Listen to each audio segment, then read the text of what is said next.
All right, good afternoon, good evening, ladies and gentlemen, from wherever you are joining us. Welcome to Freak 24-Hour TV. Of course, I'm glad that you're watching a Freak 24-Hour TV.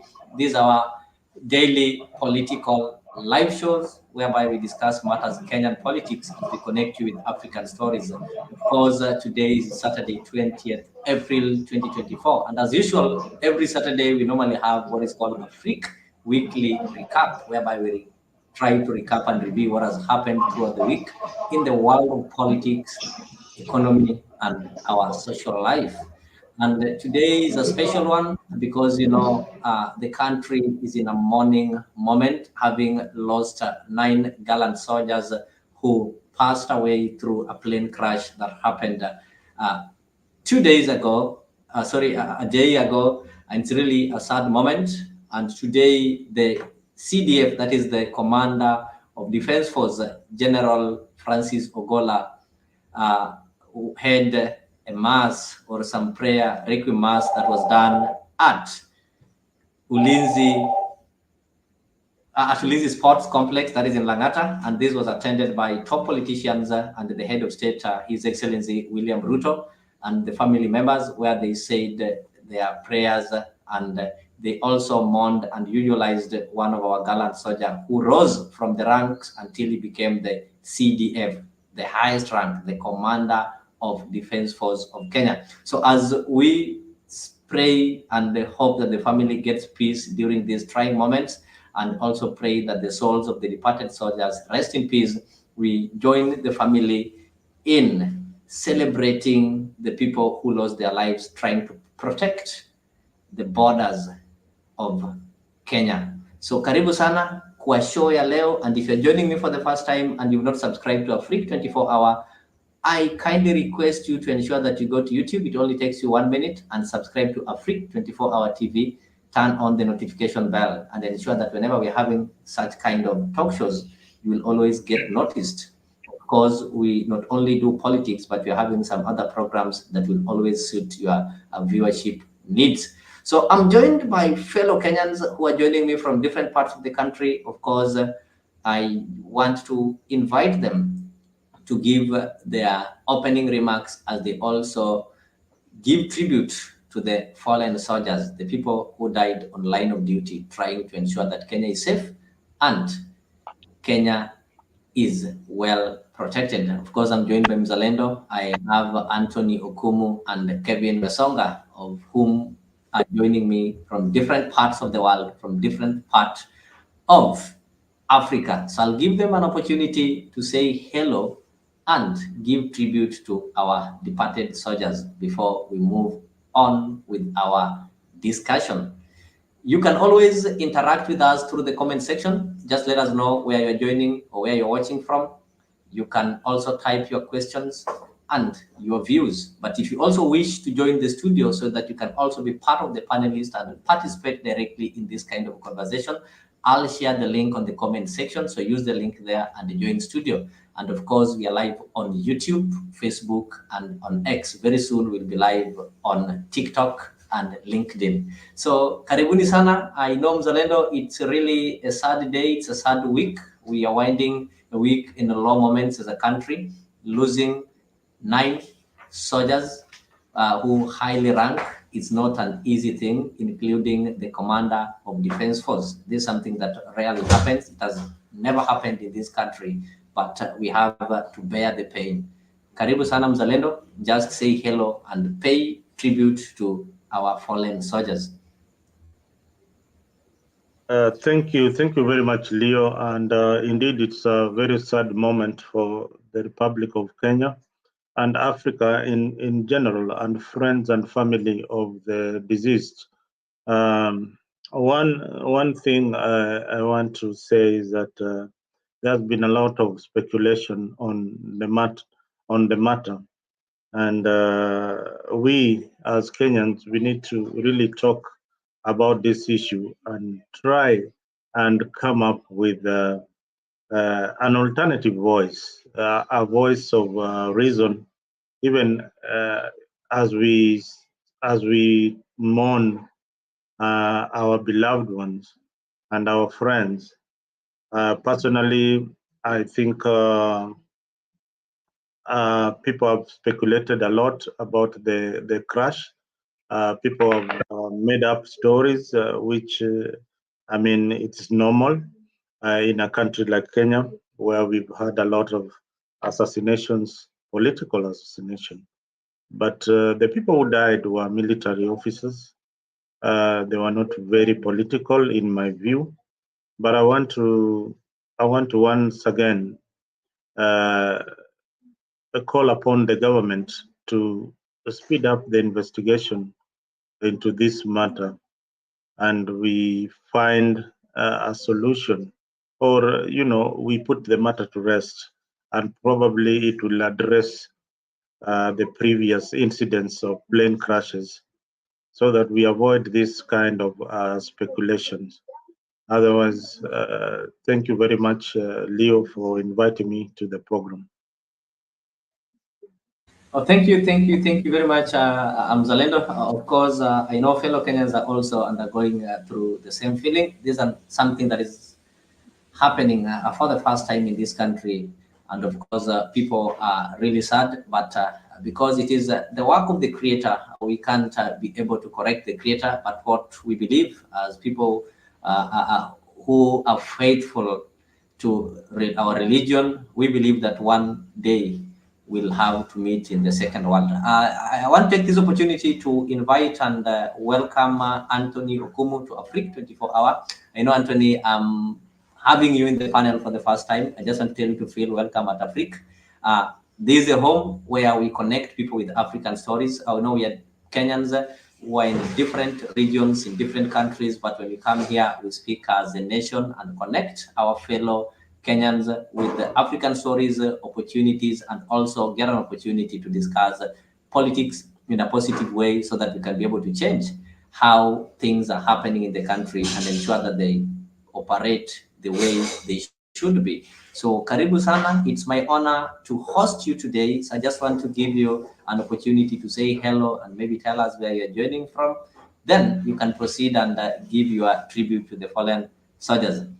Sorry, I think Kumu has dropped. I think it's just some connection problems, but he will be back. So let me get to Kevin Wasonga. Wasonga, I know it's not your first time here. I'll give you this honor to just reintroduce yourself. We always have new viewers each and every time. So just reintroduce yourself. Tell us where you are from. Then you can pay tribute to our fallen gallant soldiers. My name is Kevin Wasonga. I come from Siaya County. That is one of the sub-counties, Rarieda sub-county. And I'm a Kenyan.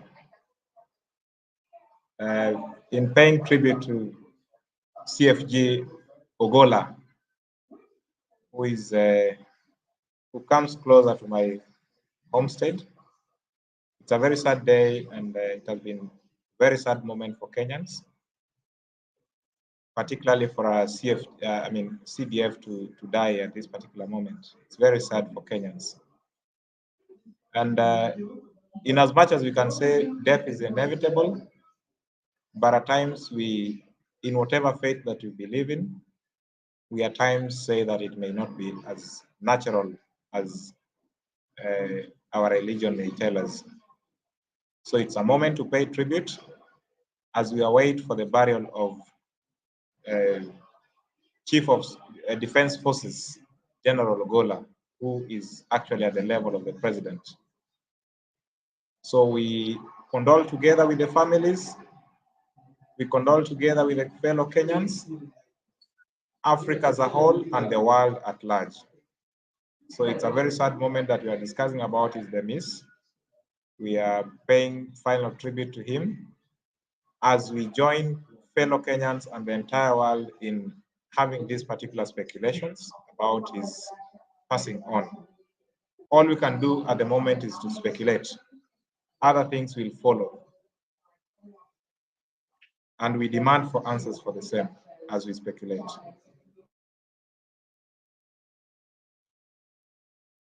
All right, thank you so much, Wasonga. Indeed, that is loud and clear. You said that all we can do right now is to speculate, and we all know that as a nation, we only speculate when we are not given the necessary or the needed information. But shall we get information, then we'll stop speculating. Of course, you've alluded some speculations, and you've said that it's not as natural as we might expect. I know moving forward, I'll get an opportunity to engage on that so that you can elaborate on what you meant. So allow me to welcome once again Anthony Okumu, and already I invited you. I understand these things that we're using are made, they're man-made, and of course, sometimes they fail. So you can proceed and introduce yourself and pay your tribute. Thank you, Leo.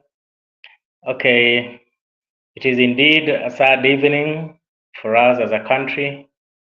It's been a sad week, especially losing the gallant soldiers who are on a mission of their daily mission that they always do of protecting the country, and unfortunately, the unfortunate happened. So I want to join you together with the rest of the country in condoling with the family of the fallen heroes, the 9 soldiers that day. And I want to pass my condolences to the family of Major Francis Ogolla, and also to condole with Kenya as a country and the whole of Africa. It is indeed a great loss, and one that is not easy to overcome. So as we continue to mourn, there are also a lot of questions that beg for answers, especially when we learn that our defense forces, especially the Kenya Air Force, they are the ones who should give us the best. And you realize that when we read through the stories that are surrounding the death of the Major General, a lot of questions beg for answers, especially services of our planes and all that. So we really need speedy investigation into really what transpired, so that at least some of these questions can be answered. Otherwise, when we continue speculating without proper answers, then it injures the soul, it injures the mind. So once again, I want to thank you for having me or for hosting me in the show, and I join the rest of the country in condoling our fallen heroes. Thank you.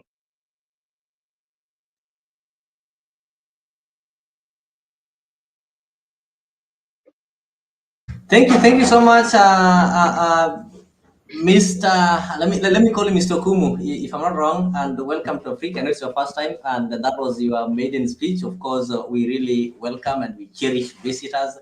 We like liberal Kenyans who discuss issues irrespective of their religious alienation, their political alienation, or their tribal background. So, of course, I'm also joined by one and only Captain. I know Captain is called Captain Keep. This is one man who was given school fee by his father to pay fee, but he decided to go abroad.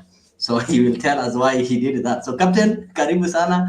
I know una machungu. I'll give you an opportunity to pay tribute before we move on with our normal discussions. And, Captain, maybe if you can turn on your camera, I'll really appreciate. Unless uko majuu pia mmepoteza stima na mumeanza kuenda chini ya maji.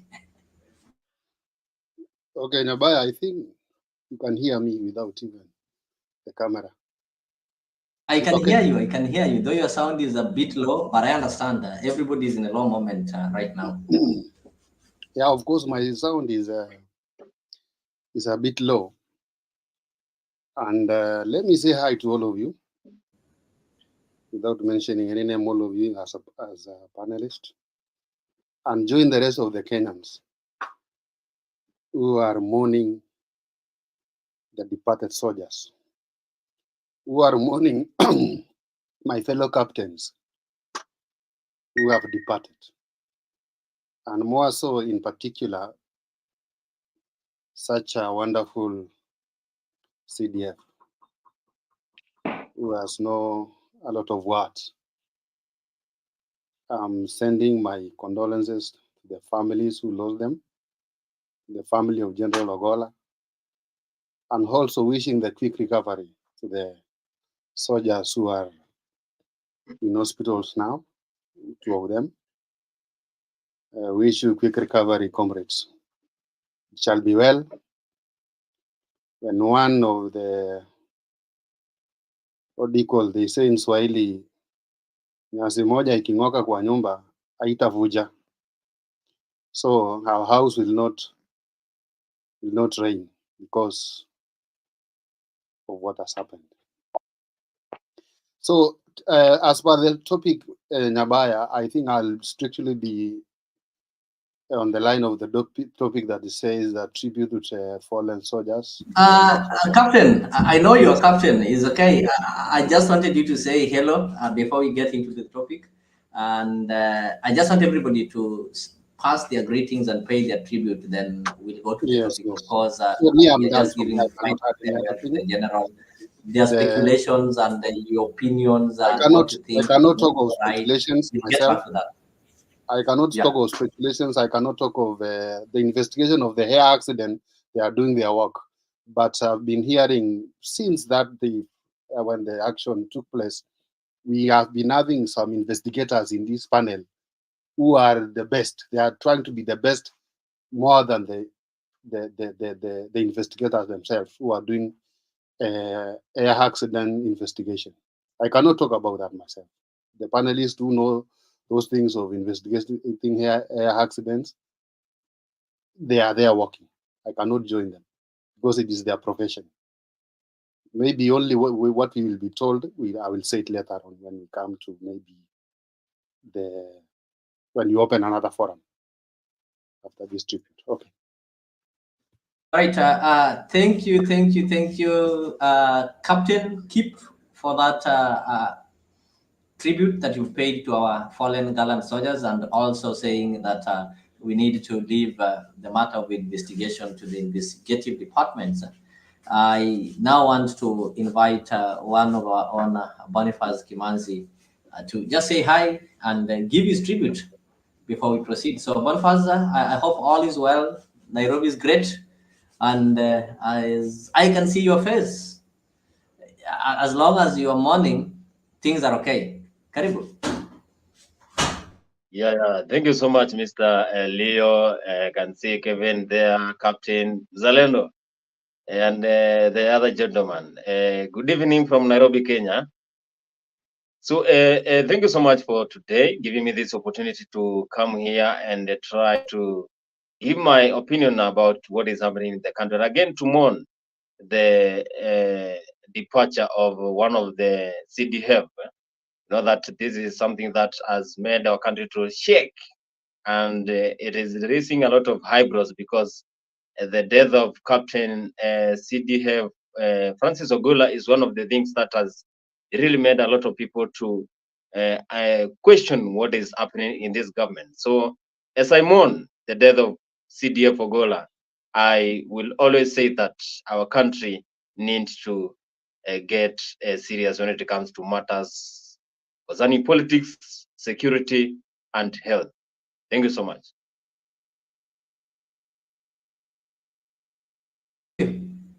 Thank you, Boniface. That is great. And ladies and gentlemen who are joining me for the first time, and even the ones who've been joining me previously and you've not subscribed to our channels, I just want to encourage you or invite you to subscribe to our Freak 24 Hour.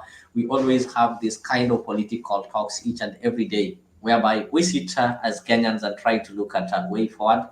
We try to analyze things that are happening within the country, what is done right, what is not done right, and try to give our views on how we feel things should be done. And we believe that by doing this, we are going to provide enough civic education that moving forward, we are going to have a country that is moving in the right direction, a country that can be admired by people from different countries, not a country full of mediocre, country full of problems. We want visioning a Kenya whereby people can really feel comfortable and proud that indeed we are in a progressive 21st century country. So to the panelists who joined me today, I just want to say thank you and welcome you to this candid discussion and encourage you to speak out your mind irrespective of your political affiliation, your religion, or your tribe. And of course, I want to take this opportunity maybe to play for you some of the events. I know there are so many people who maybe because of one or two reasons missed the events that took place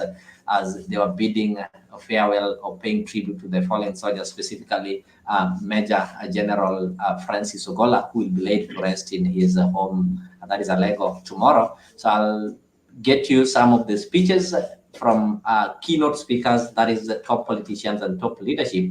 Then from that, we'll be able to see, I've heard some of you talking of some controversies, some of you talking of some speculation. So I want you to bring it on. So if you're speculating something and try to convince us so that we can be able to understand what really happened. So apart from that, I just want also to remind you that in Africa, we're having several programs that will suit your viewership needs. And the only way you can be able to get all these programs is by subscribing to Afrique 24-hour ETC, or just go to your YouTube search engine and type Afrique 24-hour TV, subscribe and turn on the notification bell. So before I play for you those clips, I want to take a minute of commercial break so that when we come back, you'll be able to get updated of what happened during the day.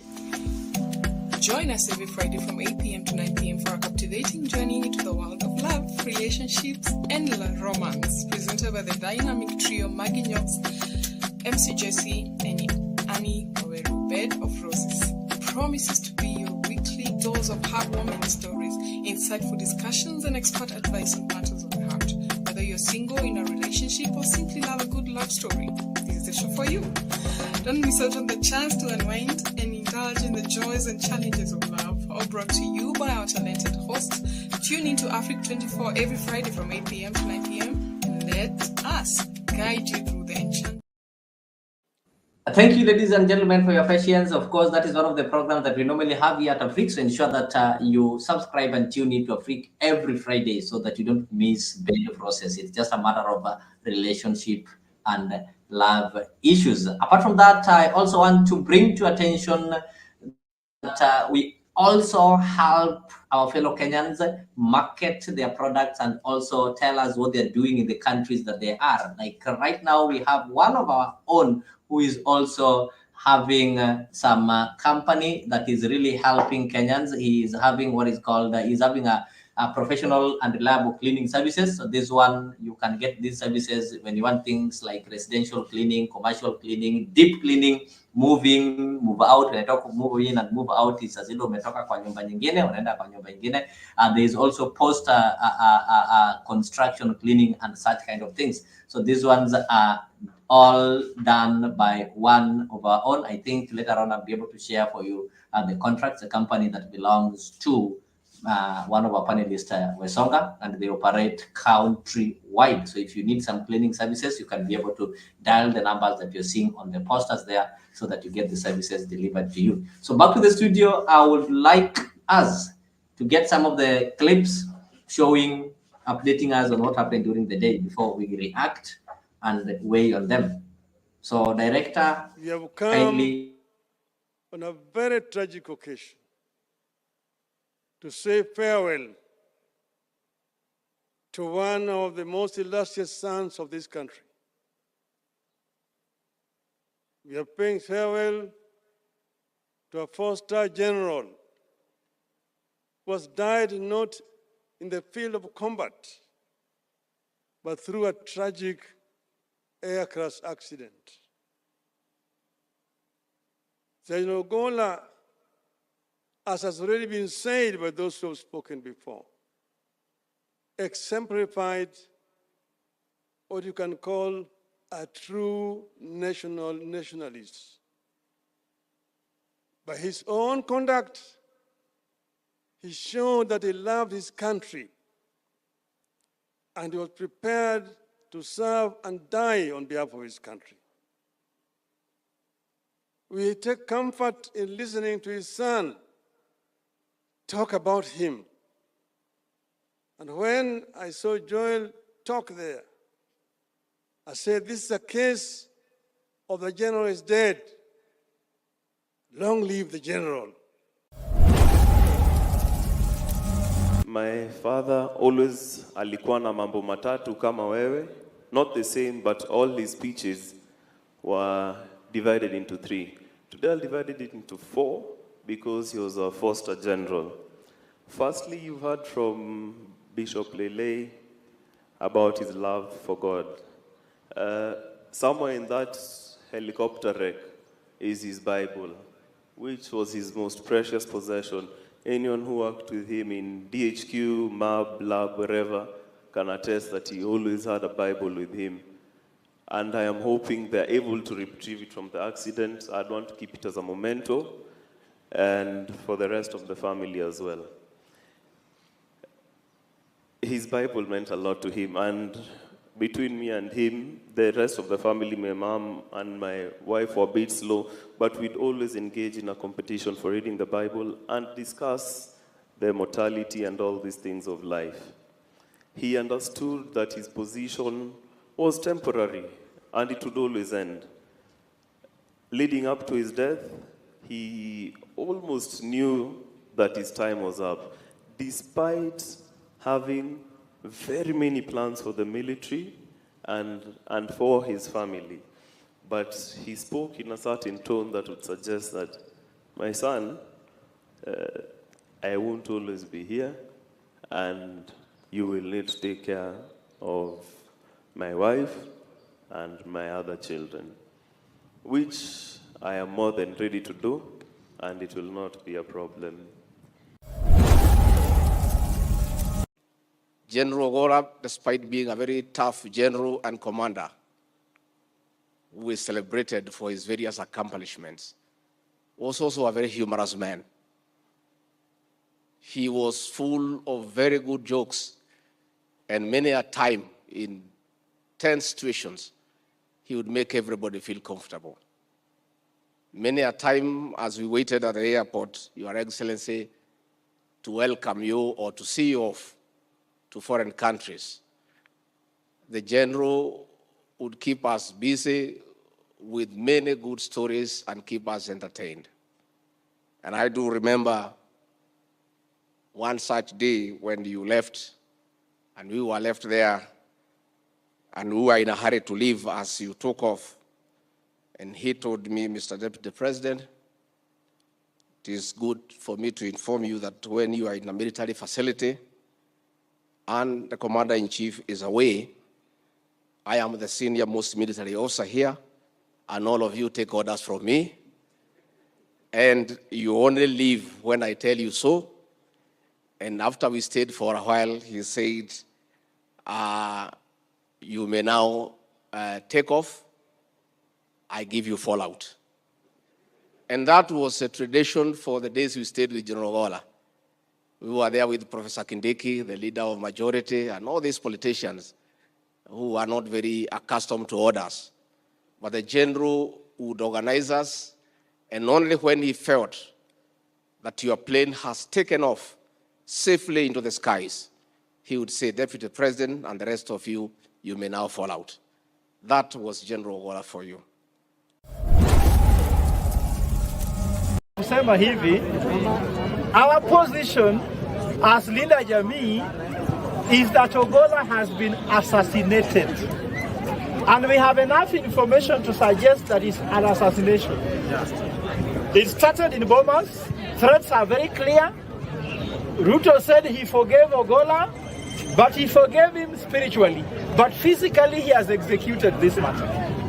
Duale advised him to deal with KDF that tried to overturn his winning. So our position is that this is an assassination. Throughout the night, I tried to sleep with my stomach, saying it is an accident. My stomach refused. I slept with my back. My back refused to accept it. I slept on my left. It refused. My right refused. I even tried to sit down. It refused. All my cells have refused to accept it is an accident. Remember, a military chopper Don't miss it was a bad aeroplane. This is the finest military machine ever. It doesn't come down like it is coming down, I'm telling you. It was well executed. It is an assassination. All right, ladies and gentlemen, thank you so much once again for your patience. I think you've seen the bites of what happened during the day. Those are some of the speeches that were made during the Requiem Mass that was held at Ulinzi Sports Complex in Langata. And I just want us to start with the last comments that are made by the Linda Jamii, Linda Ugatuzi patron. That is none other than Professor Fred Ogolla. Professor Fred Ogolla is an economist. He is a lecturer, actually. He's also a politician. And so far, he's declared that he's going to contest for presidency. And he's contesting on a slogan of Hewa Mpya, claiming that he's going to bring a new breath. I don't know how people translate that or how people will take this kind of Hewa Mpya movement by Fred Ogolla. Fred Ogolla is bringing a controversial side of what is happening. He's saying that, okay, this is not an accident. This is an assassination. So I just want us to look at this. I want to get your opinion on that. I'll start from my right. Of course, I'll move clockwise until I ensure that everybody is reached. So because of time constraint and to enable that everybody gets an equal opportunity to weigh in, I'll give each speaker 5 minutes. So Mzalendo, I'll start with you. If you listen to the comments of Professor Fred Ogolla, he's insinuating that this one might be an assassination. The question I'm asking you, is it not normal for the Chief of Defense Forces to die on plane crashes? Do you agree with Fred Ogolla, or those are just mere sentiments that should be ignored? No, thank you, Leo. My friend Fred Ogolla has the right of speech. He can say what he wants to say, but there have been accidents before, even in the most in the first world military. Personnel have been involved in accidents in choppers. Even jet fighters, they have been involved in crashes before. And this is not new to our country, Kenya. Ogolla's sentiments are what is running across many Kenyans who feel that maybe there was a foul play. So he has got the right to speculate whatever he's saying. But whatever he's saying is cannot be verified as the truth. So we can just regard it as mere speculation until investigations are complete. But just on my side, I can also speculate that, maybe there was a mishap in the aircraft. Maybe there was an electrical fault. Maybe the pilot had no visibility. So many things that we can say happened to the plane. From what we read from the previous incidences, we can add one or two. We can also say it's an assassination, because that is what has happened in most countries. Remember, General Garang was assassinated in the airspace in Uganda. It was claimed that is an assassination. So some of these things, until I don't know whether the truth will ever come out, but having said that, we have not seen any truth coming out in the investigations of previous crashes. So I don't know whether the one for Ogolla will be a special one, but we need an independent body to carry out a thorough investigation into the matter. But the uniqueness of the matter is what is surprising me, because Ogolla is going to be buried in the next 72 hours. Maybe tomorrow he'll be late to rest, according to his wishes. So that could again jeopardize so many things in terms of investigation. So if there was some, his body parts were going to be analyzed, his remains and the other soldiers. Remember, the Muslim have already buried one of their own. So this investigation might just be centered on the aircraft. So if we can center the investigation on the aircraft, then probably we'll get some answers, which is not definitely, which might not be the truth of the matter. That's what I can say for now. Okay, thank you. Think I get you. That is according to Mzalendo. Mzalendo is saying that the sentiments of Ogolla are just speculations and they need to be ignored, and we wait for some thorough investigation so that we can be able to ascertain the real cause of death. So we don't need to be directed in that direction that there was an assassination, because according to Ogolla, he says that this is a clear assassination. And of course, I'll bring in some of the people who also had a similar thought. For example, for the people who always follow social media, if you read the tweets of one Embakasi East member of parliament, Babio Wino, he asked some questions that he said that if not answered, then we are going to bleed and we are going to perceive that this was an assassination or power play or something like that. Of course, we are going to meddle on this as we proceed with our conversation. So let me go to Boniface. I think you gave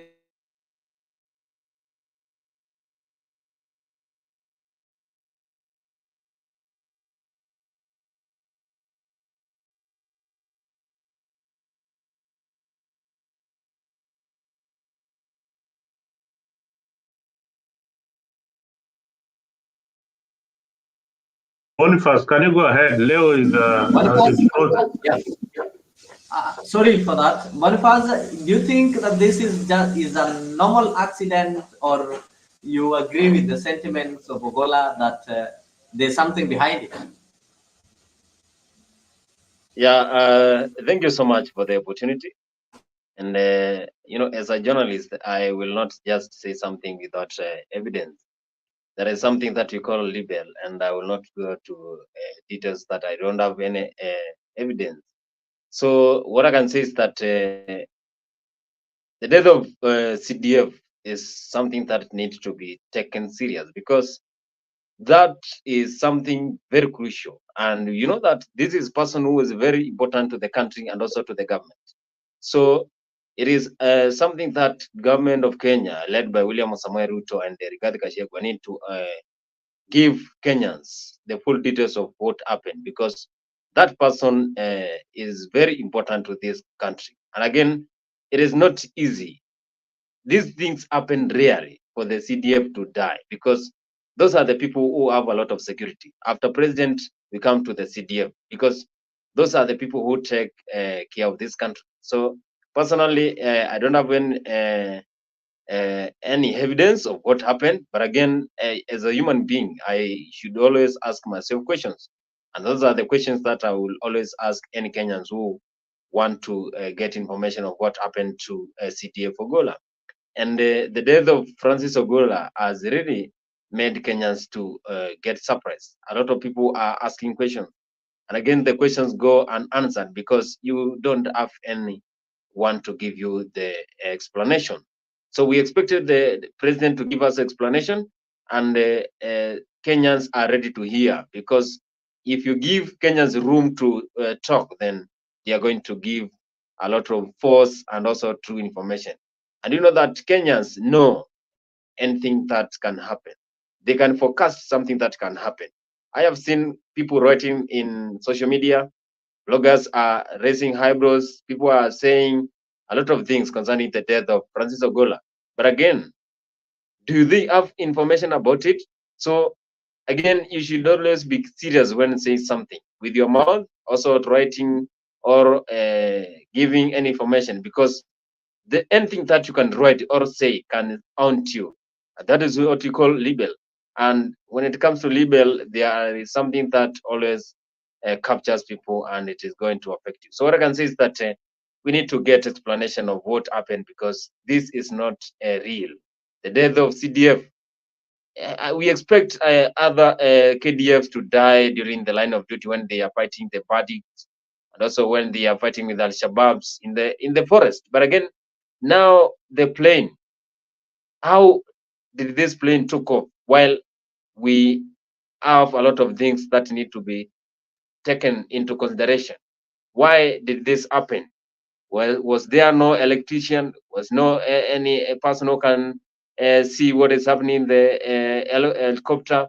So we have a lot of things to consider, because what really happened in this plane is something that needs to be taken serious. Because why did this death come out at this time? Yet it is only 1 year and 1.5 years since he took over this leadership. So I don't have more to say, but I can say we have a lot of questions, and the questions we are asking, they will go unanswered until we get an explanation from the government. Thank you. Thank you so much, Boniface, for.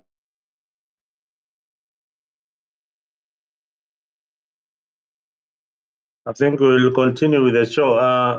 Leo seems to be having a bad network until he comes back. And let me. Leo, you let me make sure your network is good, Leo. Let me continue with the moderation. Your network is hanging all the time. Sorry for that. I'm also trying to fix it. I want to respond to this. Kula Chapati is talking of what does Mzalendo mean by the Muslim have buried their own. So who is Ogolla here, a Christian or a Kenyan? I think Mzalendo was maybe taken out of context. Ogolla is a Christian, and that one was clarified by his son. I'll play for you that clip later as we continue with this kind of conversation. And besides being a Christian, I say that when we are here irrespective of our religions, irrespective of our tribes, or what is our political perspective or alienation. But we are celebrating Ogolla as a Kenyan gallant soldier. We are not celebrating Ogolla as a Luo. We are not celebrating Ogolla as a Christian. Neither are we celebrating Ogolla as a Muslim or as a married man or as an old man. But the bottom line is that we are celebrating a Kenyan who gave service and died in the process or in line of duty. So I think Kula Chapati, that is corrected. Karibu sana, good year, and I always like it when you guys keep the comment section active, because that is the only way we can be able to interact with you if you don't join the studio through the comment section. Ogolla is saying that Baba Wino with 11 question and Oscar Sudi was on attack, which looks like he knows something that the public doesn't know. We need clean investigation. Of course, that is why we are having this kind of conversation, so that we can be able to speak out our mind. We can be able to speculate and say what we feel is right,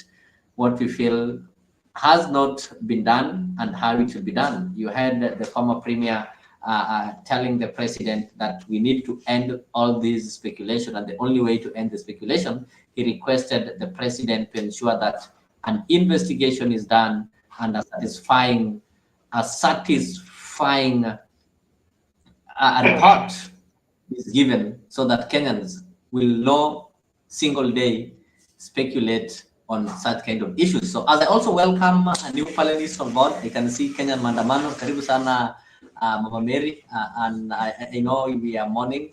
I'll come to you later so that you can give your opening remarks and also weigh on what we are weighing on. Right now, I'm moving to one and only Mr. Okumu.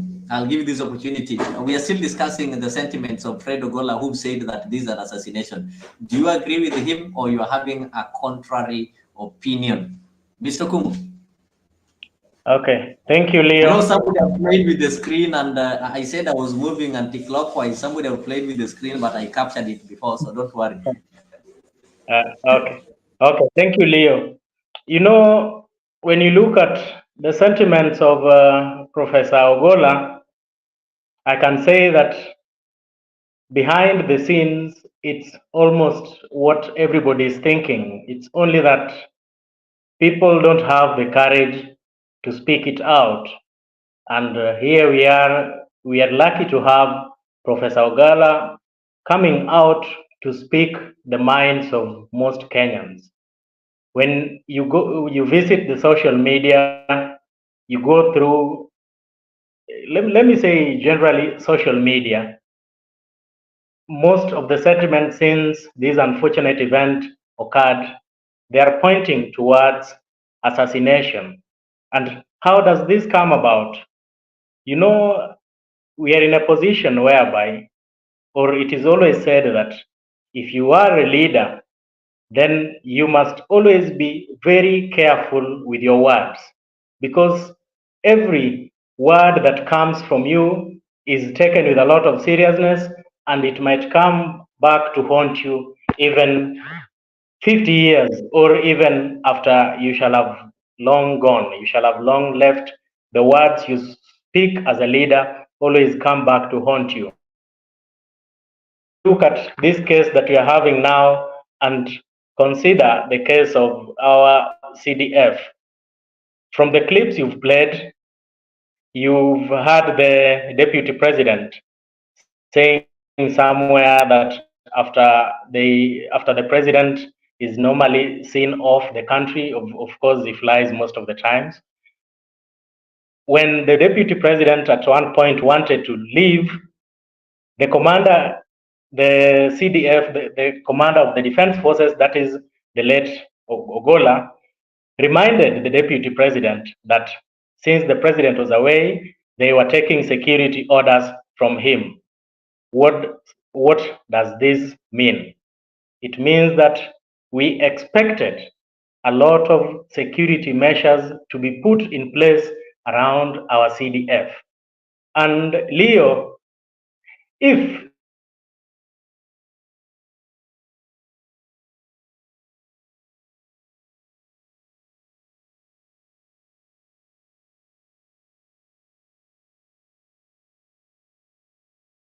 I think there's been a network. Leo, be alert. I think there's a network problem. Leo, can you be alert? I'm alert. You just have to bear with me. It's just for a moment. I've contacted the people involved to ensure that they restore my internet so that Kevin has hung up. So continue moderating. Go to the next person. It's beyond my reach, but I'm trying my best. So thank you so much, Zalendo. I also have to acknowledge you as one of the able moderators, and I want to appreciate you for chipping in whenever you see me off balance. I think the next person I'm supposed to go to Captain Keep. Then after Captain Keep, I'll welcome Mama Mary to give her opening remarks and also weigh on one or two, three things. As I also welcome CB Printers to Africa and everybody who is joining us for the first time. Feel free. This is our African home where we connect you with African stories, not only stories, but we also try to come up with solutions towards the problems that are ailing our African countries. So let me welcome Captain Kip.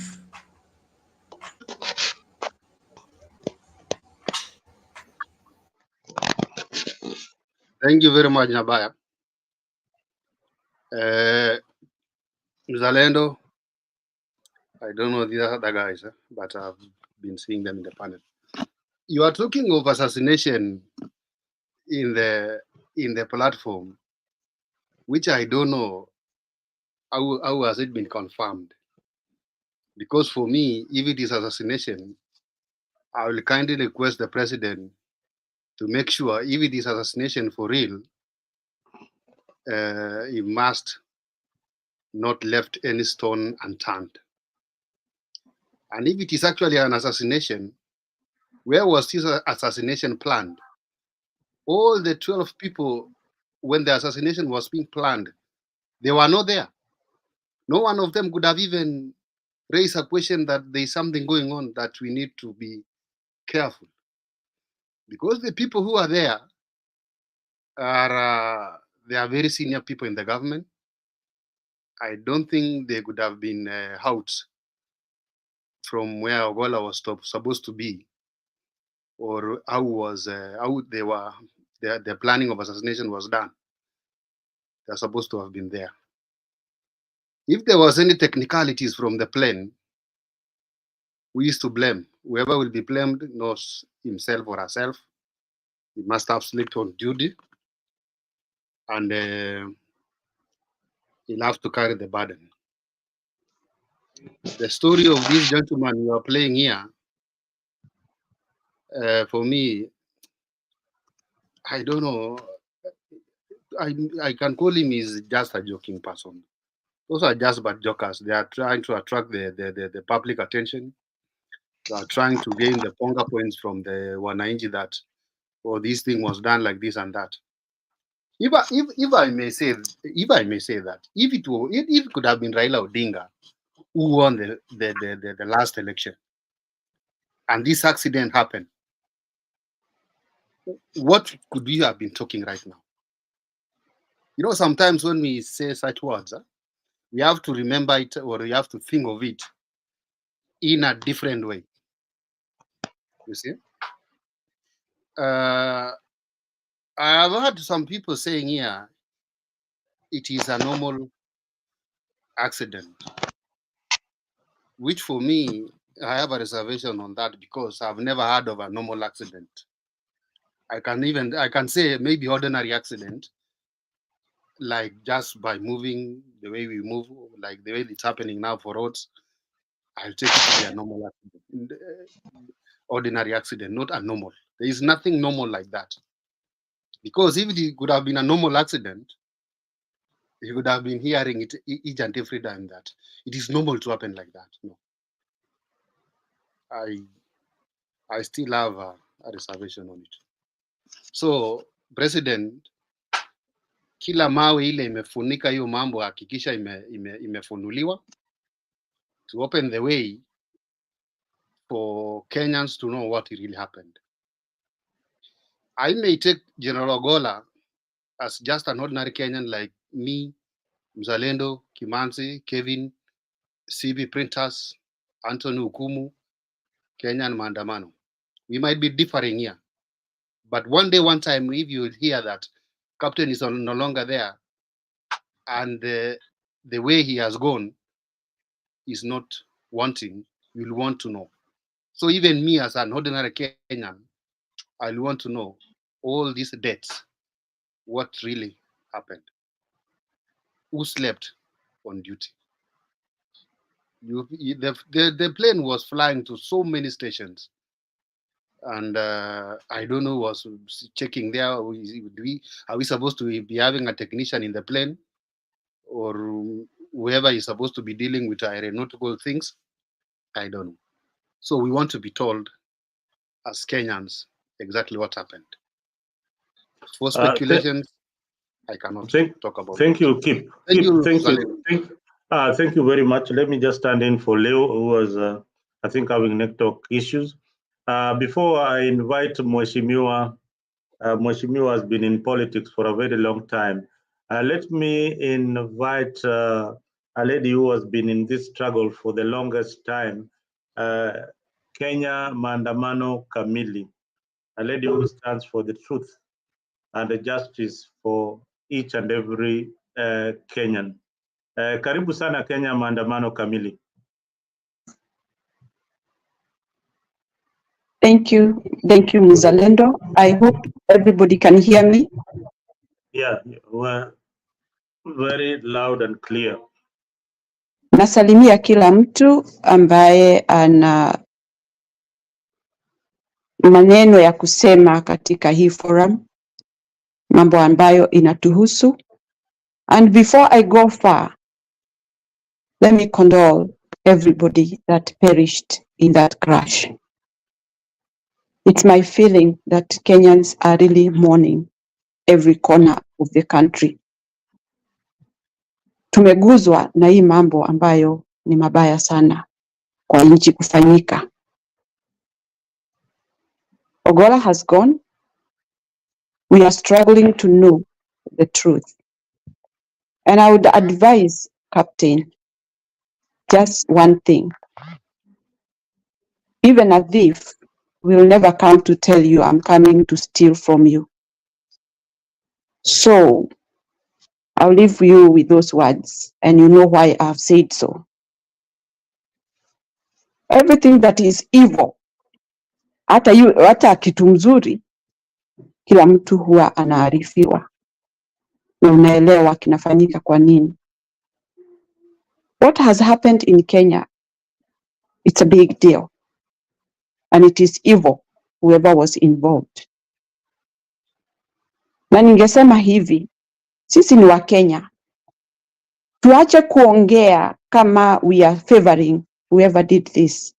Tuache kuongea kama kuna watu wanafurahia hicho kitendo.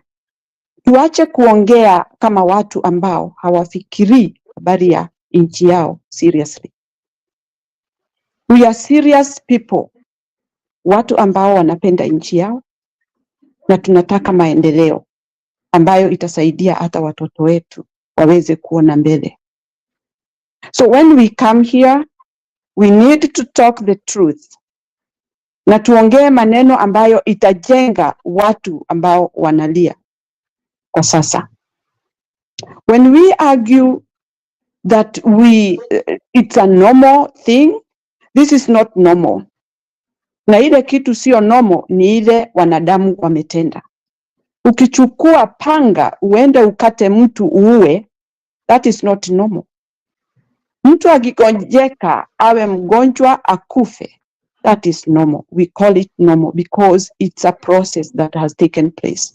Lakini hakuna mtu ako na right ya kutoa uhai binadamu mwenzake. Kama ni mtu ametenda hiki kitendo, tunamlaani kabisa.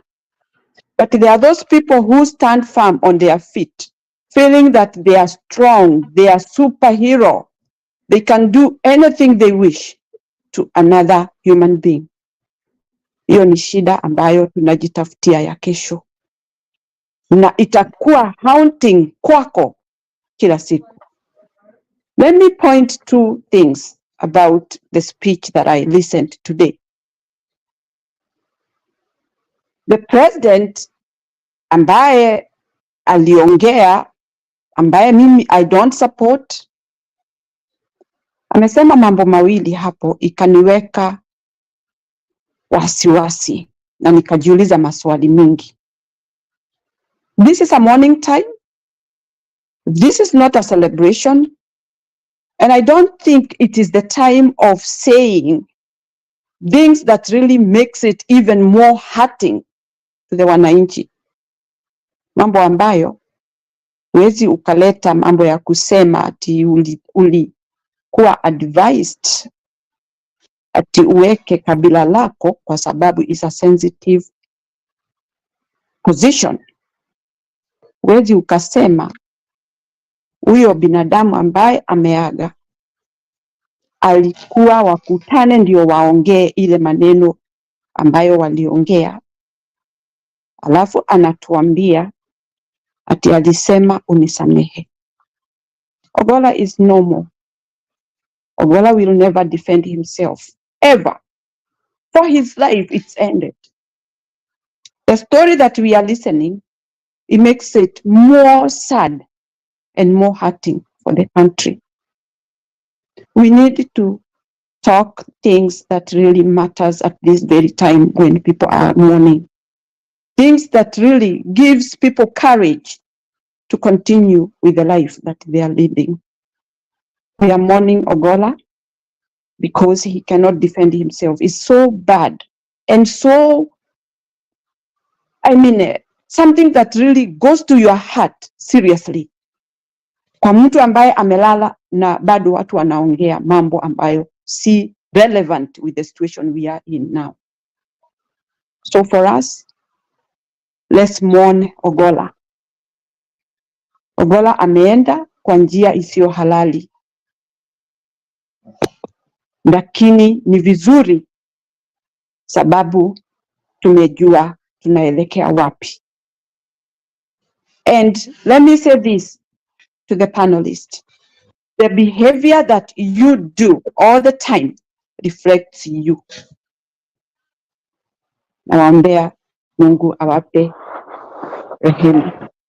Thank you for listening to me. Asante sana. Thank you, Kenya Maandamano, for those candid words and words of encouragement that some of these things do not just happen. Maybe there is something that happened to this particular plane. Maybe it's an assassination. So we are all speculators here, and we will continue speculating.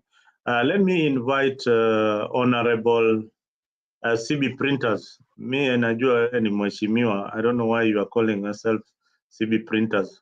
And my good friend, and he will also tell us briefly if he knows General Ogolla. Karibu sana, Honorable Shadow.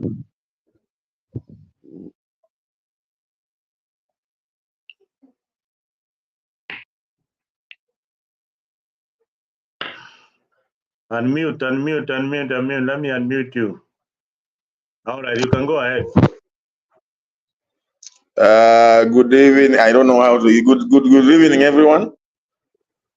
Good evening. We're here in. Good evening. We can hear you loud and clear. Okay.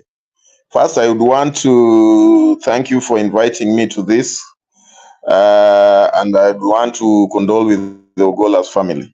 It's a very unfortunate event that has happened, but I think what I have to say first is that a chief of defense force is not an ordinary person. Is nearly or more equivalent to a president of a country. So the security of such a person, even the helicopter security around it, must be really looked into. The circumstances surrounding his death certainly are suspicious, because this is also, to note, is the first time it is happening. The first chief of defense forces to have died in a crash. And comparatively to other countries, how many chief of defense forces do die in such circumstances? You realize that very few have died in line of duty for the chief of defense forces. For the kind of operations that we are being told he was going to do, certainly in my thinking, is he would have been doing that under the instruction of only one person, who has to be the commander-in-chief of the defense forces, because he has very many employees around him that he would delegate to do such duties. I don't know, and it's not easy to convince me that the duties that he could easily delegate to other junior people to report to him, he would undertake by himself. So on whose instructions was he acting? That is a question I put to you. Did he instruct himself and go with them? That's something we'll have to speculate, because he's not here and no one would tell us. So for me, I'm suspicious. If he just died normal death, we would know, but truth would come out. But I'm ish about it. With respect to the president, I had him when he was appointing Ogolla. I said he did not receive, his name was missing in the list, and he had to make tough decisions. But bringing you to, there was something on the Saturday Standard today to the effect that Ogolla was acting on the instructions of his boss, General Kibochi. And he did text General Kibochi that what he had was politics, but he was there about security. Those things, you can tie them, and then you see who is lying, who is playing who. Is this the president playing with the public? Is he saying the truth? Or was that text genuine, the one that was reported today on the Standard? A lot of questions need to be answered. Thank you. Thank you, CD Printers, Honorable Shadrach, for that information, that we need to look at the previous conversation of the president. And even as we mourn Ogolla, there's a lot of suspicion going on amongst Kenyans, and many of them in the panel today, that indeed there is some foul play. So we are also speculators in this game. We don't have the facts. It is only God or the person who could have done this know what really happened that fateful morning.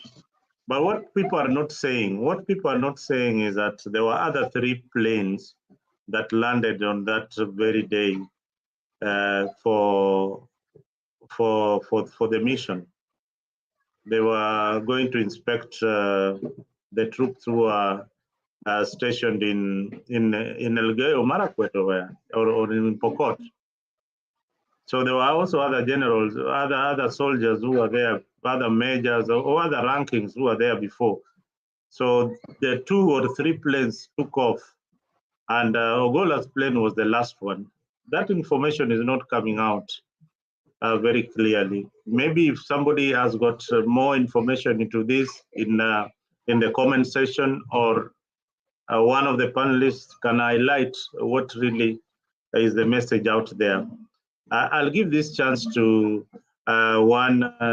Kevin, to say a word or two about the same issue. And I wanted us to be brief because we are so many on the panel.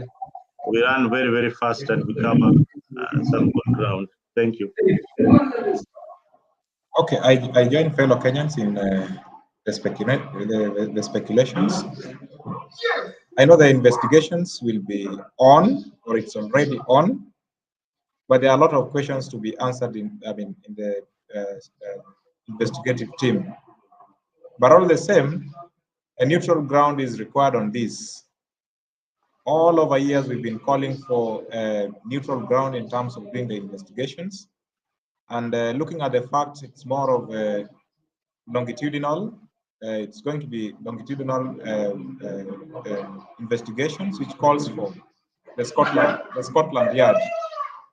And based on this,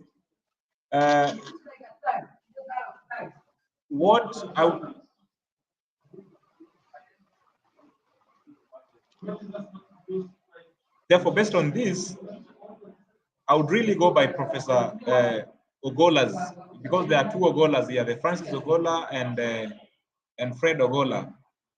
He's talking about the hypothesis. What we are doing is just to give out speculations, which later on will be aired out, and then we see whether it's null or positive, and whether it was true that our speculations are right or not. So for now, I join fellow Kenyans in having the speculations. Thank you.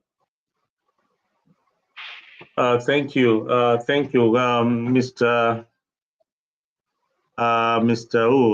I've forgotten your name again. Songa, the gentleman from Oma Bay who joined us earlier on to tell us more about this, what he thinks about, because you've been on and off. Anthony? Anthony. Yeah, Anthony. I got it right. I'm not so good with names. So, Anthony, karibu sana. Asante. So, just like most of the panelists have said, I would like to say that, when you're in a leadership position, the words that you utter, they come to either haunt you, or they come to have a serious impact even in future. So trying to analyze the unfortunate words that came from some of the high-ranking leaders, especially around the appointment of the general, and how the general has come to end his life, unfortunately, I can say that Professor Fred Ogolla is not wrong in trying to insinuate that this could have been an assassination, because, to the level of the CDF, commander of the defense forces, that is not like any ordinary Kenyan, just like one of the panelists said, because even in the clips that had been played earlier on, we've seen the deputy president saying that at one point when they were seeing the president off, when he wanted to leave the airport, the CDF reminded him that now, since the president was off, it was him, General Ogolla, that was giving commands in line with security and on when to leave the airport. So that is not just any ordinary Kenyan for you.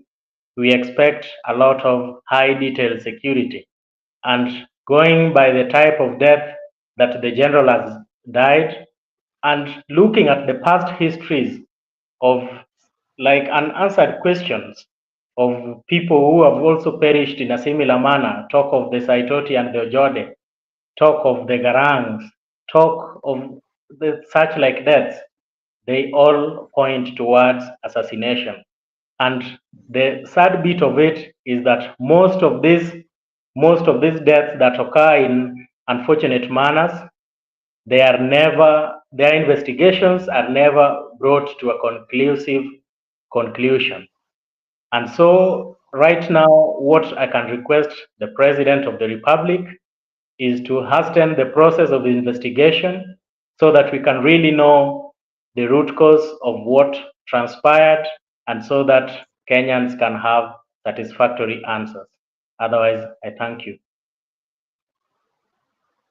Very much. Inspire Women is telling us from the comment section. This is what Inspire Women is saying. Today, Zalendo, I can hear your voice loud and clear. I would have thought if there was protocol followed, the general's helicopter would have left before any other. Also, general's helicopter was changed. We've heard in the media, in the social platform, that the helicopter was changed. Inspire Women, I don't have those facts. If you have those facts, you can jump in, tell us who changed the chopper and why the chopper was actually changed the last minute. That is what is coming on the social platform. There's a lot in the social platform, a lot. But the big question I want to ask Leo, even as he comes in, is why do you think, why was he assassinated? Why was the general assassinated? If at all he was, let us just be certain that he was assassinated. Why was he assassinated, or what could have been a possible reason for his assassination? Thank you so much, Zalendo. I think can you be able to hear me? I can hear you loud and clear.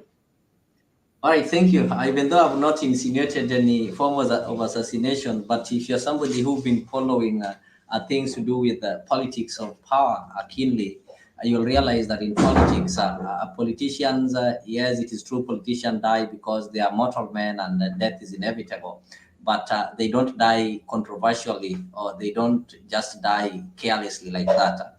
You can remember the story of Dimabior John Garang, when he died on a plane crash, and it was common sense, political sense. Let me not talk of common sense, but it was political sense that Dimabior was assassinated, even though it was an accident. You saw what happened as we were nearing the 2013 general election, when we were supposed to have a change of guard from the Kibaki regime. What happened to George Saitoti, who was seen to be the most preferred in the succession politics, and is a fight for the drugs and such kind of things. They got a plane crash.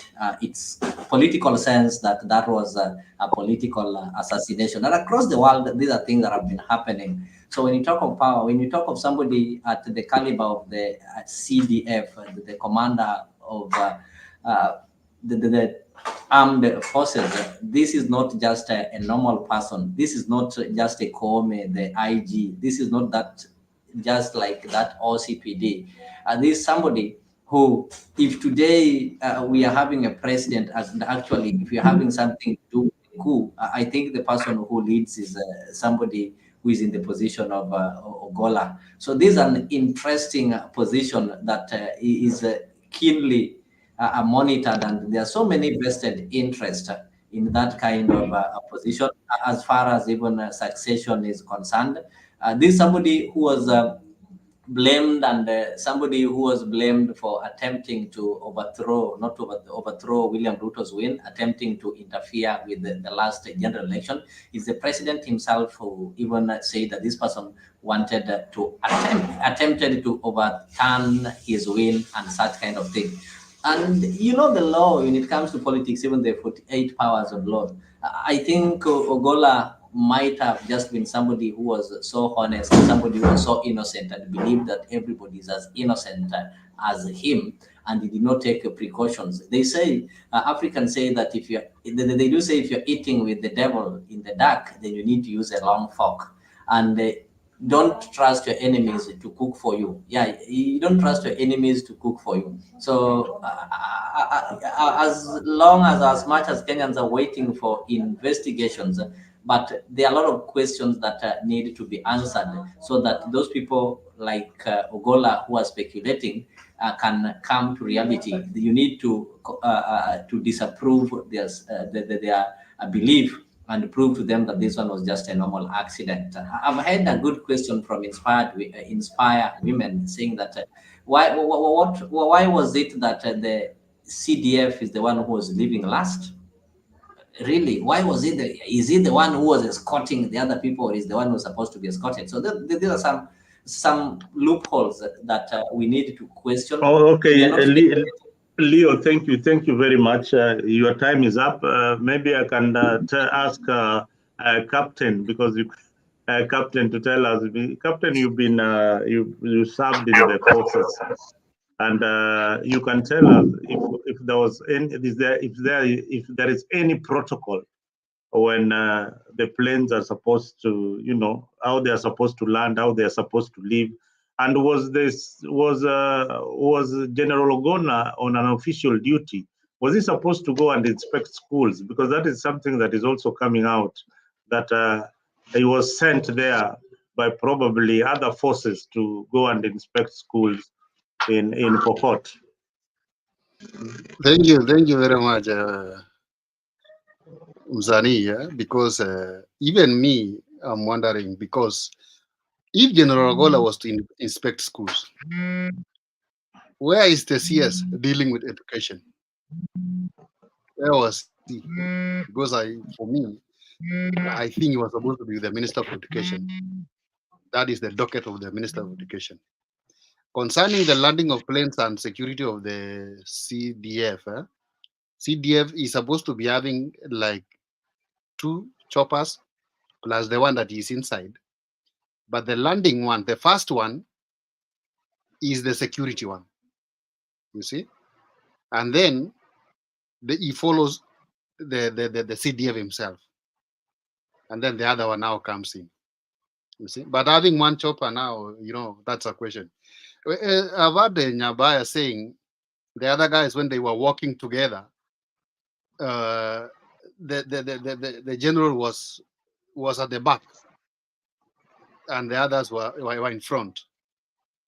So, Nyabaya, are you telling us that these other guys who are in front, they knew that they were going to die? And the exact date that is we are dying is not our death. The death belongs to the person at the back. Do you want to tell us that was what is in their minds? Nyabaya, I said it is an ordinary accident. Just like Captain, do you need a quick response, or I'll respond later? If you respond later, I might have gone off, and you will say I have run away. No, it's just okay. It's just a second response. In such kind of things, there's what is called collateral damage if you did business. So when you talk of collateral damage, so like in the death of Orowa Jordan Saitoti, okay, I'm speculating because since 2011 up to date, nobody has given us full information. So I'm allowed to speculate, and nobody can challenge my speculation unless you come with full information. So the Ojones and people like Captain Gatwanja, the ones who perished, were collateral damage. The initial thing that they wanted was Saitoti, so the others died collaterally. So you can't say that they knew they were going to die. You know, in anything, you have a target, and there are some other people that will have to perish, not because they were supposed to be distorted or they're supposed to be interfered with, but just to cover up. They're just collaterals. I think you understand what I say.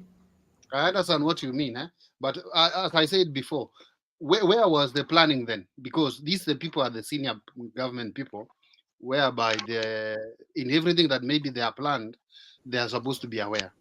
When everything I'll help you to listen to this. Then after listening to this, you go look at who was the first person to respond to Babu Wino's question. That was Oscar Sudi. Then I'll also show you where Duale promised it. Listen to this. Leo nataka ni kuongeleshe na mtu anaitwa Ogolla. Watu walikuwa wanataka kutuletea sana katika taifa letu la Kenya. Jeremia Kioni, kama hauna watoto wanaweza kusaidia kiakili, ama kama hauna wajomba ama marafiki wa karibu, wacha mimi nikusaidie. Wacha kusema sijui William Ruto alipata hii, Raila Odinga alipata hii, sijui nani alipata gani. You are not IBC. Wewe sio timu ya IBC, wewe sio anything. Wewe ulikuwa unasimama mjumbe kama mimi. Ujiulize kwanza ulishindwa vipi? Na kama hujui ulishindwa vipi, tell your family to please wakusaidie kiakili. Acha kuhangaika sijui president sijui hiyo ni maneno mengine mbali na maneno ilikwisha. Number 2. Mtu anaitwa Ogolla. Nashangaa vile tunaheshimu jeshi yetu. Wanakuanga na heshima kubwa sana Kenya na discipline. Hawapendangi indiscipline katika jeshi. Sijui mbona Ogolla baada ya kazi mpaka leo. Na tuko na watu wengi tutasema kila siku. Hata kuna huyo mwingine wa AP alikuwa anajifanya yeye ndiye anasimamia hapo maneno ya usalama hapo Bomas. Na ndiye alikuwa kateli mkubwa, mkora mkubwa, alikuwa anataka kuleta kumwaga damu hii Kenya. Tutawaambia every day.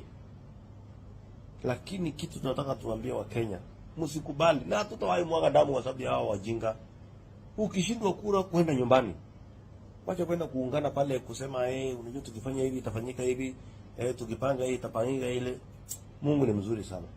207 208 tuliona maneno ya haifai. Juzi walikuwa wamepanga sana. Sijawahi kuona kwanza president mwenye amekuwa current president alafu akaenda opposition. Hii ni maajabu. But anyway, Ogolla na Kioni, hii Kenya ni ya Wakenya milioni 50. Wacha kuhangaika, relax, mwende nyumbani. Na nyinyi jeshi mtuambie kwenye wanasimamia jeshi, huyo Ogolla baada ya wakati kwa nini? Yaani alitembea na mguu yake mwenyewe akaenda Bomas. Akaenda akaongea, aliongea. Akajaribu kufanya alikuwa anajaribu kufanya.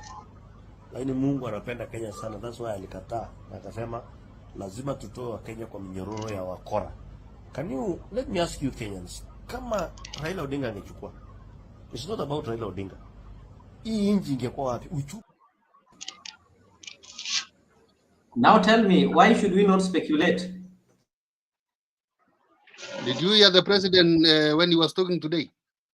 I think maybe this is what we call propaganda. What I'll call you, Zalendo, I think I'm answering. The clip was played. No, first of all, before you answer Leo, when you bring in such a clip that Babu Wino put in something today and Sudi answered, that is propaganda. Don't play such a clip to create animosity and to ignite the base. That is what is called speculation.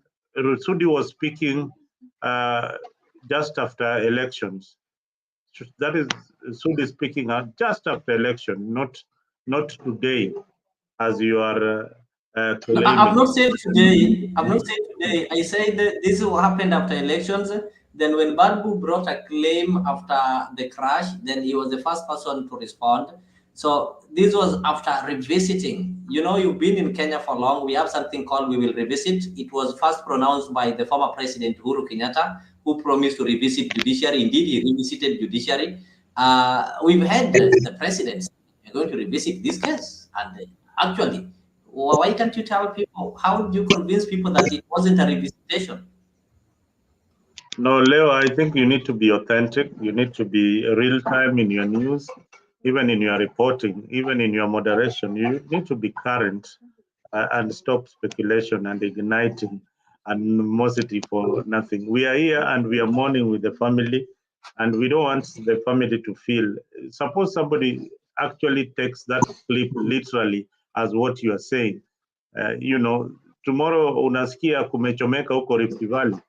Yeah, utasikia kumechomeka huko Rift Valley because of such careless news items that you place on air. They can be very, very careless, and people can take advantage of the careless kind, because some people don't even know that you've edited that story. Yeah, to suit your your goal. Yeah, but yeah, speculation. To make this country a better place. Let me help Nyabaya kidogo, but I'm not helping you, Nyabaya. I'm hitting you to the head.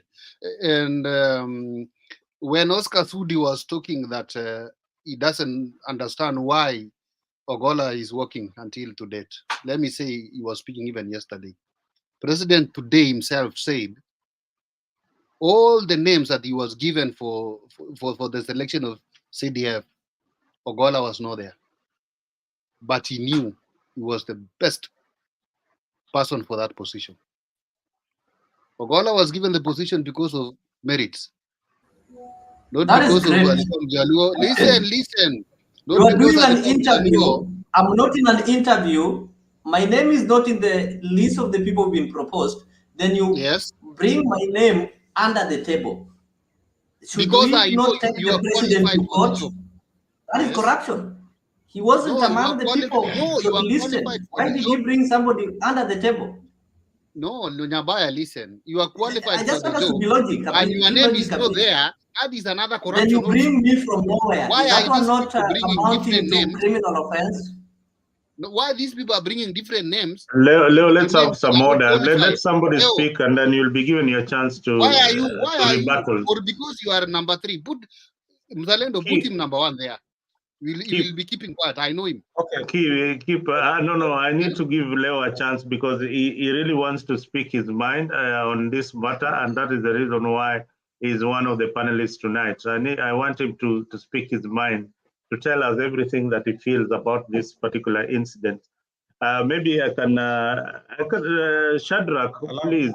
We have seen in our social platforms people saying that Ogolla grew up in Homa Bay. What do you know about Ogolla's life in Homa Bay, being that somebody who grew up also in Homa Bay, and and you've been seeing the stories going around. I tried to invite Dan, and of course alinichenga kama kawaida. So tell me, what do you really think? Actually, we've been having a conversation among the people who were raised in Homa Bay, and understood that Ogolla was staying with his brother at Oriang while studying in Lala Primary. And even while he was in secondary school, technical, he used to come and reside in Homa Bay with the likes of Chachim, Agumbi. So there was a conversation today that why did we not including amongst, because we always have one WhatsApp group for the people who live in Homa Bay from 60s to current. So there was a discussion as to why we did not have him as amongst us for the Homa Bayans. So, but I just came to realize this after his death, because that teacher taught many people at Asego Primary, at Lala Primary. So many people know the brother, but not him per se. Having said that, I think Leo and my other gentleman have been struggling to put people in place. But I think the president is also lying, because there are rules that are called Tonje rules that were set that is a precedent that must be followed. So the appointment of a CDF is largely ceremonial. It's not that the president have an absolute authority to appoint a general. It follows the rules. He's given a name, just like he's being given for the one of the Chief Justice, and his role is largely ceremonial. Whatever he's saying, like he's given 10 names and he picks from one, I don't know where that comes from. That is neither here nor there. Thank you. Thank you very much. Zalendo. Yeah, I remember. Yes, somebody has got. Yes, Kevin. I like that. Kevin, can you say something? I think Kiplagat and Leo are just warming the studio, so that at least we can go at a pace. But Kiplagat, it seems like you're an advocate of William Samoei Ruto, who is a pathological liar and wants to lie in front of the camera. Now he's telling us different stories, of mixed stories. He's somebody I respect in terms of being a PhD holder and all that, in terms of the academic forum. But in terms of leadership, William Ruto is a thorough liar. He's telling us now that Ogolla, the late General Ogolla, was not in the list. I've applied for jobs several years, and I've always been shortlisted. Of course, shortlisting comes from a long list.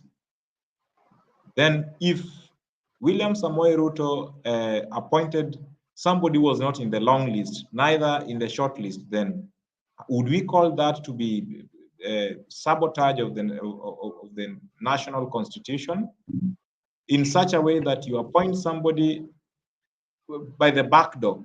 You bring him because you know him on different forums. So was it corrupt deal? So that is a green light. It's really not even a green light. It's really a complete red light. Looking at the fact that we have different government agencies and ministries with different job portfolios, I don't read it anywhere in CDF, Chief of Defense Forces, having in reading his job description as a supervisor of secondary schools or primary schools or university schools, but I see him as Chief of Defense Forces, not in the Ministry of Education. So that is not there completely. So why I would speculate that these are an assassination is based on this hypothesis, which needs to be justified, and we see whether my hypothesis, because no one has come in to negate my hypothesis. No one is saying that, Kevin, you are telling a lie, unless a proof by a longitudinal research, a proof by a neutral ground. This is not something that should be done by Kenyan investigators, because they will lie to us the normal way. We've had these kind of things since 1960s. 69, we had the one for Tom Mboya, which is, we are still looking for the facts. No one has ever given us real facts that Tom Mboya died here, and what transpired, no one has ever told us. Agwin Kodek died the same things. No one has ever told us. So do you want to tell us that now the Chief of Defense Forces Ogolla, we will be told the truth? It will never be there. Chris Musando, the same thing, few days to the elections. So this is what we are calling a fabricated leadership. So if we need the hewa safi, let it be a real hewa safi, a clean air for the Kenyan democracy to move on. But as we speak, Kenyan democracy is under sabotage. Kenyan democracy is in complete moribund. It's there, it's completely dying. So the death of CDF Ogolla is going to unveil a lot of things. And look, listening to the Sun as well, it gives us again another red light. Because why would I tell my children now that in preparation for my death? I mean, Ogolla was only, in his 60s. That is not an age to die. Looking at even, somebody who could still do 70 press-ups. I don't even do 40, but Ogolla could do 60, 70, 80. So he was physically fit. He had very good health. He had very good health of mind and body. Again, finally, he has access to the best pilots as the CDF, as the Chief of Defense Forces. And look again at the budget of a Chief of Defense Forces airplanes. It's 2 million per day. Do you know what 2 million per day Kiplariat can do for you? It can buy 10 millions of the shirts that you are wearing. So realize that you have 10 millions of the same shirts you are wearing. You won't wear them all, I mean, at all, just for one day. So maintenance of these aircrafts is a question to be looked into, and we don't want internal investigators. We want Scotland Yard, who will give us very empirical research, who will get down to the people, who will scrutinize the aircrafts, and if possible, very scientific research should be done on the same. I bring it back to you, Mzalendo.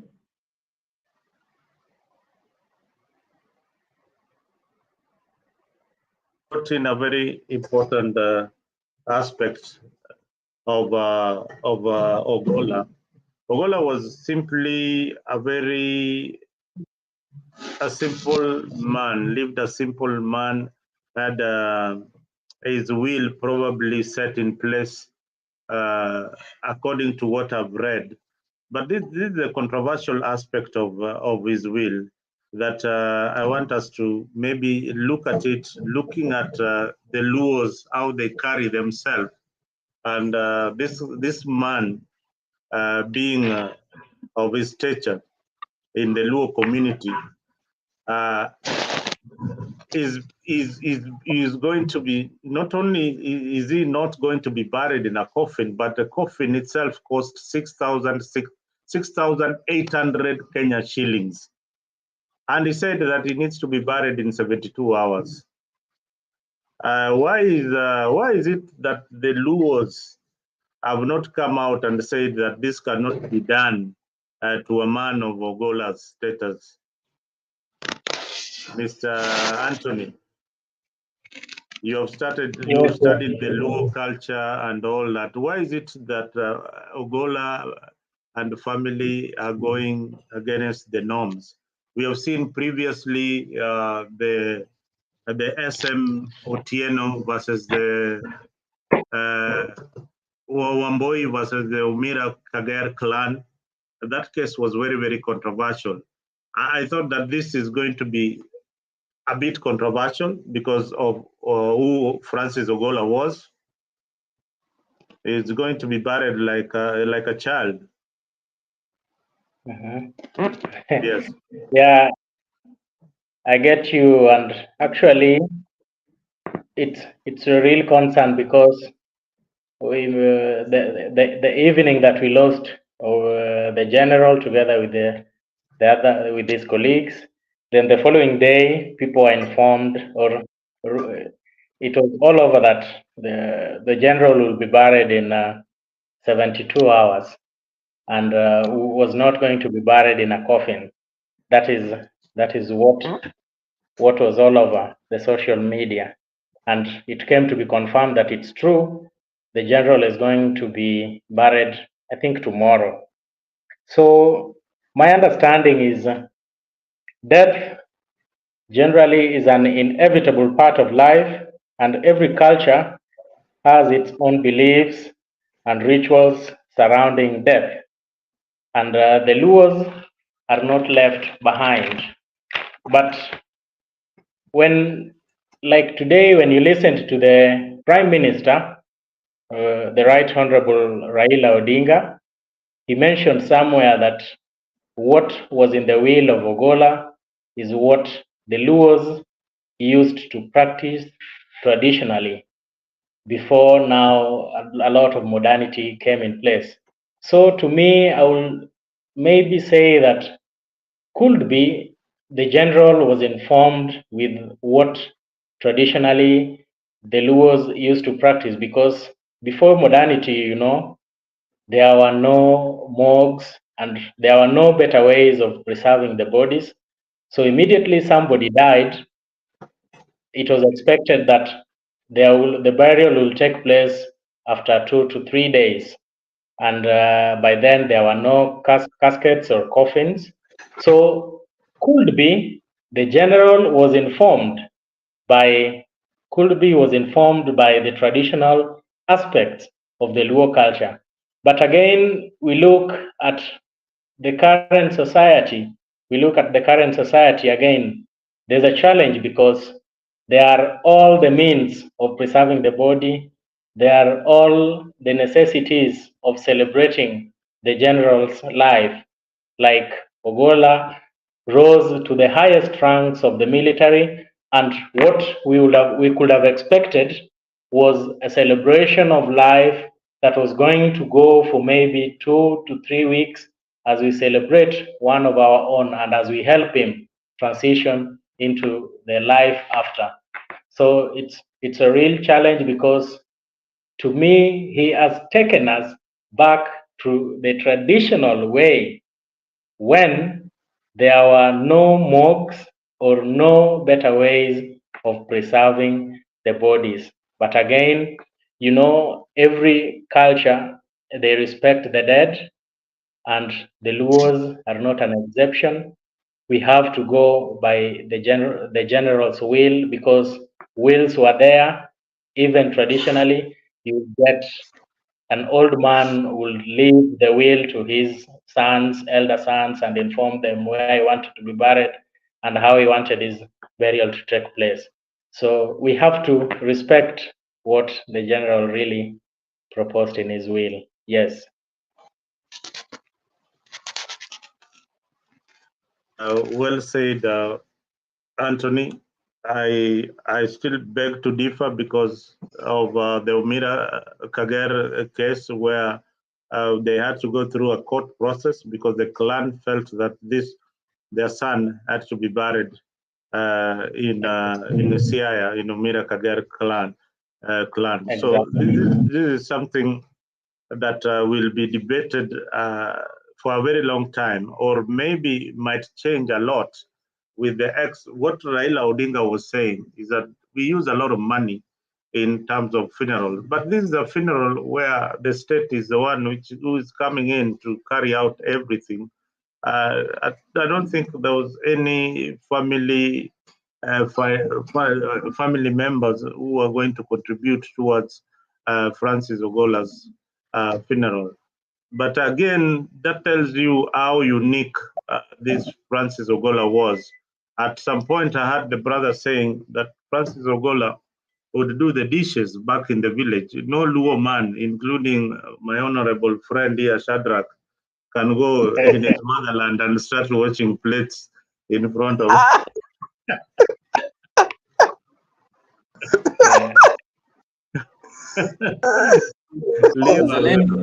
Leo has got something to say. Leo.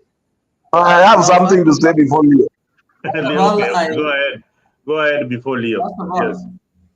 Leo, there's an just wait. There's something that I think.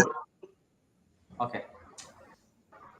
There's something that was interesting that was mentioned earlier before Anthony spoke.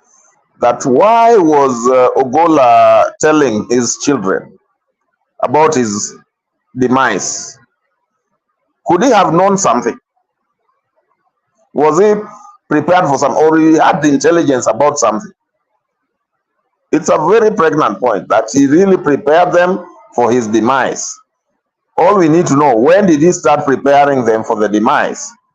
Is it because he was a soldier, so he would die anytime in line of duty?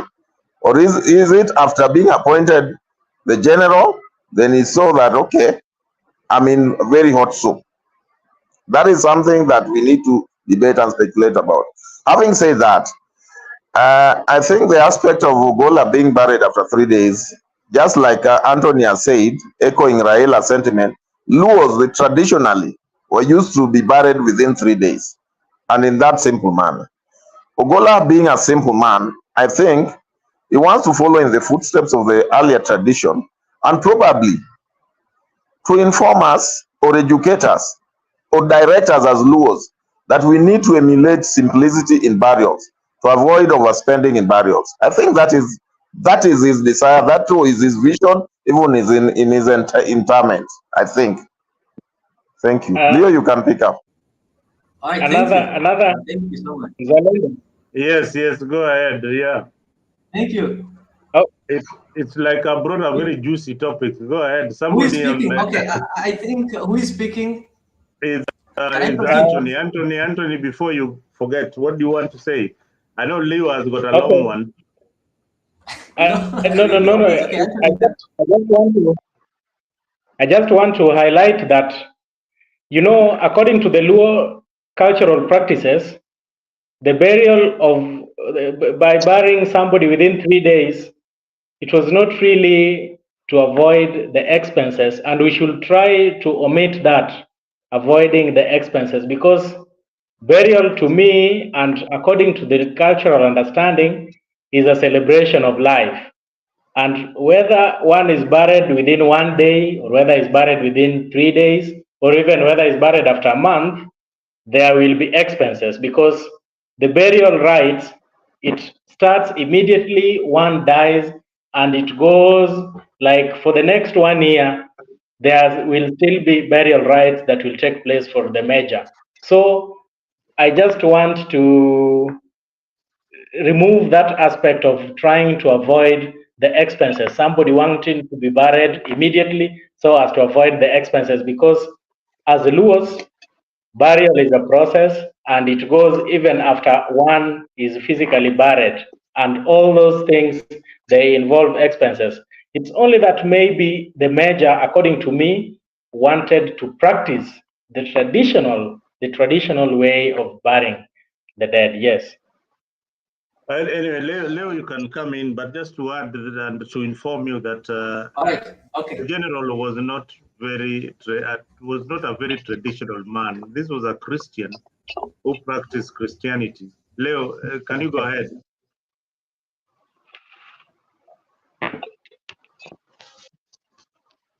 Leo has hung up. Even as Leo comes in, I just yes. Allow me to come in for Leo. Yes. Sorry. I think you people are really molesting me. No, you are hanging up. When you are given a chance, you are hanging up. Your network, you are done. These guys are used to seeing me on that seat, so they really go ahead, Leo. Go ahead, thank Leo. you.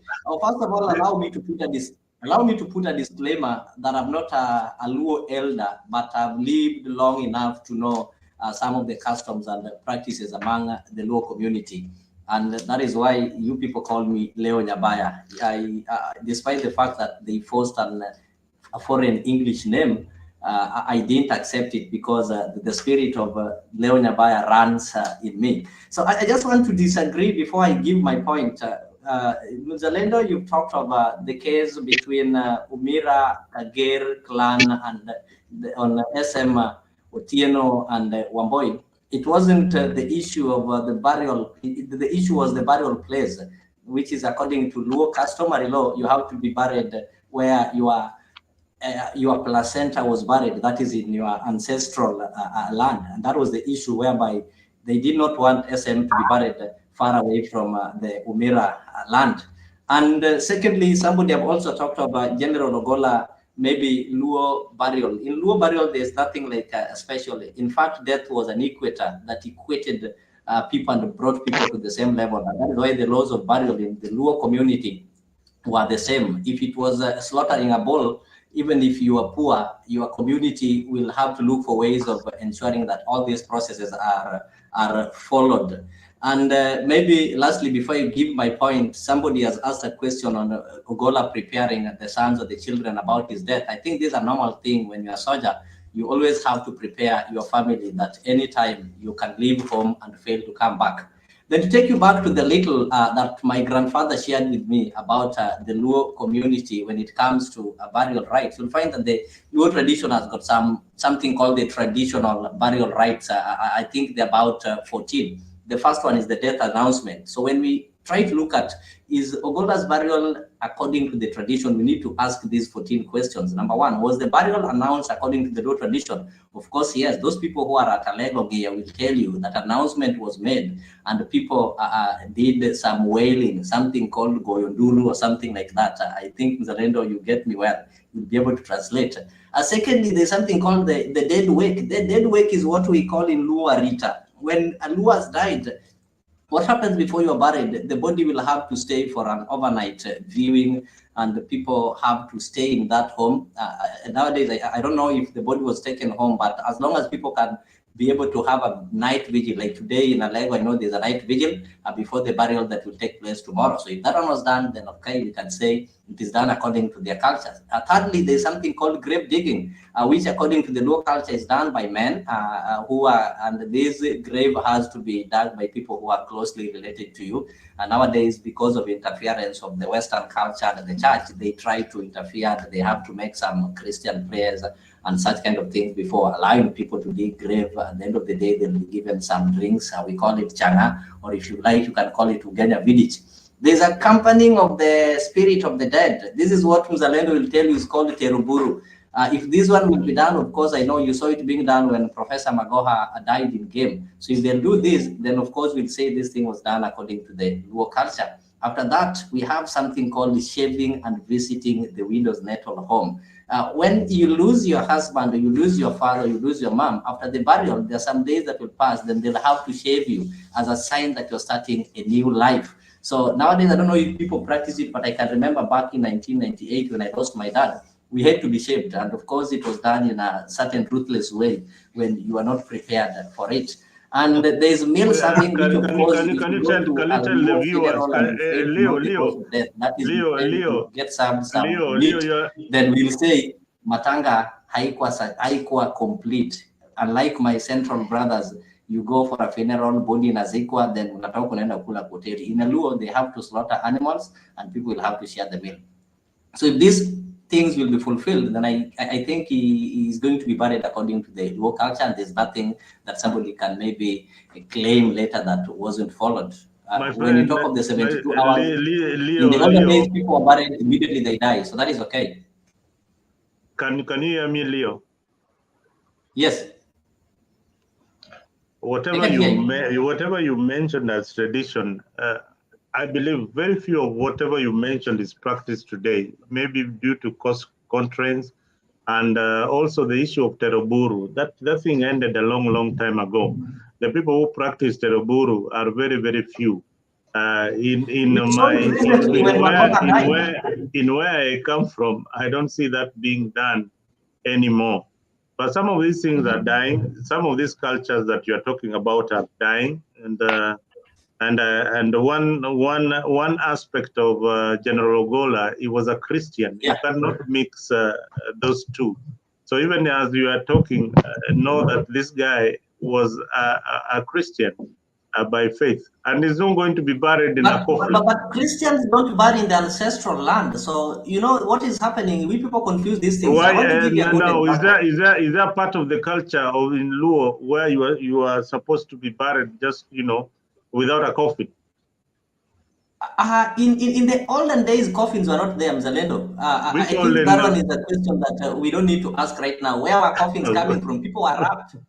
And the secondly, there's something I showed today. We need to go back. This gentleman We need to go back to the olden days. A traditional wedding being presided by a pastor in church. So that is where we go wrong. So as long as we involve the church and the mosque and this foreign religion, then it ceases to be. It becomes a confused event. It ceases to be traditional because however much people sing and dance in an African way, as long as it gets presided by the churches, the Western religion and Western culture, like what is going to happen to Ogolla, the fact that you see bishops and people reading the Bible, those are not African tradition. So what I can say is that people got confused and veered away. I don't remember people who still practice the African tradition. We got brainwashed and we left our culture and of course bought the white man's religion, and we now worship in a way that the white man wants us to worship, and we've abandoned our culture. So that's a story that maybe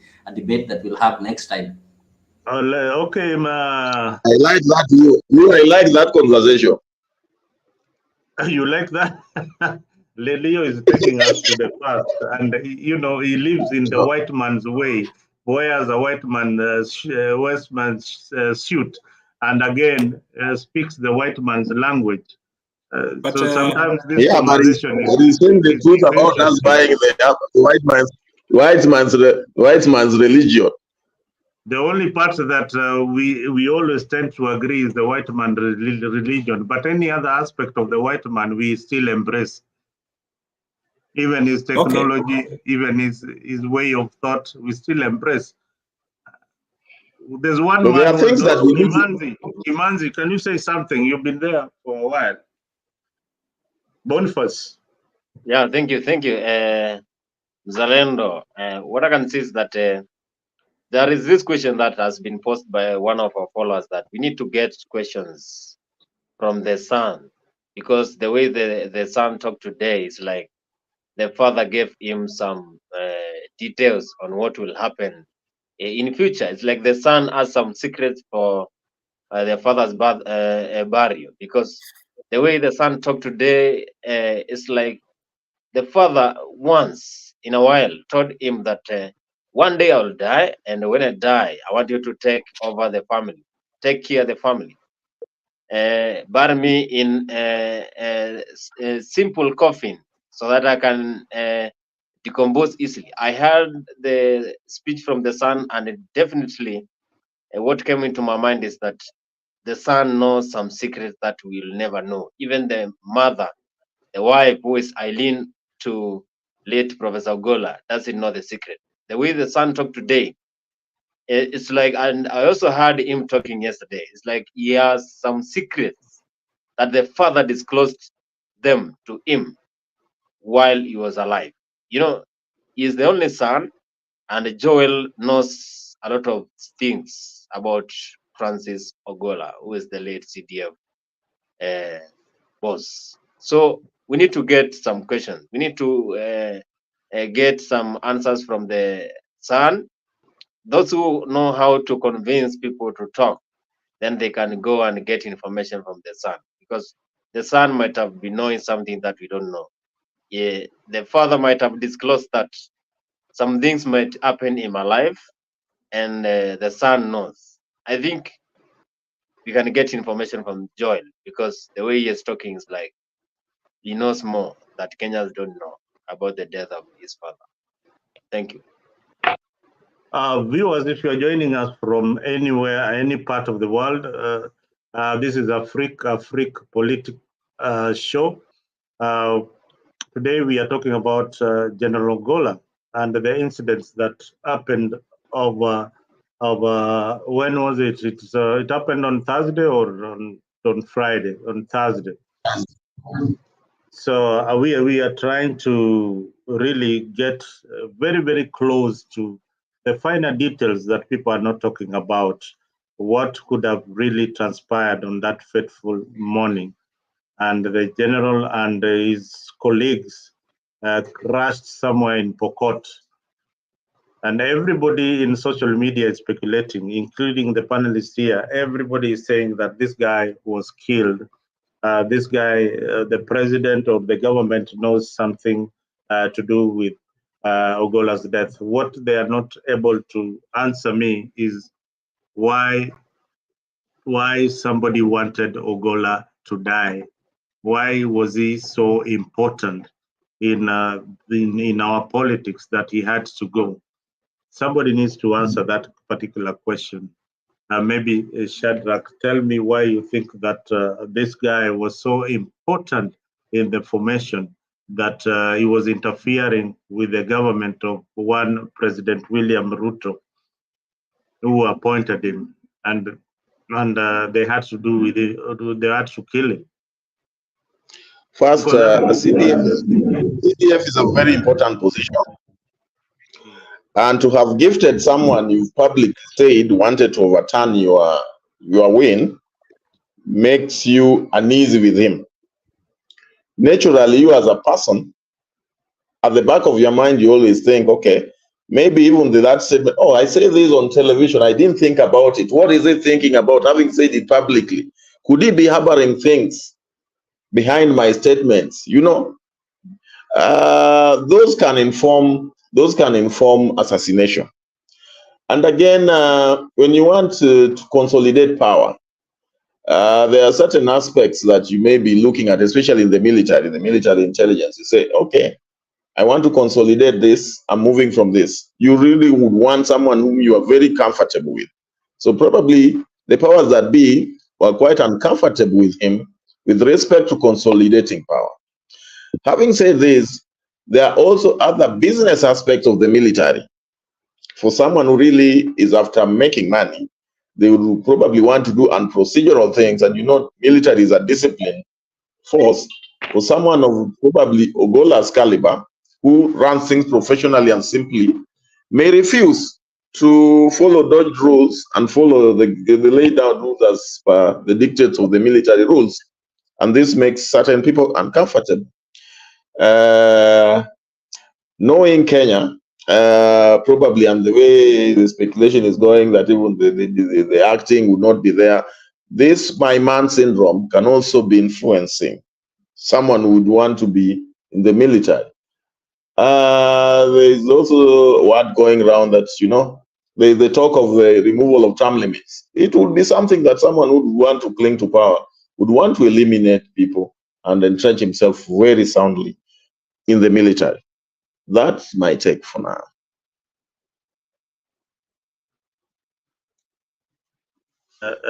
Shadrach, I mean, we are here to speculate and to speak our mind, what we feel that is important. And some of this information could be the truth. And sometimes we could say them and avoid so many other things that are going to happen in future. But I've looked at the military plane crashes in Kenya, and the choppers mishaps and things like that. This UE plane, I've tried to Google to find if it is a very, very good plane. What I read is that this plane is actually used for very delicate missions. The American plane is used for very delicate mission. It was used in Vietnam to evacuate the injured soldiers.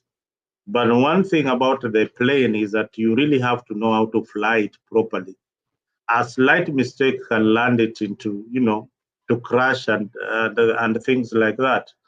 So could there have been a possible technical issue with the plane?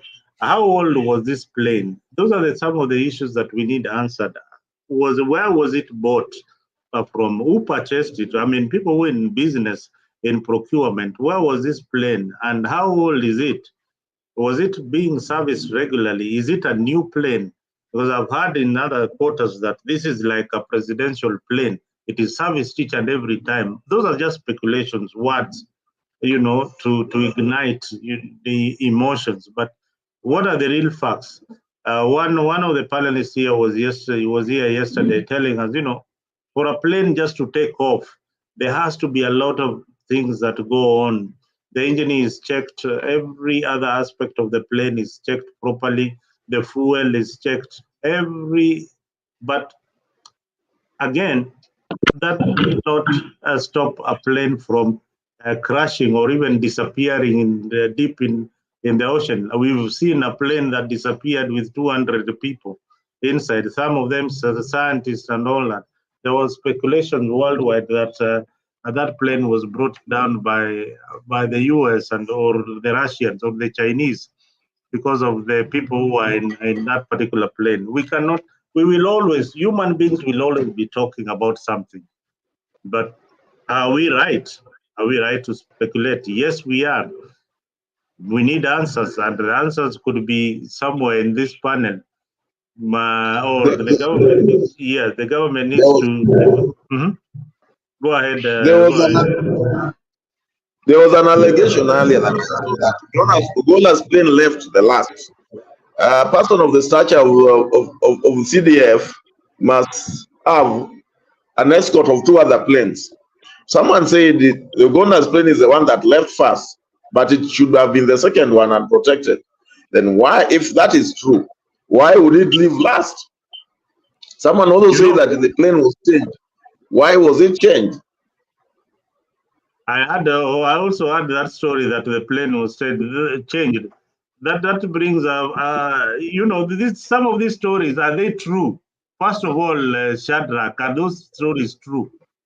Or they're just people making up stories? You've seen what Leo has brought here, Sudi answering Babu Owino. You'd look at that statement like Sudi has just spoken a few hours ago about what Babu Owino was saying. But you see, Zalendo didn't get the statement well. But the captain said something to the effect before he left. Captain is still around. Captain, can you come back and clarify? Captain is still around. It's only that his camera is. That I said. He wants clarification. What is that? Captain, you had said something else, something that Shadrach need some clarity. What is that? Can you remind about Captain of what? Captain, did you just say that the CDF's plane was the one that left last? I'm saying, bro, that the plane was only one. There was no, the planes were no two, and there were not even three. It was only one. No? Yeah, but there should have been three. More than 3 planes with him. Are you seeing? Now you see, I'm the one who brought this story. No, Captain, I'm the one who brought this story about 3 planes from what I saw on social platform, the eyewitness account. There's a gentleman who said that he saw the first plane took off, the second one took off, the third one took off. Now, the general's plane took off last. Now, I don't know whether this clip is actually original or it is one of those speculative stories that unapata huko nje. The plane was only one, even from Nairobi all the way to Baringo, Pokot, ndio ikuje iende Moi Barracks, Eldoret. It was only one plane. Ilikuwa ndege moja tu. Moja tu, hiyo tu peke yake. Na Captain, wewe vile umekuwa mwanajeshi, hii ndege unafikiri kabla itoke barracks, nani anaangalia hizi ndege? Who really is in charge? Na hiyo ndege inaweza badilishwa? Yeah, ndege inaweza badilishwa if imekuwa na maybe some technicality issues, inaweza badilishwa. But ndege ambapo ina fly CDF si ati ni ndege tu hivi inakuanga na issue ama ni hapana. Kuangaliwa tu kawaida, mambo ya mechanical problems and hiyo nayo ni kawaida. But ndege hizi zingine za kawaida inafaa hata inabadilishwa on one stop. Oh, so ni ndege moja, ni ndege special ile na bebaga CDF. Hii ndege ni special sana ambapo haifai ikuwe na any issue. And from the look of things, from how I had speculation vile nimesikia kuhusu hiyo ndege, sijui ni kusikia tu na sisemi kwa hii platform ati nasema hivyo, that the plane was dumped from America for Kenyans. I don't know, sielewi, but hiyo ndege hata ukiangalia movement yake ili move like 3 stops. It was going for the 4th stop, which I don't think even technician was in that plane.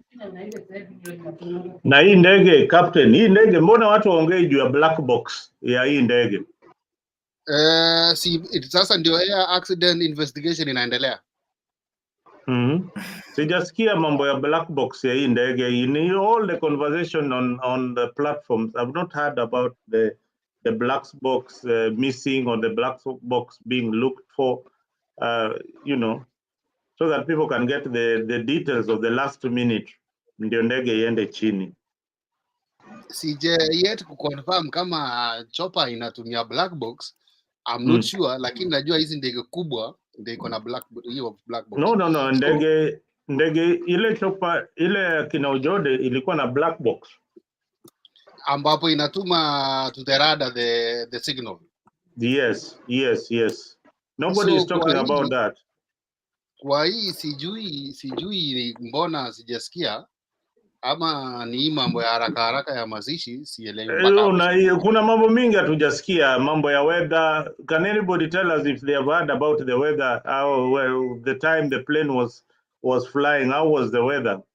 The weather was fine, even from the high witness who were there, who mwenye alienda kuwasaidia yule jamaa ambaye aliruka, alisema alikuwa anaiona tu inakuja vizuri, ni kama ina land, unaona.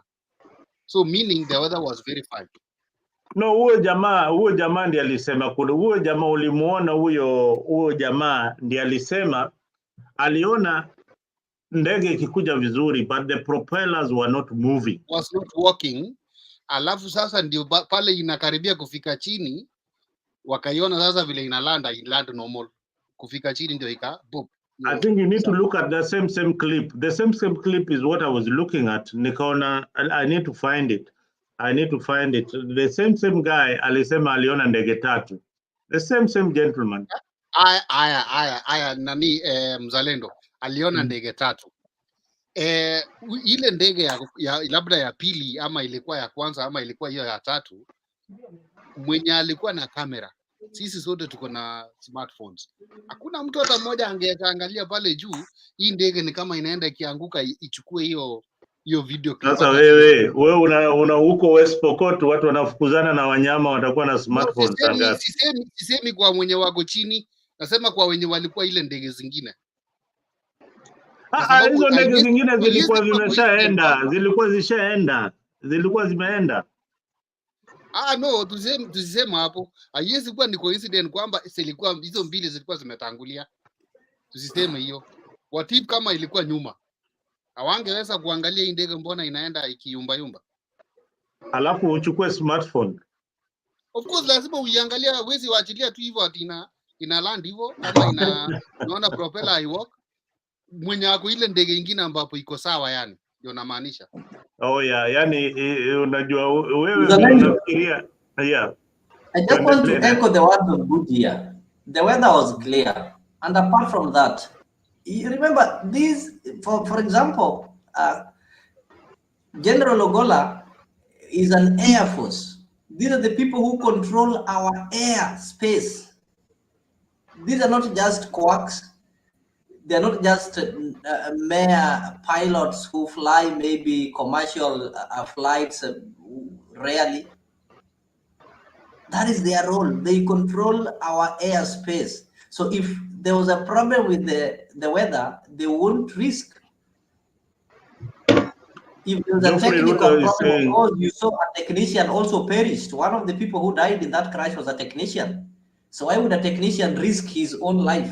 It is not a Tahmid bus or Mokina bus whereby a mechanic will have to do his things and remain without caring because he knows he's not going to be with the bus in case anything happens. The technician was in the same flight.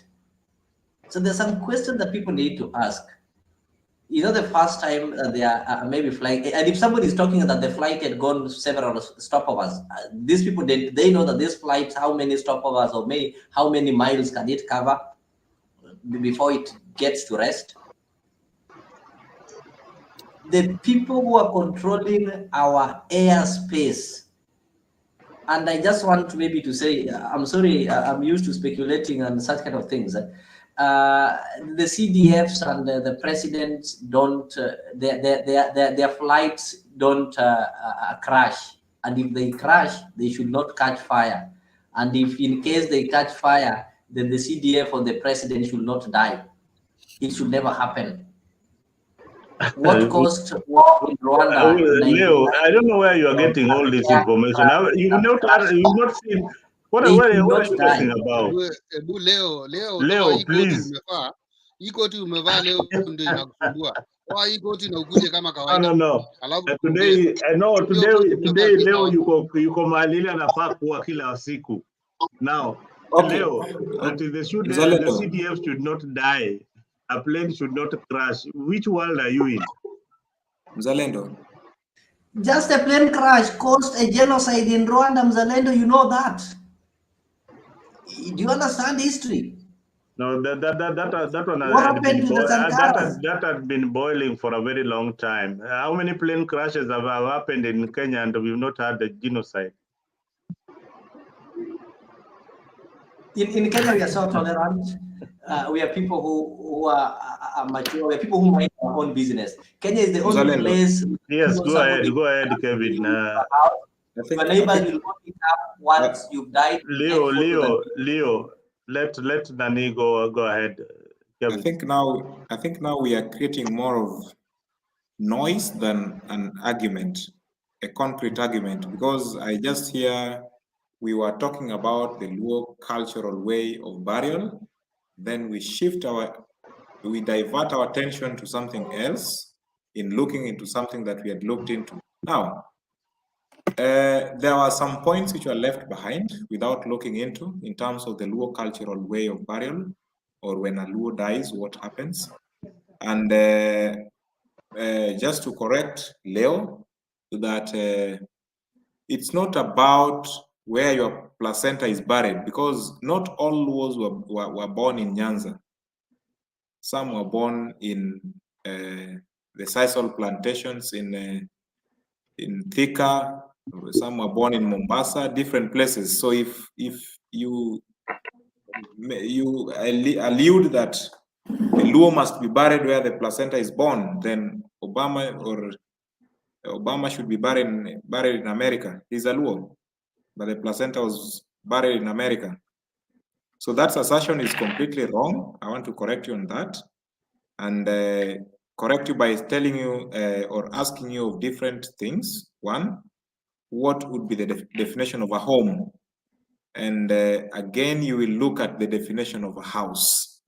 That will lead us into where a Luo should be buried.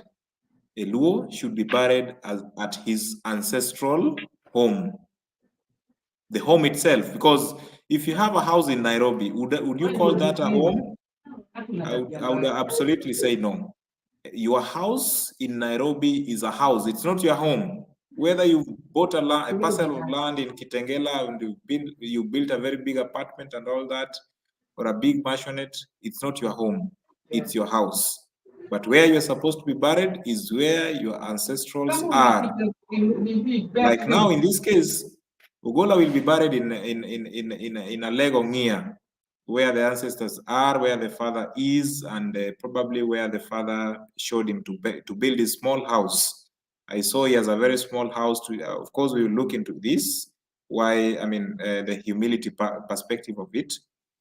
And the 72 hours is based on his will. Will may be an informal will or a formal will. Traditionally, we used to have an informal wills, whereby you tell your wife or you tell your people who are around you that this is what I want to be done when I'm dead and all that. It's a will. But now the current will, it's more through the court way, whereby you go and swear an affidavit and all that. It goes the formal way of, you have to document it and you can't change it. So he said he's going to be buried without a casket. We will concur with that. On the other side, a coffin, I believe a coffin is more, it came with a Christianity, to say the least. So he is not going to be buried in a coffin, but then that leads us into the perspective that Mzalendo is saying he's a Christian, and therefore it's more of confusion. So is he going to be buried with a Luo Council of Elder, or is going to be buried with a priest or a pastor? It's something that we are going to weigh and see who is going to bury him. Are we going to use the traditional ways or the Christianity perspective? Are we going to use the military or the military way of burial, or we are going to use it as the Luo cultures portrays it? Thank you.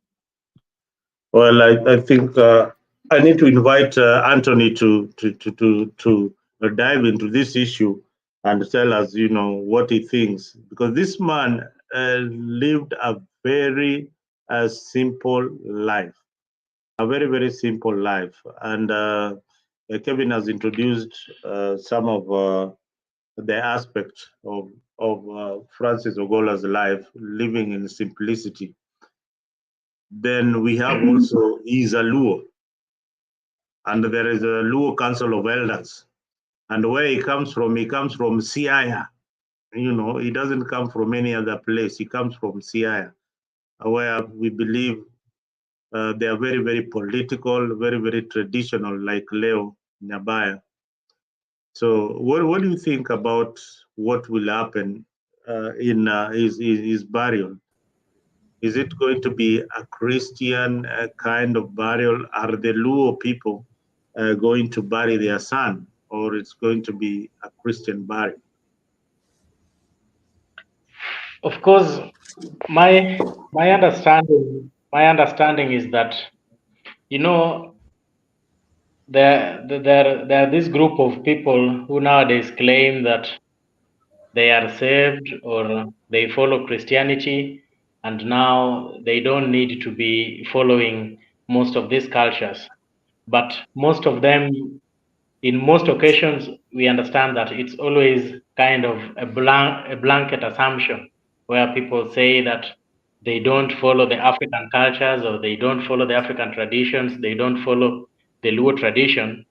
But in real sense, what I can say is that there is this aspect of enculturation where we take an aspect of Christianity and then an aspect of African culture or a Luo culture, and we try to blend it together to come up with something that is more refined, something that resonates with our Christianity, and at the same time something that resonates with our African culture. So let's take, for example, Leo was explaining to us the rites that have to take place, the rites that have to take place when a Luo dies.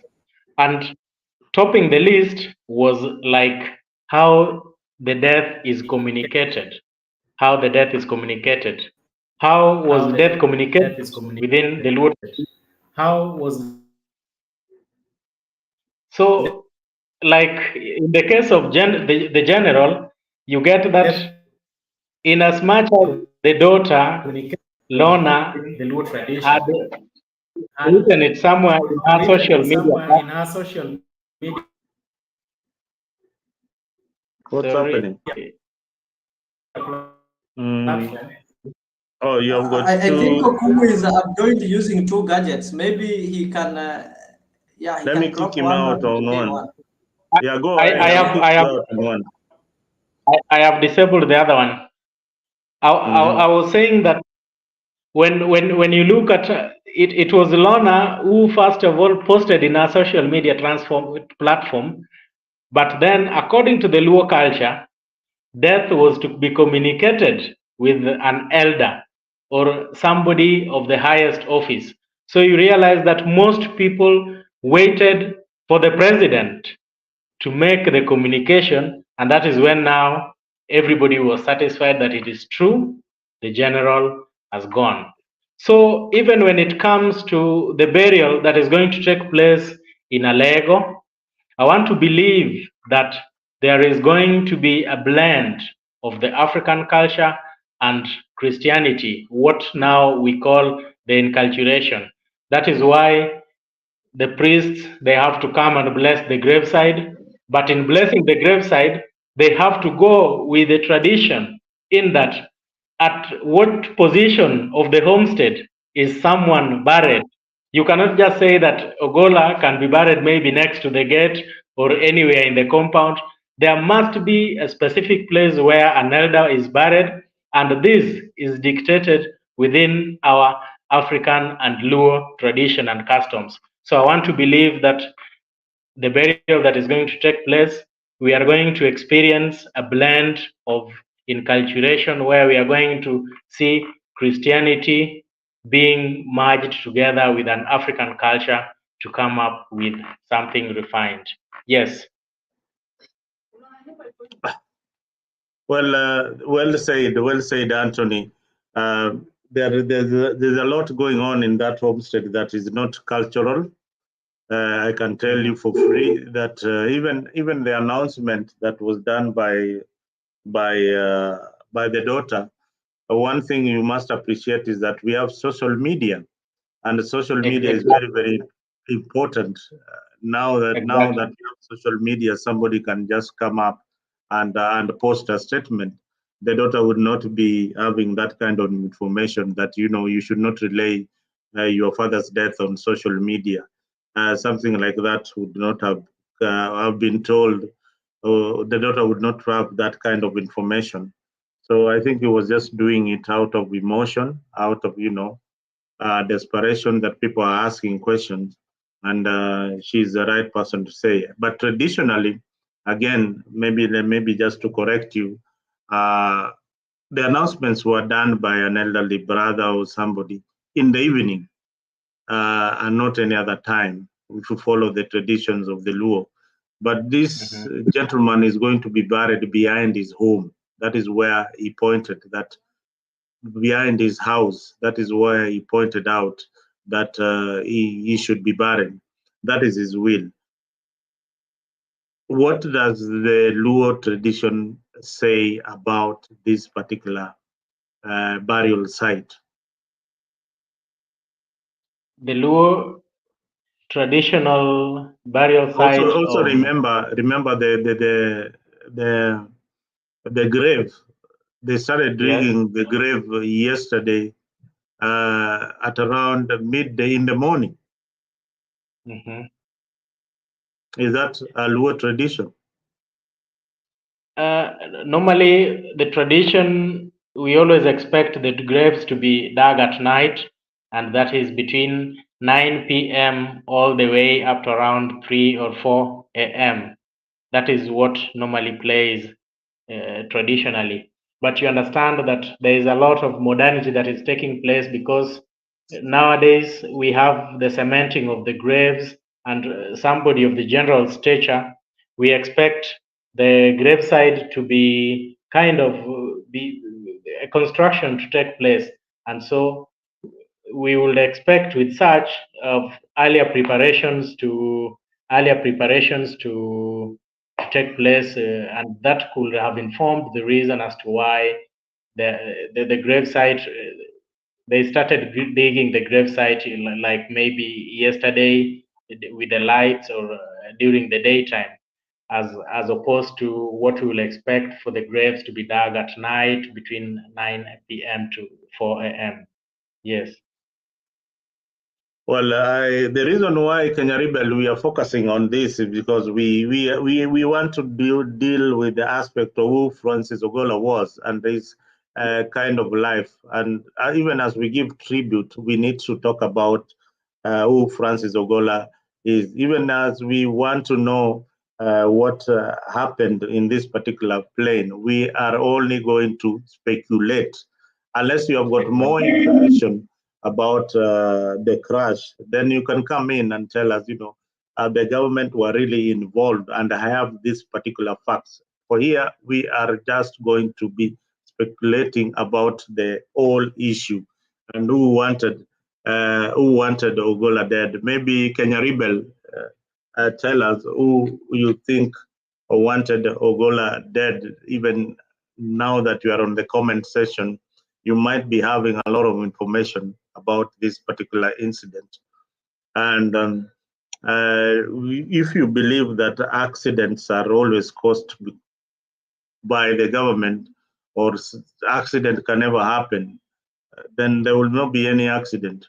I have a family here in the US who normally travel in different planes. And the more reason why they travel in different planes is because they are scared that if the plane crashes at any given time, at least there will be survivors. One of the family members would survive because they did take the same plane. But I always ask myself that suppose the other one, okay, the plane will crash and maybe a daughter or a son dies, then you'll also be thinking, like, suppose we took another plane, we took it all of us, maybe we would have been alive. So sometimes death is something inevitable. We can't avoid death. It is, we Christians believe that it's a chapter in life. You are born, and at one point you will die. Each and every paragraph of your life is written that you will be on this particular plane on this particular day, and you will perish this particular way. So Ogolla has finished his journey. We are here to celebrate the life of the general. Maybe it was ended by people who didn't want him at that particular position. But maybe Kimanzi, can you please find out how many years was Ogolla left with for service? Maybe somebody can try and tell us, how many years was Ogolla left with to serve as the CDF? Maybe Leo or Kimanzi or anybody else can please tell me why they had to end this guy's life. How many years was he left with to serve in the military? Allow Kimazi to come in, then maybe I'll come after Kimazi. You've been alienated for so long. He's not that noisy. He can't make noisy. He's humble. Allow him to proceed. Well, Kimanzi, tafadhali karibu. Come in. Thank you so much, Mzalendo and the whole panel. So Francis Ogolla took over the leadership for the KDF in April 24th. I think it is April 24th or 28th last year, that is 2023. So I think he has served for 1.5 years. And again, that was a short period of time that a general can serve. So the question is whether the accident was planned or it just happened the way the other accident took place. So what we can ask is that we get some information about why this accident happened, and if it was planned, then who were the people who were involved in this accident? Because people tend to say that when planes are on air, for example, they took off, they cannot get into accident. But again, you have to know that these are just things that are made by human beings, and they must have these errors. And when they have this problem, then definitely they are going to cause accidents. So I have seen a comment here in the comment section, and someone is asking, why do people tend to believe that when people are in this top position, they cannot get into accidents? That this question is so hard to answer. But again, here we will leave it to the government. But again, the general served well, but the comment that was made by President today raised a lot of eyebrows. He said that General Ogolla gave him three things to do, either to forgive him, to take him to court.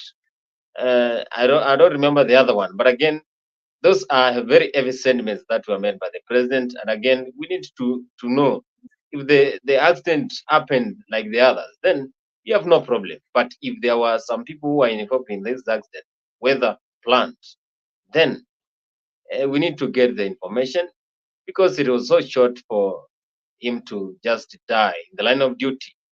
But again, he was only 61 years. I think, according to the KDF, I don't think whether we have the KDF constitution, but again, I think they have the time that they have to retire. But again, I'm going to get into details and know how many years can the KDF boss retire and go home to enjoy, because they cannot serve for years. They have to just relax and enjoy. I have seen another former boss there just trying to mourn the death of Angola. So we are mourning and we will continue to mourn. But again, as we mourn for Francis Ogolla, we should also mourn for the others. Because personally, as a journalist, I was affected because the photographer who was a woman there and the other guy who survived are the people who were giving us information about where and when the CDF boss was going all around. So we are mourning, and we should also neutralize the ground. As we mourn Ogolla, we should also mourn the others, because Nyawira was there and she was a brave woman. We also have the other sergeant there who was dancing. I saw the video on the TikTok who was dancing. So we should neutralize the ground as we mourn the death of Ogolla. We mourn the others because they were in the line of duty together with the CDF. Thank you, Mzalendo. Thank you so much, Aboni. Of course, you forgot to appreciate me for having allowed these guys not to bully you on the background there. But it's okay. You know, you're my brother. I know and understand you. I know your strengths and weaknesses. Like if you have to serve a meal, I'll ensure that everybody is given a plate. If it is put on a bowl so that we all scramble for it, of course, you will not get anything. I just respond to the question that Mzalendo asked when it comes to retirement and such kind of thing. Generally, in military, a full general, the CDF retires at the age of 62, and lieutenant general should be retiring at 61, and a major general at 59, and a brigadier at 57. But that in place, if you are put at the position of the CDF, you're supposed to serve a full term of 4 years. So Ogolla, I think, is 61 or 62. By the time he was being appointed, he was 61, of which if he was not appointed, then basically he would have retired at 62.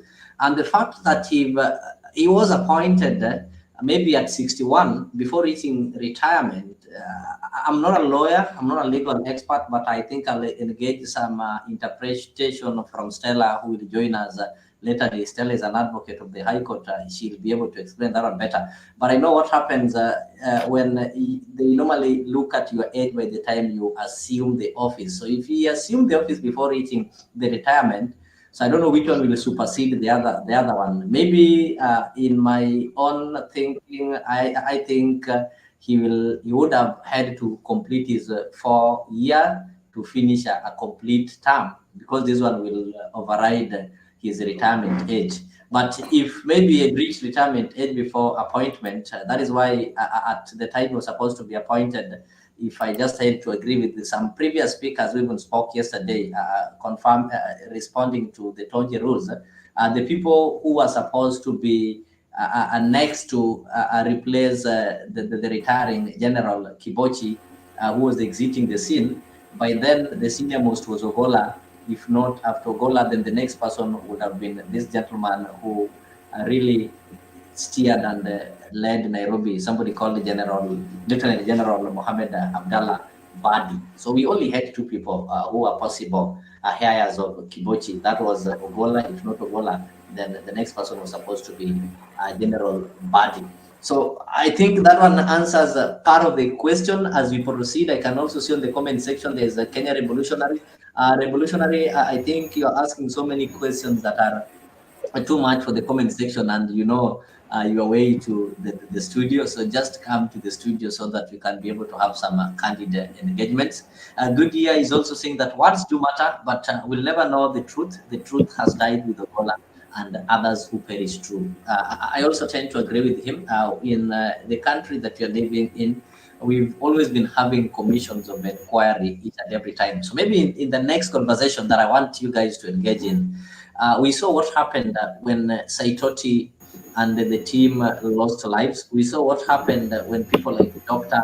Robert Ouko were mysteriously murdered by the killers, of whom up to date we don't know. We saw what happened to the assassination of the late Thomas Joseph Mboya, people like JJ Karaoke, and people like Chris Musando. This is a script that has always been there with us. What usually happens after this, the government, through the various departments, will always come up with what is called a commission of inquiry. And you guys will agree with me that today, the Transport Cabinet Secretary, that is the former Elgeyo Marakwet Senator Kipchumba Murkomen, aka Swagman, already established a commission of inquiry to go and inquire on the cause of death. And that is the question that most people are really asking. So do you as a Kenyan believe that this commission of inquiry that has been composed is going to deliver, or it is just like any other commissions of inquiries we've been having, earning taxpayers' money? At the end of the day, they don't come up with reports. And if they come up with the reports are never implemented. So we've had so many commissions of inquiries whose reports have never been taken into action. So that is the next point that I want us to engage in, even as I bring in Black. I know Black was on the background, he not contributed. So I just want to get his views. Then next we will try to look at the possibility of this commission coming up with recommendations that are going to be implemented or that are going to satisfy and solve this kind of speculation. Black, karibu sana. Kindly don't respond to some of the issues from Kenya Revolutionary. I know him as a catalyst. He's just trying to incite you into a world that you might not manage to finish. So Black, karibu. Bargan, I hope I can be heard. You can be heard, right? Am I audible enough? You're audible. Okay. That's good. Okay. Jambo kwanza panelists, the viewers wherever they are.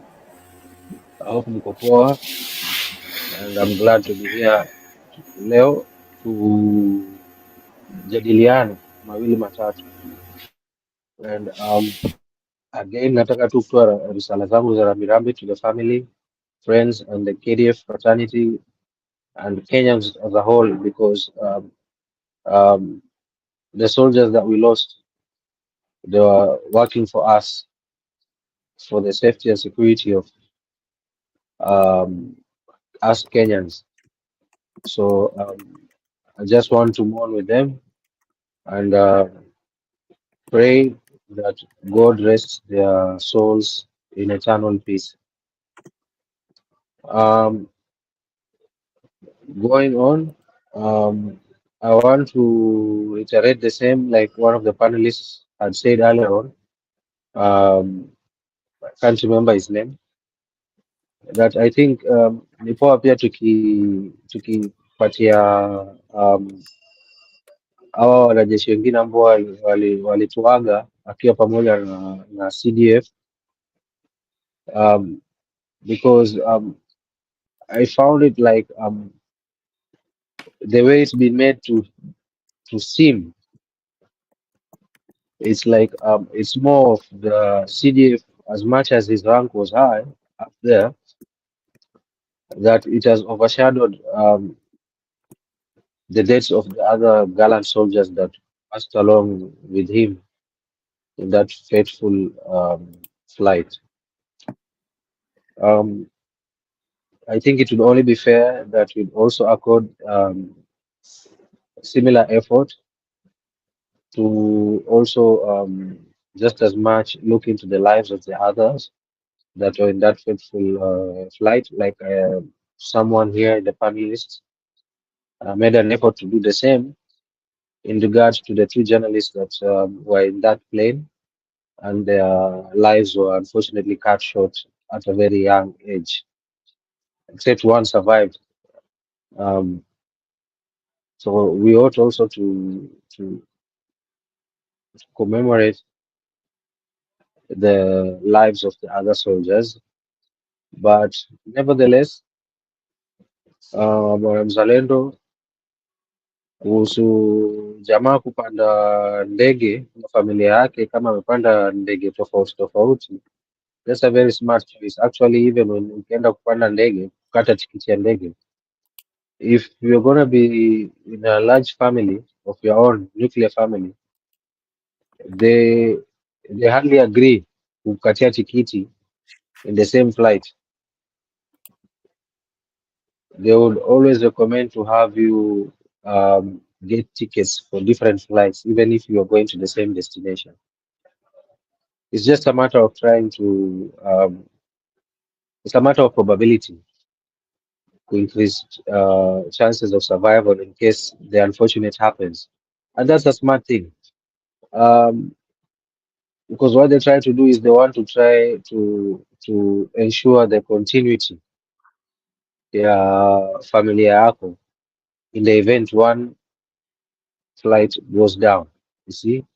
So it's a smart idea, and if that's your cousin that does that, I would recommend you and any other listener or viewer back home to be doing the same. That's what I do, by the way, just to let you know. I do the same. It's a very smart idea, and you ought to consider that. Moving forward, in matters to do with investigations, which you've just asked, Manalio, you know, one thing we fail to understand, or maybe tunaichukulia, not fail to understand. I'm trying to find out better word, which we fail to take stock, is that this is a military chopper. Being a military chopper, ilianguka, it means it's a military incident which will have to be taken care of by the military themselves, and the report will only be shared amongst the military. So you see, if it was a civilian chopper that went down, then that would be a different story. So don't expect that the report that will be made by the military to be made public.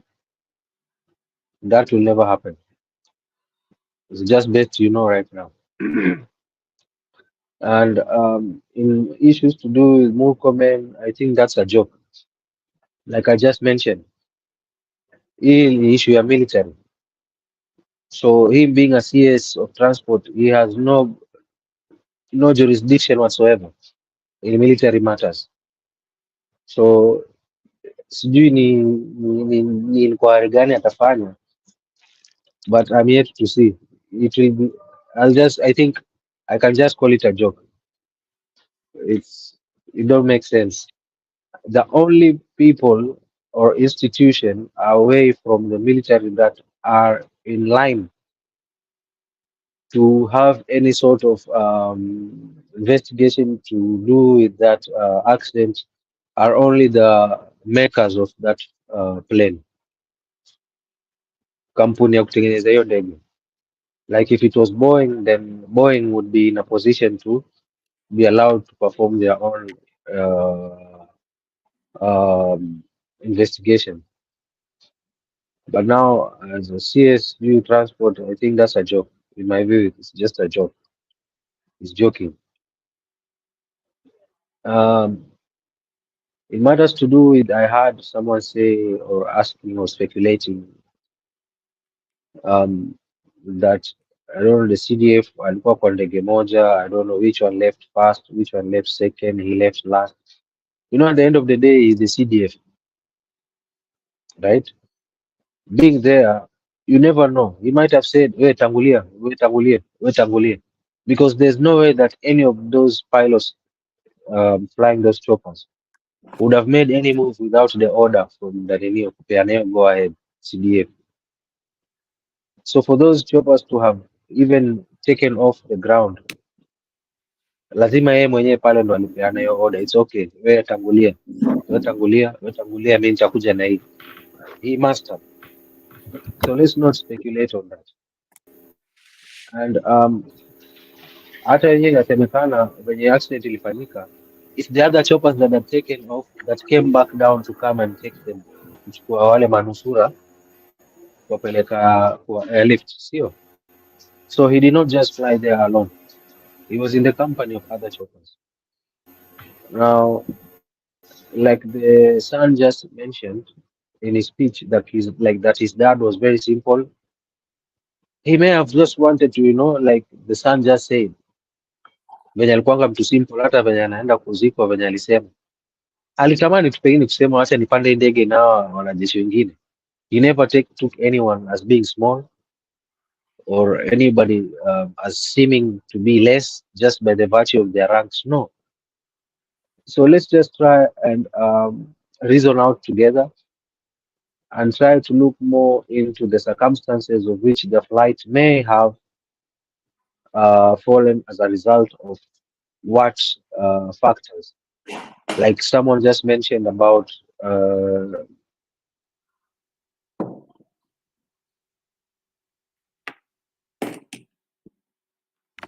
we're losing you. Can you hear me? I'm saying, yes, I can hear you. All right, proceed. Nasema, I think we ought to look at the other aspects also of key to this incident, the aspect of, like one mentioned, the airworthiness of this chopper, was it well maintained? Yes, no. Someone talked about hakuko na technician. There's always a technician there, by the way, ikiondoka hivyo. And I believe Now, even the technician also perished. One of the people who died was a technician. The technician. Yes, he was in that flight. He perished. There's always a technician. Always. Always there's a technician that will be in that flight. So those that are privy to hizi mambo za hizi ndege za kijeshi, captain, if you really are or you ever served, you know there's always a technician. So for that plane to have gone up, it means that that technician must have given it a clean bill of health. Otherwise hangekubali hiyo ndege ipande, angesema hapana, hii ndege iwache isimame, iketi chini niangalie. So for that plane to have gone up, it means ilikuwa in the clean bill of health at that point which it was taking off. Now, maybe the issue would be now in the technical aspects. If the military can invite the makers of that chopper, because wao ndo walitengeneza hiyo ndege, they will be in a better position to establish if what could have gone wrong. Just like when you see some aeroplanes going down, Boeing wanakuanga wao ndo wanafanyanga investigation, wanasema okay, this was pilot error, or this is the result of this and this and this. There's this software that we needed to be updated. Maybe we did not do in time. Blah. They have the answers. So I believe we being a Bell company aircraft, they would be best if they could be invited to do those investigations. That's how I look at it. And to finish it off, to finish my submission off, I would like to say that I wish to borrow a leaf from the way the late Ogolla has managed his passing on. Like alikuwa amepanga mambo yake in advance, and you see, this is a wake-up call. It's very unfortunate that sisi kama Africa we always find it like a taboo. Kechini tunaanza kusema ile siku utafariki, ingependelea kwa hivi na hivi na hivi. I think it's always best to plan ahead, because this is something that is inevitable. None of us will live forever. You see now things zimeenda too smoothly na yeye because he had already planned for it. So I looked at and I listened to what the son was saying, and I was like, wow, this gentleman must have thought ahead. And maybe that is something that we ought to do as Africans. Let's be planning ahead too. Ile siku utaondoka, how would you like things being done? How would you like to leave your people? Vitu kama hivyo, you organize them in advance while you're still alive. You make it easy for them when you're gone. Thank you, and nitaachia hapo, nipatie watu wenzangu waendelee. Asante. Thank you, Black. Thank you so much. And of course, maybe just to echo this, and the Boniface also echoed, of course, in paying tribute, you're paying tribute to all the fallen soldiers. So maybe Ogolla has just been brought on limelight because he's getting buried tomorrow. The other soldiers, I think the arrangements and plans are still underway. And shall the right time come for their burial, then Kenyans will have an opportunity to delve into their life and their contribution to this great nation. So it's not that because CDF Ogolla was their senior, that he'd been given so much attention, but it's because he's getting buried tomorrow. And also, before I bring Captain, I do believe I had some panelists. We were discussing something. We have a program here called Dr. Shamba, and I learned that this thing called will is not something that came with Europeans. It is not something new. The will used to be there even in our African tradition. That is why our grandparents, even before they died, they would say that this piece of land should be given to so and so. These things should be given to so and so. The will was there. So the only difference is that currently the wills are documented, but in the olden days they were verbal. And these verbal instructions that were given before somebody dies were dearly adhered to, and nobody would dare change. And I'm told if somebody who lived their life so well and deserved to rest before they died, they will call their families next to their deathbed to give a will, to give you the last instructions on how things should be done. So we can't say that the will wasn't there. It used to be there. And what we need to encourage people is to avoid the disputes that arises once somebody has died. It is good that you have a will. A will is not only for the people who are heavily loaded. I think people call them the rich. We don't have the rich. Everybody, even you, that small acre of land that you are holding, that jerrycan or that chair in your house, you need to plan how it is going to be inherited so that you avoid some conflicts that come up once you are deceased. So let me give this opportunity to, I think, Leo. Anthony. Yes.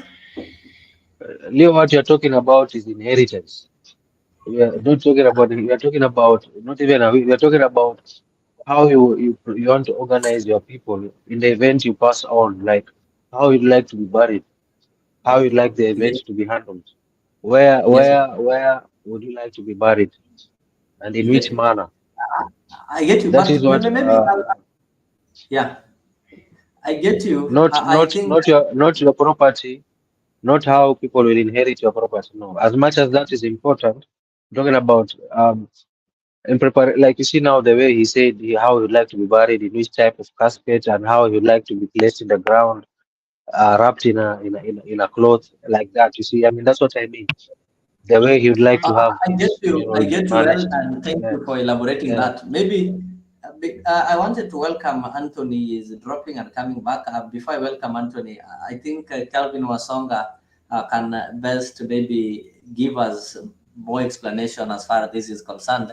Why people weren't talking of how they were to be buried. I'll welcome Wasonga and Anthony on this discussion as far as the traditional rights are concerned. I do think people are not saying how they want to be buried, because each and every community or each and every tradition had some well-laid practices that these are all that was left to General or to elders to decide. But now, because of diversity, we have people practicing something. We rarely people practice African culture, but we have people practicing some mixed up cultures whereby people want to marinate the Western culture, the Christianity, the Islamic, and their traditional beliefs. So in this case, it complicates things. So like for Ogolla was a dedicated Christian who walked with this Bible. I don't know if walking with the Bible qualifies you to be a Christian, but let me leave it at that point right now. He was a dedicated Christian who walked with his Bible. But now there are also older men from Alego who believe in their tradition. So if Ogolla had died without laying out how he wants himself to be buried, then there would be a conflict between the church that he used to attend, who believed that this is a born-again Christ who is going to rise and needs to be buried according to the Jewish or according to the Christian practices, and the African traditionalists who also want to practice those tradition in Africa. So because of that, to avoid that conflict, the will and such kind of things are important. So Anthony, I'll bring you first before I go to Calvin. Calvin, you'll have to forgive me. Your internet is stable, so I know even if what happens, I'll still have to get you. So let me bring Anthony first, is when I come to you. Actually, I wanted Kevin to come first. To come first so that I'm trying to gain some stability a bit here. It's okay. Is it possible? Granted. That is being a gentleman. So Kevin, you can proceed. Okay.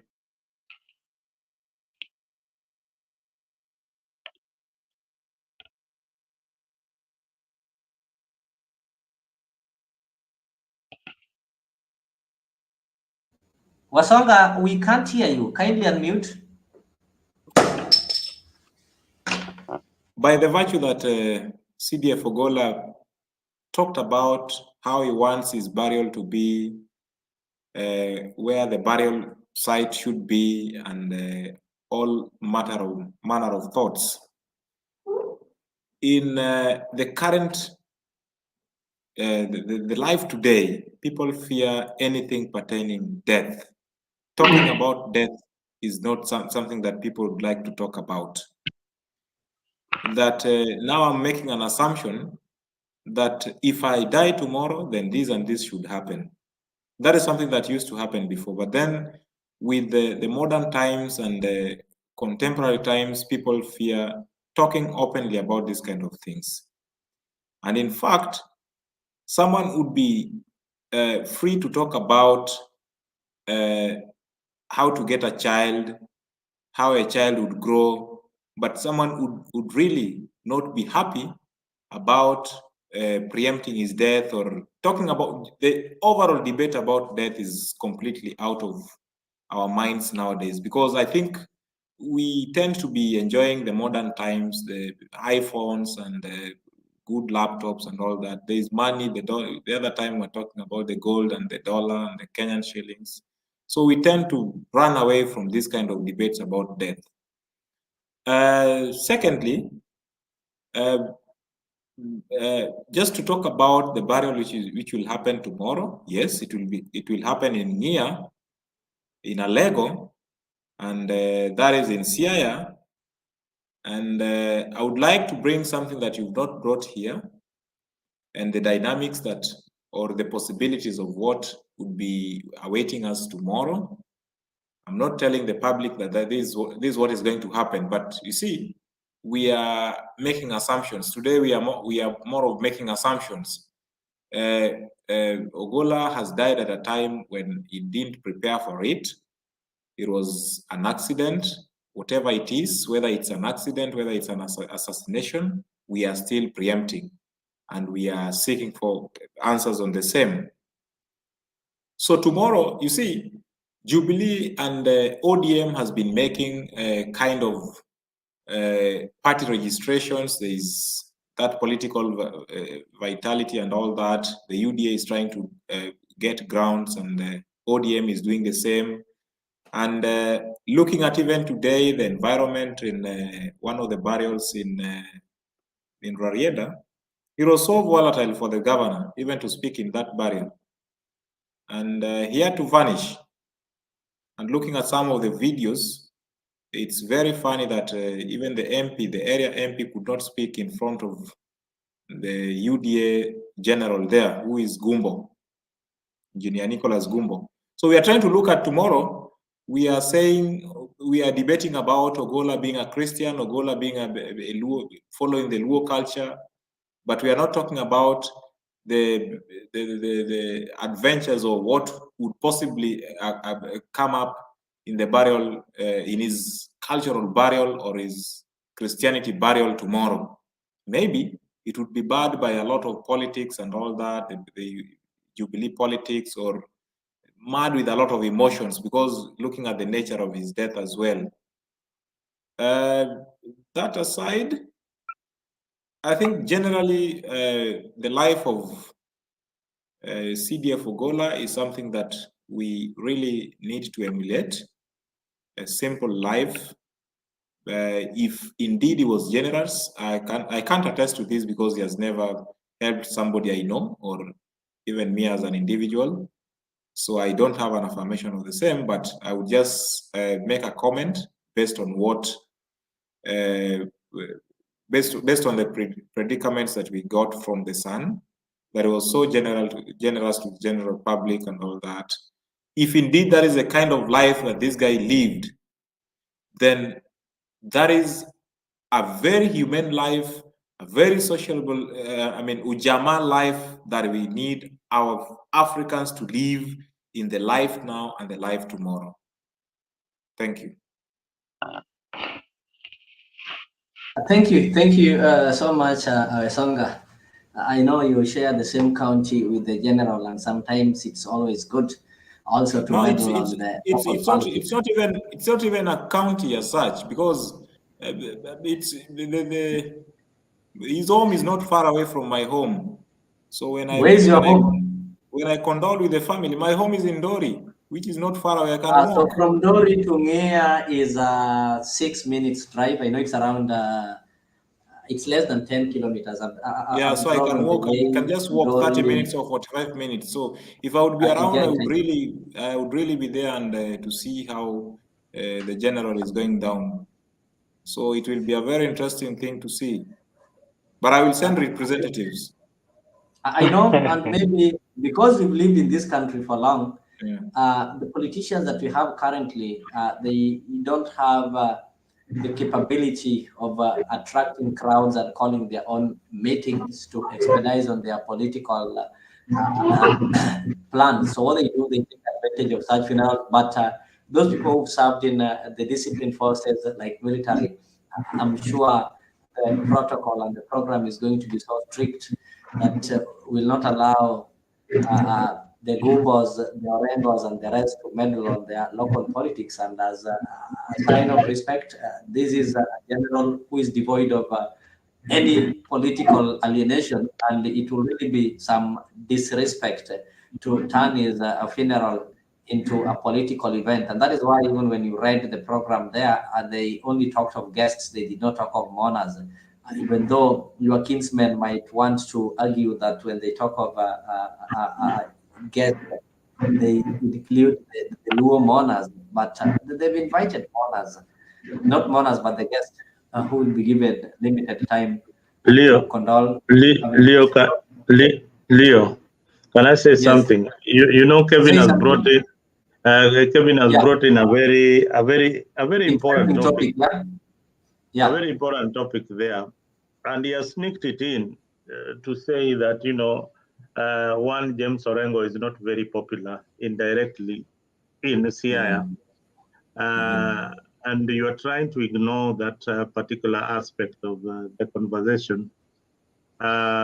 This funeral, there will be a lot of politics, but that politics will be taken as somewhere else, not in the general's compound, because I think the general, from the way he has conducted himself and the will that he wrote, the wishes that he had for his burial, I think politics will be the last wish that you would want in his funeral. So politicians, I think they will be barred from even making any statement at his home. So what is likely to happen is that if the family agrees for the body to be viewed in a ground in Ndori Primary or somewhere else, then politicians can come there and, you know, say whatever they want to say.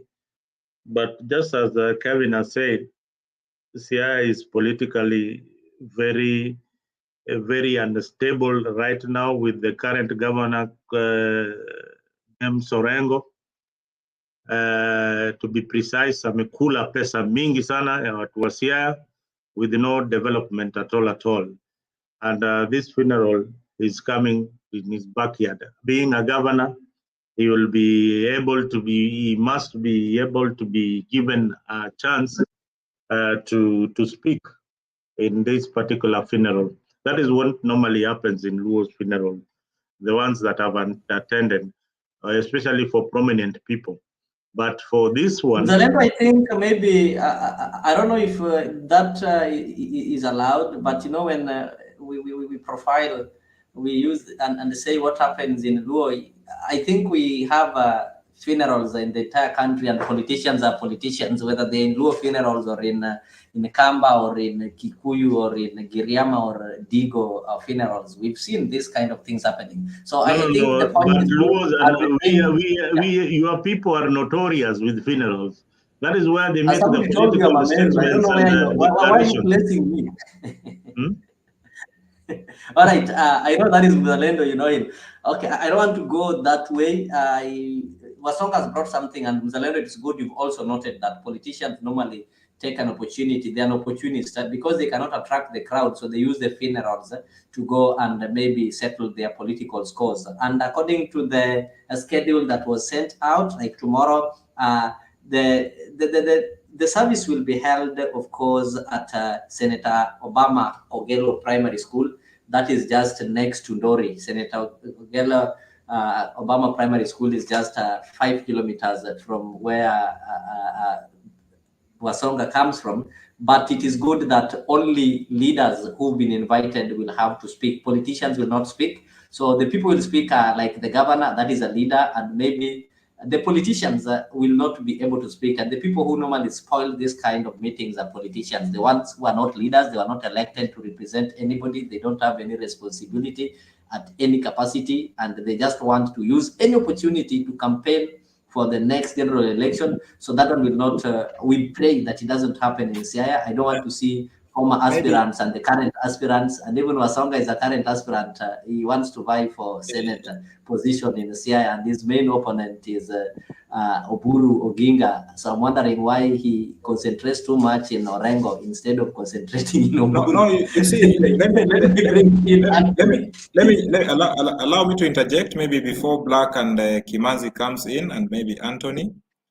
As it is, let's speak reality. We are here to speak reality about the death of CDF Ogolla, but of course we have to speak about where he's going to be buried. Now we are done with the Nairobi issues. We are done with the Marakwet issues. What is remaining is just to unveil the investigations, and then, as Black says, we may not get the reports. Definitely, these are an army report which may not be available to the general public. Siaya, as it is very volatile. We have two wings. We have Gumbo, who is saying that he is now the strongest candidate in Siaya County as the governor. But Orengo again has been moving around with the ill thought that he has always been there in the government, but doing nothing for the citizens of Siaya. But of course, with very fun reports about very expensive chairs and very expensive suits. So the tomorrow's case is for the public. The public will be there. The public being there, what do you expect from a politician? A politician will always wish to say his mind in front of the public. He can't say it when only 2 or 3 people are there. So the UDA people will definitely be there. If the President William Samoei Ruto will be there, then definitely all the cars, all the CS, all the PSs will be there. And the center stage of this politics is how can we unite the Luo nation? But then how do you, leave alone even uniting the Luo nation, how can we make Luo nation our stronghold using the case of Ogolla? So Ruto will try and play that kind of politics, and that's why you see him very active in Ogolla's case, despite the fact that we are trying to make acclamations here and there. Orengo will be on the side, but then looking at the fact that Raila Odinga has become very silent and very tactical about the current affairs. Look at the fact that Raila, he did not even read the speech during the press conference. He gave it to Martha Karua. Read it for us. And then he remained silent. Why? He's trying to play cool because the AU issue is also still hanging on. So the likes of Babu Owino and Martha Karua, you speak, but I will only speak a word in 1 second, but not debate on the negative things that the government is doing. He's not challenging this Ogolla's death directly, but he's only calling for an investigations, which is not even saying it strongly as before. Other deaths, he has been saying, okay, let's call the Scotland Yard. But now this time round, there's nothing like that. All we need is investigations. Is that enough? This somebody at the caliber of a president, whereby if the president is not present, then of course CDF Ogolla would have stood in the case of a president, just the same way William Samoei Ruto. So tomorrow's burial, be rest assured that center stage politics #1, and then cause of death of Ogolla will be #2 or #4, #5. But number one thing is politics. That's all. Expect that. Because Siaya, of course, as we speak now, is underdeveloped, completely underdeveloped, and we are asking for the questions. So we will ask the questions as well as, by the time we are burying our soldier. We don't know when next we will have a CDF, maybe in 2030 something there. Atutapata, this is the last, probably this is the last one. Wasonga, I think I get you well. As Boni sit on assumes the seat of the speaker temporarily, I just want maybe to make some things clear because I also come from the said county, and I like Zalendo to take a backseat and listen because he only sees here in map, and the only border is the Lake Victoria that borders from Luanda Kutieno going towards the other end. I believe when we talk of this kind of death, you've made a sentiment on the death of Ogolla. We have to understand that calling on the government or calling on for the government into account is not a reason for one individual called Raila Odinga. It is something any citizen, including I and you, if we feel that something is not right, we need to call him out like what we are doing right now. So we don't need to say that because Raila has not called on government, then we need to blame him. Because Raila is just an individual like us, and he doesn't have the reserved rights to be the only one who should be tackling and asking the government questions and speaking on behalf of us, because after all, nobody voted for him or nobody gave him the mandate to be doing that. But with all that said, today, if you did follow when Raila completed his speech, he said that these kind of speculations must come to an end. I think Mzalendo will play for you that one. That was the last thing that he concluded with, that the cause of the death must be investigated, and the answer that should be given should not be similar to the one that have been happening previously. We need a complete answer that will satisfy people and will ensure that people stop speculating. And that is what made Murkomen to initiate a commission that is not only going to look into Ogolla's case. The commission is going to look into all the plane crashes that has happened, including the one that killed the Dimabior, John Garang. But then secondly, when we come to Siaya, you've talked of a certain wave of in Siaya. I think it's wrong to present Siaya nation as volatile. We don't have factions of Gumbo and Orengo. Gumbo have been there since 2013. Gumbo was an MP in Rarieda. Up to date, Otiende Molo is still doing things from the scratch where Gumbo was. Gumbo was there during Rasanga, illiterate Rasanga, political illiterate Rasanga. For 2 terms, he didn't manage it. Gumbo was there and was defeated by Orengo on the ballot. That is a fact that cannot be wished away, whether Orengo had his hands raised or not. The ballots were conducted by IEBC. Gumbo lost. I don't know if he went to court. And in any case, I don't think he will still come. And if in any case, I'm sorry to say this, having been somebody who comes from the greater Ugenya, in any case, Gumbo wants to become an MP. He cannot become an MP by destroying other people, but he can become an MP by telling people, this is what I want to do to you, and this is how I can do it, and this is how I've done it before. And not until he will brand himself like that, we'll still be having even another politically illiterate and clueless people worse than Cornel Rasanga becoming governors in Siaya, if I don't step in maybe to challenge James Orengo in 2027, of which if I don't challenge him, then in 2032 is when he will leave the office. So there's nothing like Siaya is being volatile. Of course, that is a Lego. A Lego is the stronghold of senior counsel James Orengo, that is having his point man, who is the first MP to be re-elected in Alego Usonga since the creation of that constituency. Something that even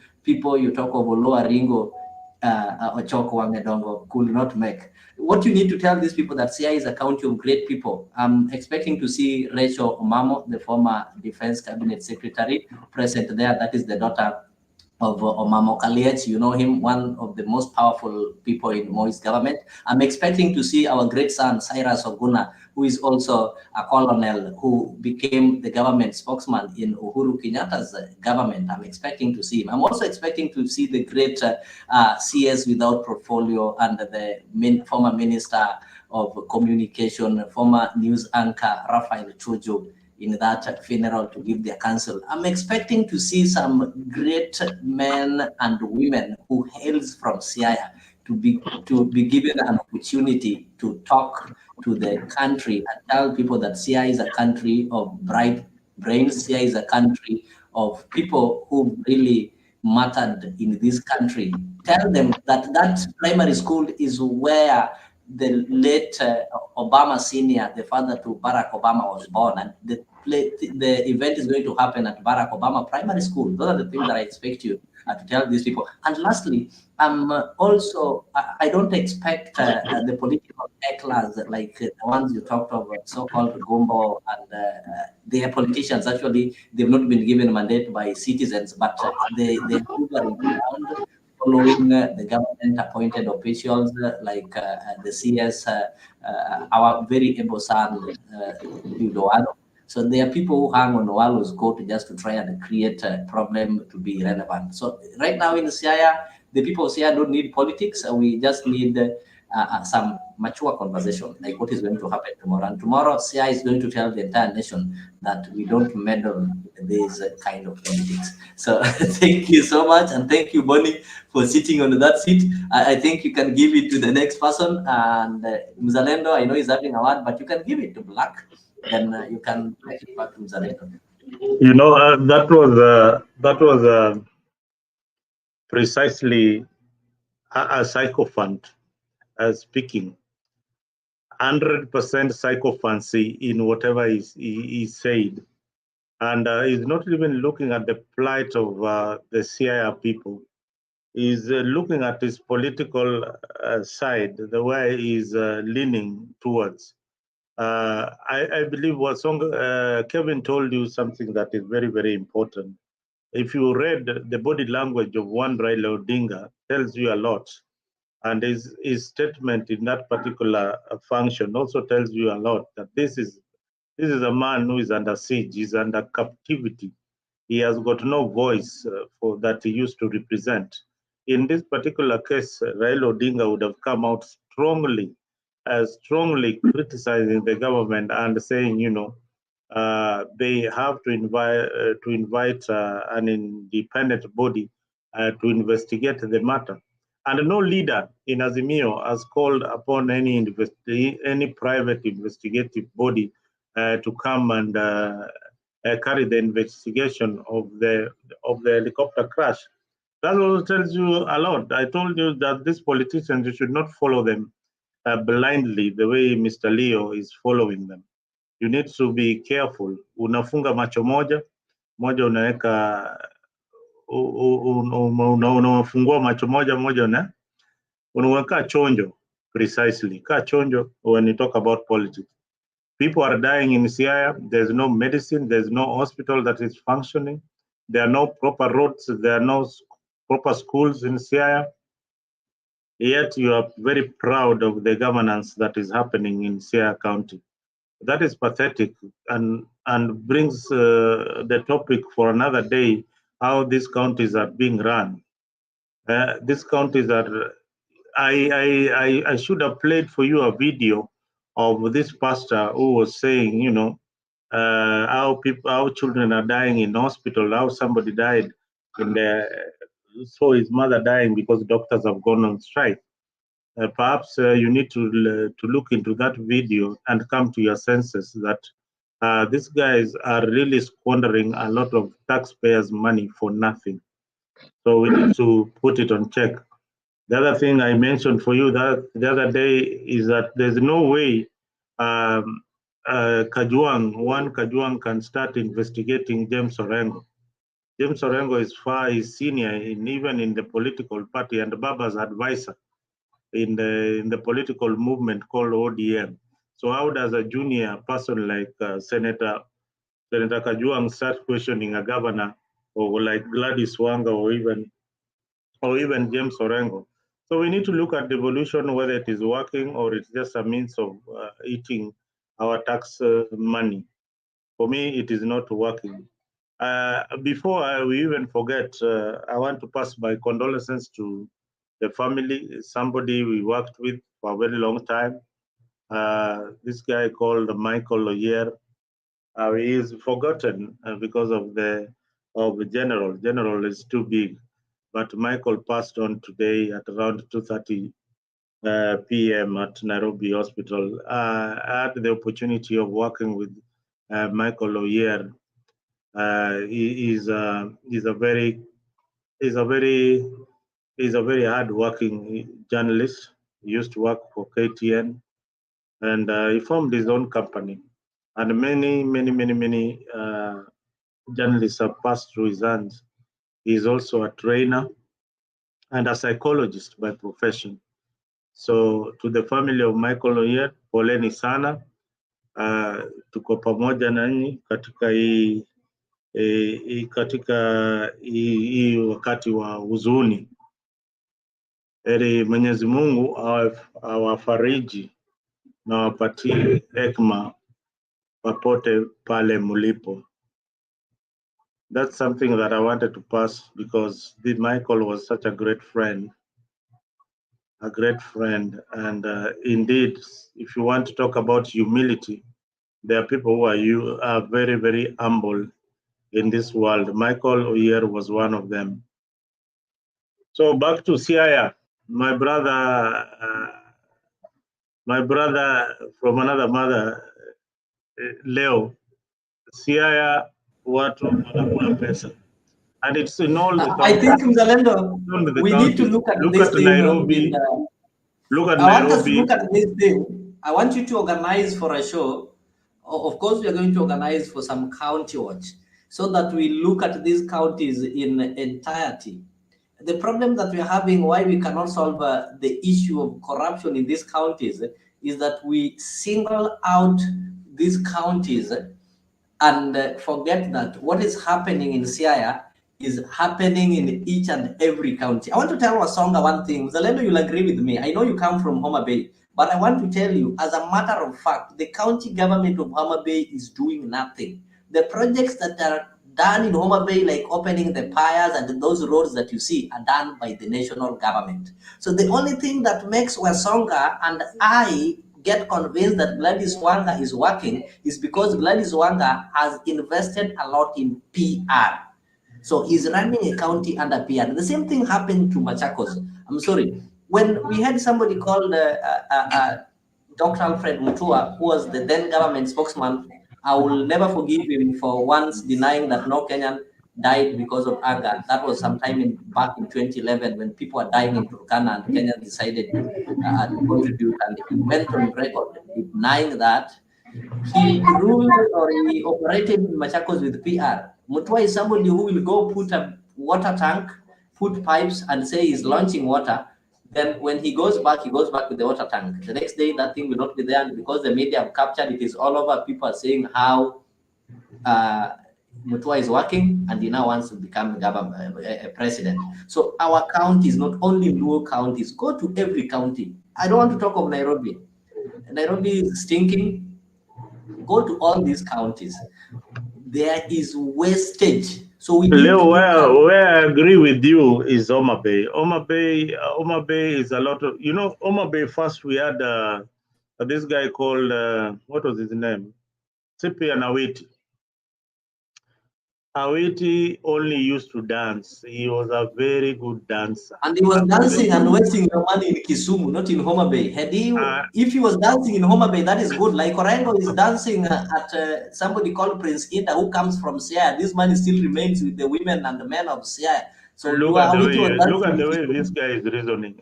What kind of reasoning is that? Are you on some weed or something? So if Orengo is dancing, if the governor is dancing and giving Prince Inda money, that is development. This is a kind of pathetic reasoning I get from ODM supporters that makes it wanting that if you get leadership and you start reasoning like this, and Leo, you are an aspiring candidate. You want a position of leadership. I need you to start acting like a leader. Stop having this silly rhetorics like, dancing president and the money coming back to Siaya. People need policy-oriented leaders in the next general election. I need you to start talking about the education of Siaya people. Start talking about the hospitals in Siaya and the roads in Siaya, and talk about the wastage. And the checks and balances. I am trying to say, one, maybe if we look at the county of Nairobi, for instance, when the questioning time was for ODM supporters, the speaker is an ODM member, and the head of PAC is an ODM member. You know what he did? He exonerated the speaker, telling him, you can go and have lunch. This matter is for the executive. Such kind of thing. You can see a lot of biasness in whatever he is trying to say. When it came to the questioning of Anyang' Nyong'o, they are pretending that they are very, very harsh on Anyang' Nyong'o. At the same time, behind the scenes, they're saying, this is just for the cameras. This is just for the cameras. You know how we do our thing.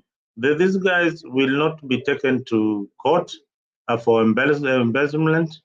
We know how much money has been lost in Siaya. In Homa Bay, for instance, I've seen their records. In Homa Bay, it is even sad. There's no numbers in whatever projects that they have done. Zero numbers. He just told, hey, we have done the stadium, we have done this, we have done this, but no numbers at all put against the project. So some of these things should be questioned because it is our taxpayers' money that they are using, and they are eating it proper. The only thing that thrives in Homa Bay is sports. These tournaments, these leaders of Luo Nyanza, they like putting things called tournaments, football and all that. That is the development. It's not structured. That is all they do. So Leo, pole sana. Black. Who is moderating now? Kibanzi. I think it's you. Oh, I am on the driver's seat. Black, umenyamaza sana. Can you come in? I didn't know that I was moderating. Leo wants to be in the political side. Well, mimi mambo ya Luo Nyanza politics, I have no much information on that, and I've never wanted to indulge in that. No, what we are saying, But black, huh? What we are saying, even yes, if yes. we have just diverted the attention of this Ogolla because there are so many questions that we can't answer until we see more stories from the investigative team. But again, I don't know. Just to go a bit onto the issue, I don't know who is capable of investigating in Kenya such a big kind of, that requires a lot of technology and all that investigation of a plane crash. Who is this capable? This commission, is it really capable of investigating the way that plane really crashed, or it's just a waste of our taxes? Everything is okay? For me, I feel that it's just a waste of taxpayers' money. They should have brought in some experts to investigate this plane crash. I don't think the commission that was selected by Murkomen to investigate the plane crash and the previous one are capable of doing any justice to the people of Kenya. I don't know what you think, panelists. Black. According to Oh, you can go on, Kevin. To me, Yeah. To me, Mzalendo, What it's are a you waste saying? of. To me, it's a waste of public resources because Somebody is talking. Can you people hear me well? Can you mute your mic? Okay, go ahead, Kevin. To me, it's a waste of resources. Let him get close to the mic. Public resources. And if I would be the president, I would do it differently. Or if I would be a CS from that region, the Kenyan, the Nyanza region, Raymond Omolo is there, as well as CS Owalo is there. the politicians are also there, I would do it differently. How would I do it differently? General Ogolla has died a very painful death, but I would look at what really made him happy. Number one thing was to empower the youth based on what we read through and what we heard about his biography. So I would do it this way, being that he was in love with youth empowerment, empowering communities, helping people and all that, helping his society. I would possibly create a youth hub, because around Nia and Sia as a whole, there is no youth hub. Youth hub in the sense that youths could go, I mean, they would create a youth center whereby youths can go and learn soft skills pertaining to entrepreneurship. And not entrepreneurship per se, but then social entrepreneurship. But then this youth hub or a hub is dedicated in the name of General Francis Ogolla. It will be a big impact that people will keep on remembering the good person, Ogolla, who was good to people, Ogolla, who was humane to people, Ogolla, who was very close to the youths, Ogolla, who would wash dishes at his home village, very simple life. So I would take it like that. And if President Ruto or his representatives are listening to us, this is something that he can just use executive order and say, okay, this is what I can do for General Ogolla, something that he can be remembered for. So that region alone, a youth hub, will not support General Ogolla's family only, but it will support the general public of that particular area. And by extension, of course, even the Siaya County as a whole. So that is something very credible. The CS Owalo is there with the ICT and communication. He has the capacity to divert some of the resources and then put viable and sustainable internet in such kind of youth hub. A youth just comes with a laptop and does his work online. In the name of, this was built when General Ogolla passed on, and that is what we remember him for. So if we are to remember something good that happened when General Ogolla died, now we have a youth hub. It's a very good thing, because of course... I just have a question to you. I'm not interrupting you, but I just want to ask you a question. Yes. I'm a youth, of course. I'm not reached 35 years old.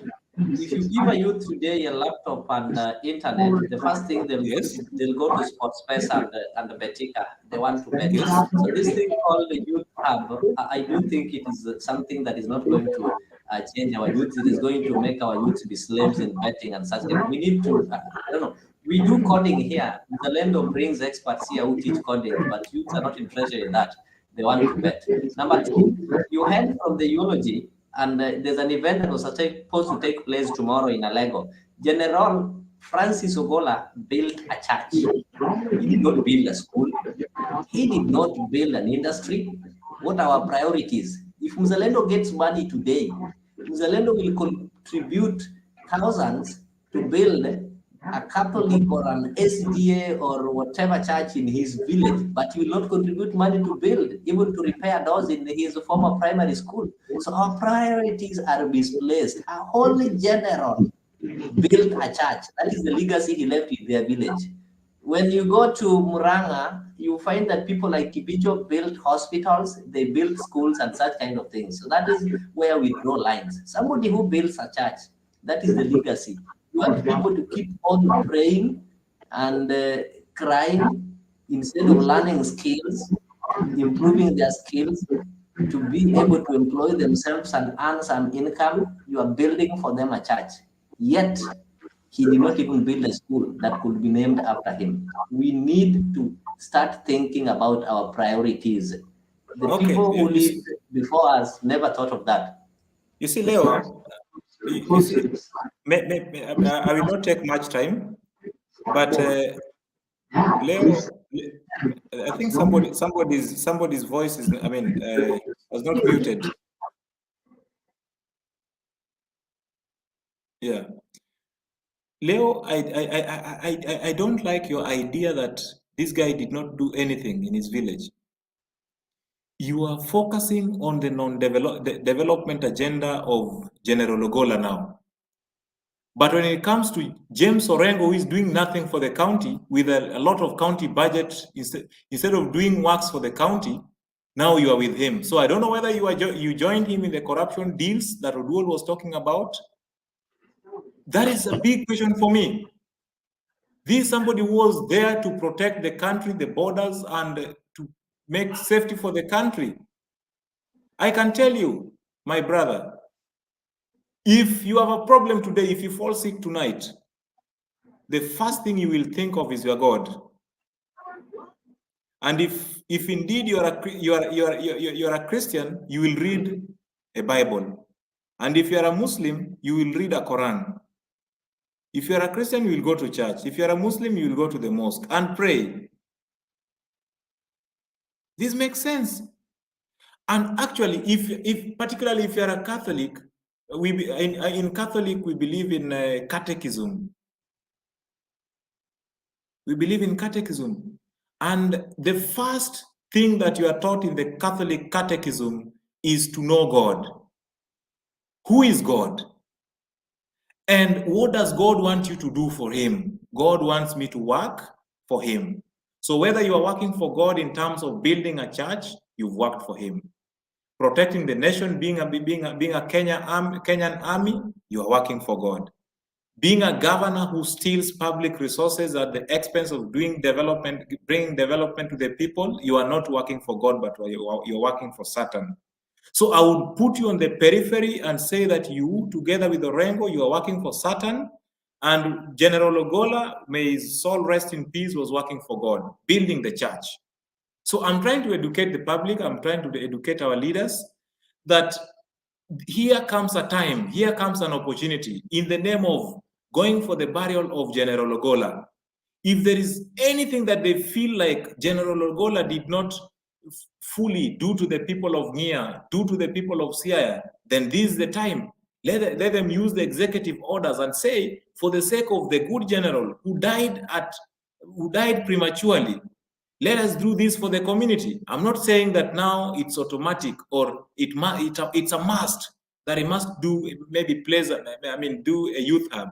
And if you're saying that some of the youths, the first thing they run to is Betika and Sport Pesa, then it comes from the mindset first of all. We need to train the mindset first. We need to change the mind.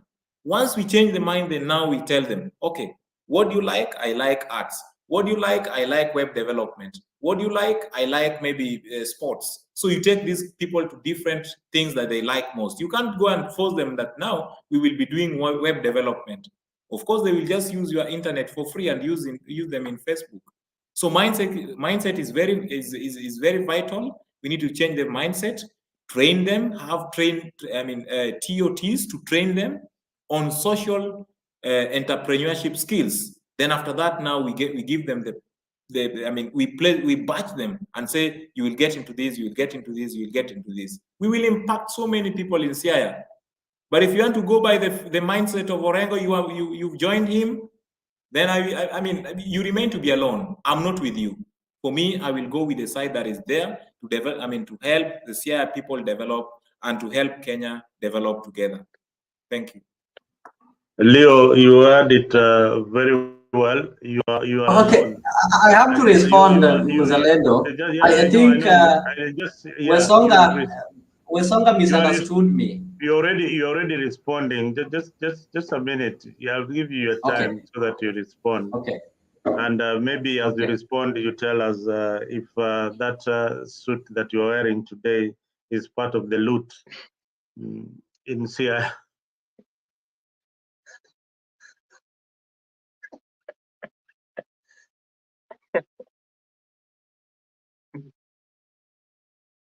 Go ahead, Leo. Go ahead. All right. I wanted to say this. Wesonga did not get me well.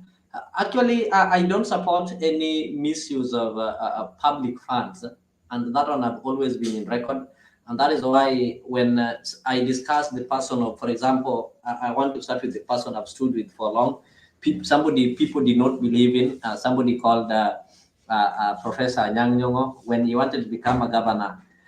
People who say you don't have development records, people who are, so many people against him, but I'm one of the few people who believe that Nyong'o was elected as an MP for Seme, and the role of MP is not to manage CDF. The role of MP is to legislate, and I could point out some of the laws and legislations under his name. Right now, I know some people might not agree with me, but anybody who is thinking for the future will tell you that despite all these media, whatever you see, Nyong'o should be rated the best governor that we ever had in this country.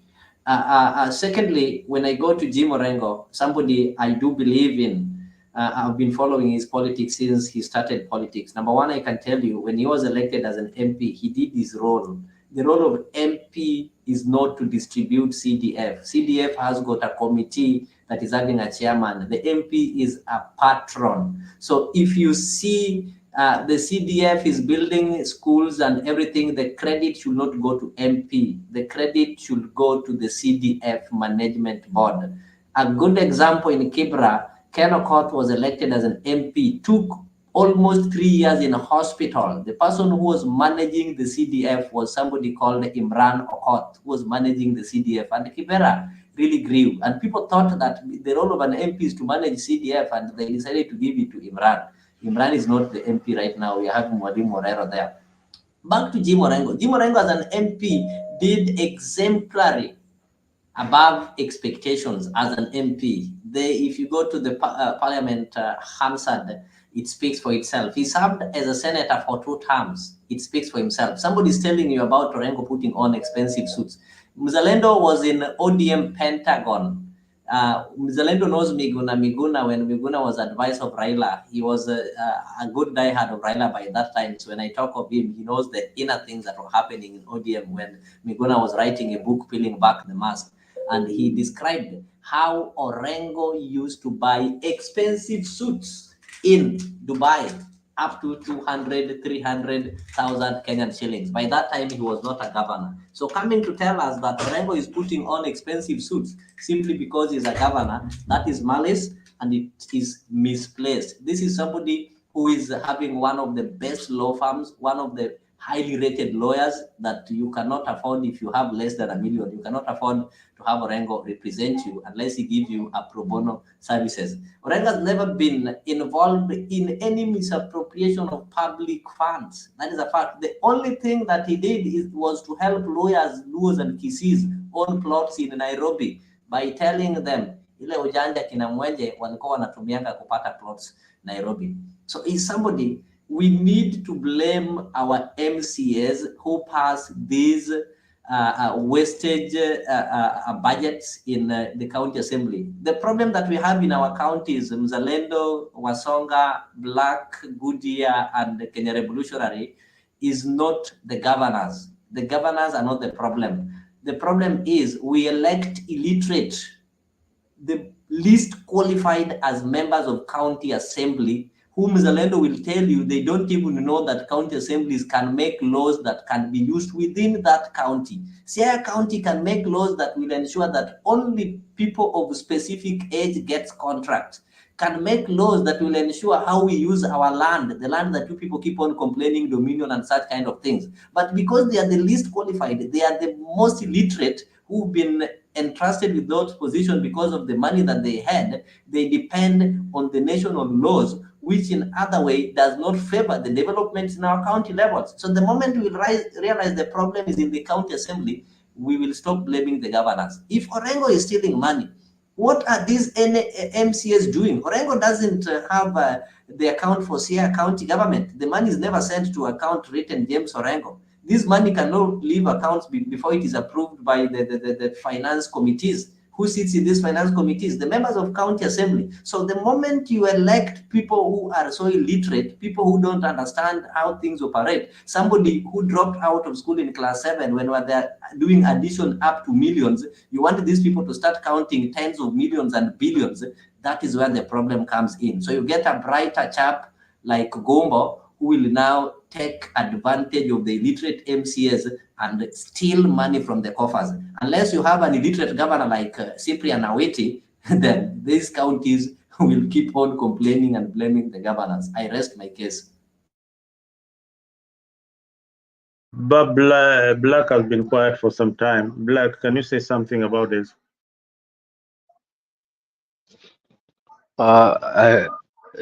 This guy has really defended Orengo. What do you expect I when he's mean, wearing yeah, 200,000 worth of suit, accompanied by a pat he wallet? has really,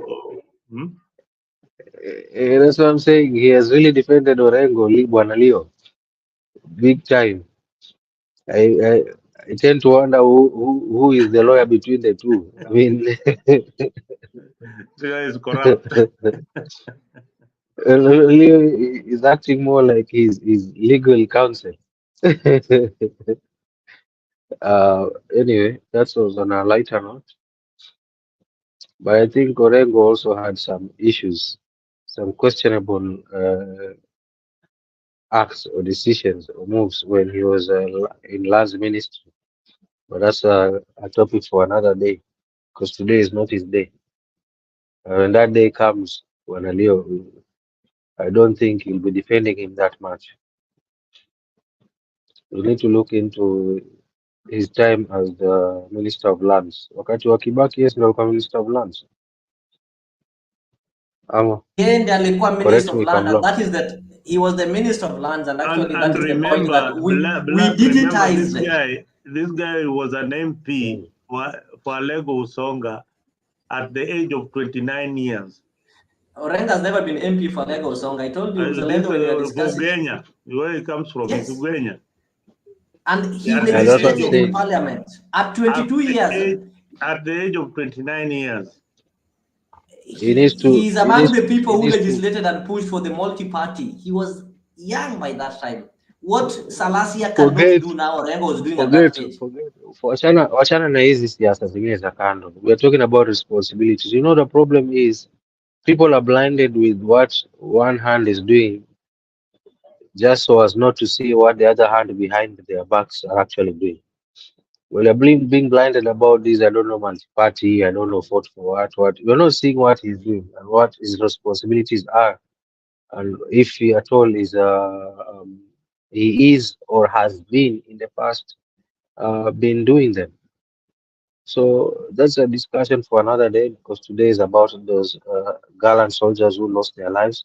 But trust me, I will engage you deeply when the day comes, tukiwa tuna debate kuhusu your governor Orengo. There are a lot of issues when he was in the Ministry of Land. You have to get deep into that, uone shida gani ambazo zilikuwepo.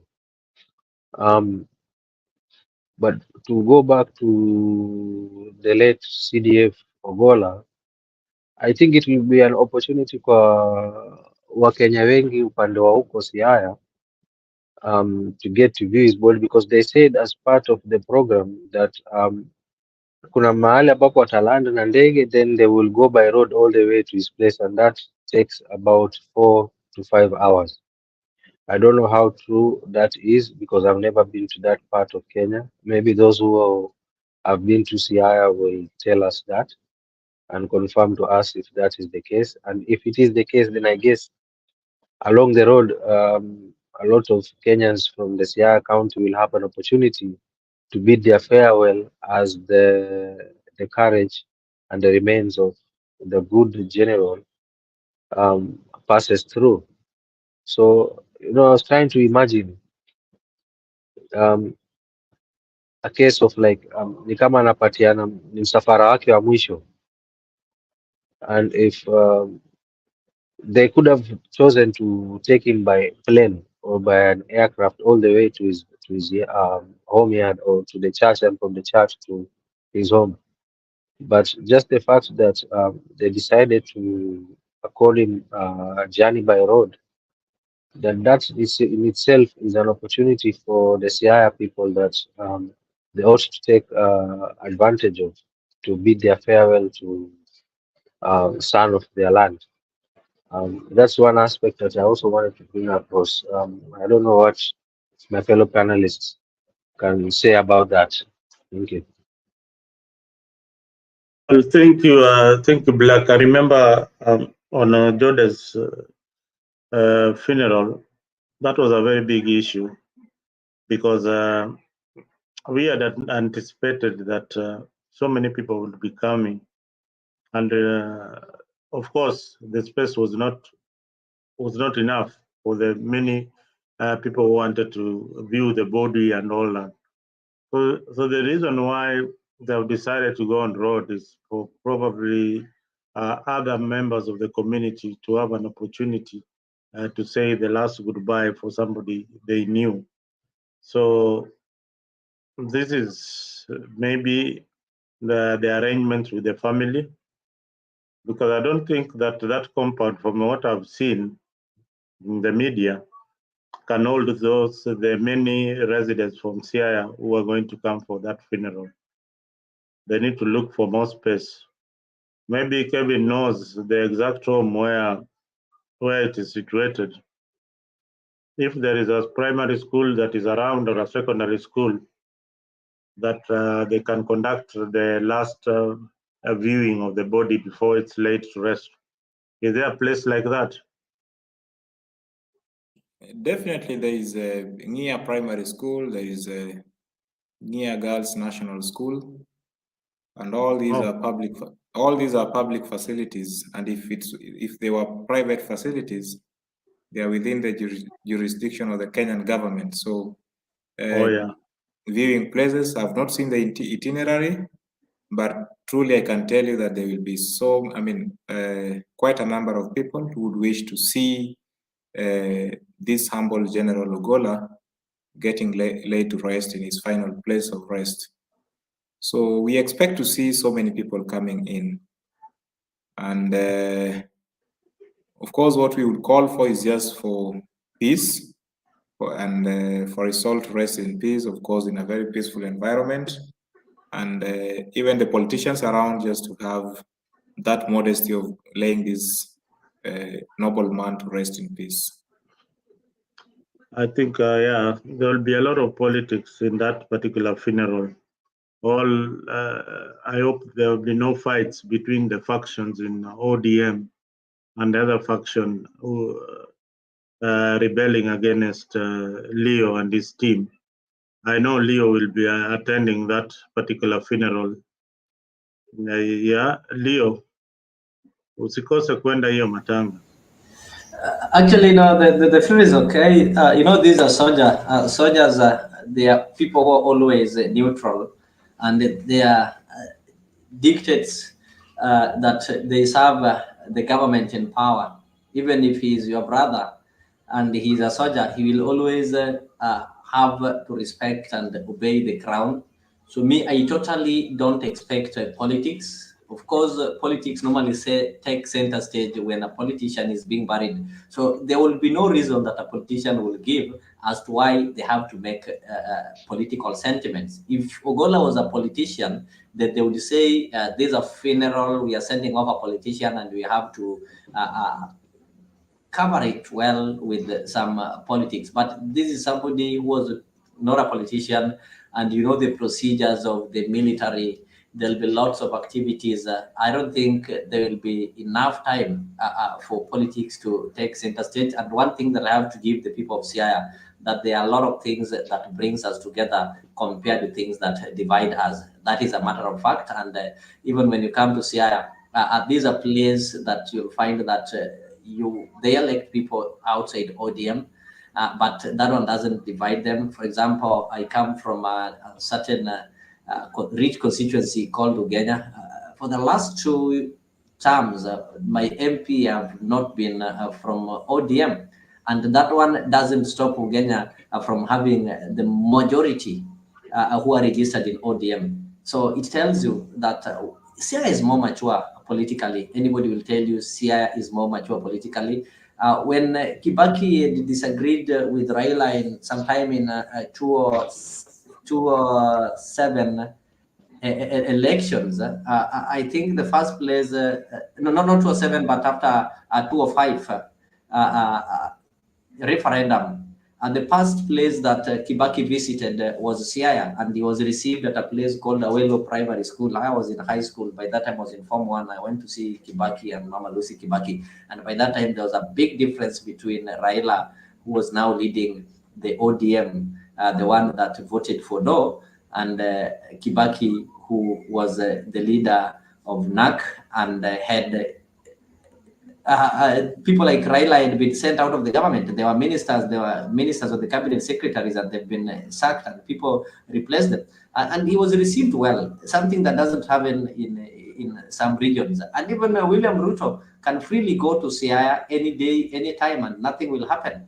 It's not like the other part of Migori where you see shoes are being thrown, like what happened to Uhuru Kenyatta and such kind of things. So Siaya people are people who are civilized. That is a matter of fact. So it is, I just need to tell people that you people who want to pay their tribute to the fallen son of the soil, you people are most welcome, so that you can see the county of heroes. That is the cradle land of Luoland, the county of Barack Obama, the county of Arguings Odek, the county of Grace Ogot, a county whereby if you throw stones, you'd have to be careful. You might hit a graduate. So let me welcome Kenya Revolutionary. We've been making noise on the Gambia Leo, that's a very interesting statement. I always hear it from Siaya people that if you throw a stone, then it will hit another graduate. Same if you throw here in Africa, it might hit Leo or Kevin on the other end. These are all graduates who are trying to, to praise where they come from. But unfortunately, one of them is anti-development. The other one is pro-development. No, Mzalendo, there's something that I want you to explain it very well to our viewers. When you talk of development, somebody who've gone to school, development is a wider term. We have different perspectives of development. So what you believe to be development, according to your perception, is what I believe. For example, I just want to give you a stupid belief. There are people who believe that a place is developed when they can see story buildings. In my place, they call them Gorofa.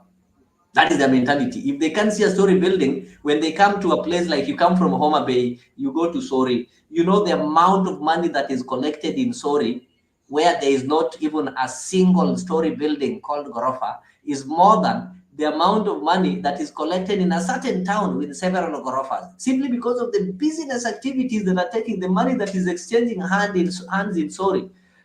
This gentleman here will tell me, when we talk of development, actually, guys, we need to make our viewers understand what is development. Somebody like in my place, Ugenya, they believe that an MP who built so many schools have developed the region, and that is the only thing they believe, that kama hujajenga mashule, and that is what has made David Ochieng to be re-elected. He really knew the weak point of the voters of Ugenya. These people liked schools. So when he came, he ensured that every primary school that was around had a secondary school attached to it. He brought the teachers training college, the agricultural KMTs and such kind of things. But when you go to other regions, the people who need markets.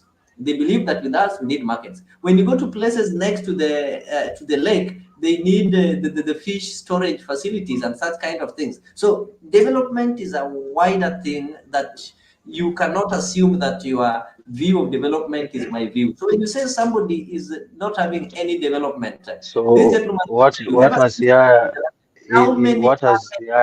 done in matters development? Siaya we had access roads. Of course, the problem that is in Siaya that Wesonga will not tell you, or anybody will not tell you, is that the first 2 terms we had a clueless governor who was not prepared to be a governor. We're talking about now. He's gone. The two, So you waited the 10 years. So you cannot compare Siaya to Kisumu that got it right in the second term. Siaya was sleeping so, you for know, the last. you're contradicting. So Wasonga wants to compare Siaya to Kisumu. Siaya is on the move. We have You're contradicting yourself. We have water in the villages. We have medication. The hospitals have been developed. I can mention them. We have the ECDs. Siaya was the first county to contract ECD teachers. Wasonga, can you confirm that under the governorship of James Orengo? Mr. Leo. In a revolutionary, you don't stay in Kenya, so Forget you can't what. this. Yeah. Forget what county governments, the past county governments have done. We're asking you, what has this current governor done in his last 2 years in power? I can tell you what the current Things governor that are verifiable that he has started, not what he has finished from the other government. Verify what he finished and what he started. The current governor So what has he done? Number one, in agriculture, he ensured that currently you don't use jembes to dig. You only pay fuel 3,000 per acre. They are county tractors. 3,000 per acre. You will spend 8,000 till 1 Why is Zalendo laughing? It sounds like it's a lie. Zalendo has not been home. He doesn't know how expensive it is. You know when it sounds like a lie. It is sad when somebody who is learned like Leo reasons like somebody who is a class 3. Black Zalendo, you may be so hard on this guy. Let me bring it softly. Kabla Kevin useme, wacha tu niseme hivi. Unajua, I've been so, you know, I've been playing lightweight for the past few days. I'm a heavyweight. So, you know, I've been playing lightweight. Hata nimeona kwa comments kule chini. Someone is saying Black doesn't debate match this is. Umejaribu ku play lightweight sana. You used to know, you know. Yeah, I've been playing lightweight, trying to, you know, I want to match some weight, you know. Yeah. Nikiplay weight yangu, I think I'll be too hard on some people. Hii itakuwa normal. So nimejaribu tu kuongeza tu weight kidogo, and if nikisema nicheze ile weight yangu ya kawaida, I think Leo will run away in the next 2 minutes. You see? So let me allow Wesonga. Black, yes. I don't know where Nyambaya was or Leo was, but I think by that time I left Ethiopia and went home and campaigned for 3 months consecutively before the August general elections. I was in Ethiopia by then. But you went to the last 3 months. I'm the one who started the first campaign for Orengo. Look for the first page, Orengo for governor. I changed the name recently with 50K followers. When people could not even imagine Orengo will be governor with the Wakili Aeka, and we made it. You did a very good job. Thank you. But then, how I wish you went ahead and gave him a very good strategy and looked at the needs of the people. The people, yes, they needed farm mechanization. The tractors were bought, and I'm sorry that you are so misinformed that it's supposed to be paid 3,000. It's supposed to be paid 2,000. Not 3,000 that you are talking about. But I may not. That may make you more happy that the people are supposed to pay very little amount of money than the one that you've quoted. But I can tell you for a fact that how many people use the county tractors, including myself. I can afford to pay 2,000. But then I don't use them. Why? Because they are not used by the normal Mwananchi. Me and you, particularly, I doubt if you're using them. And if you're using them, then you're using them in corrupt deals. No, I can confirm. Even today, if you want, just tell me your region. It's my time. It's my time. So let me respond to your question. And give me time to respond to your question, please. So these kind of things, just maybe because you are controlling his Facebook platform and all that, I was on the ground for him. And I can count for you so many leaders whom we campaigned for, and they really got it right. James Orengo being one of them. But we divert in terms of his development ideologies, because for him, he's not for the common Mwananchi. For him, he's an elite He wants to dance with the ones who are up there without considering those who are down here. So these county tractors that you are trying to talk about are not for the common mwananchi in Siaya. My friend, my brother, majority of people are still using the old land plowing, using cows, and not those tractors. And those who are using the tractors, maybe if I send my money from here and then we get a private tractor, which is done by some people from Rift Valley, not even the county tractors, because it's only one in a county, in a ward. And how many people are there in one ward? And with the corrupt deals within the Siaya County, you can't even get it. By the time you get access to it, the rains are almost ending. So you will keep on waiting and waiting and waiting until the rains ends and you want food. You are saying there are drugs in county hospitals. Don't you know that I frequent home? I mean, most of the times I'm at home. And I test it. I go to my dispensary, which was supposed to be made a health center. It's still stagnating. Actually, there are so many patients, but there's not even Panadol. These are some things that I'm working. I mean, I'm fighting for, or voicing trying to talk about them so that at least they can work out. But nothing is working out completely. The only things that we see is the strategies which were used by Governor Mutua in Machakos.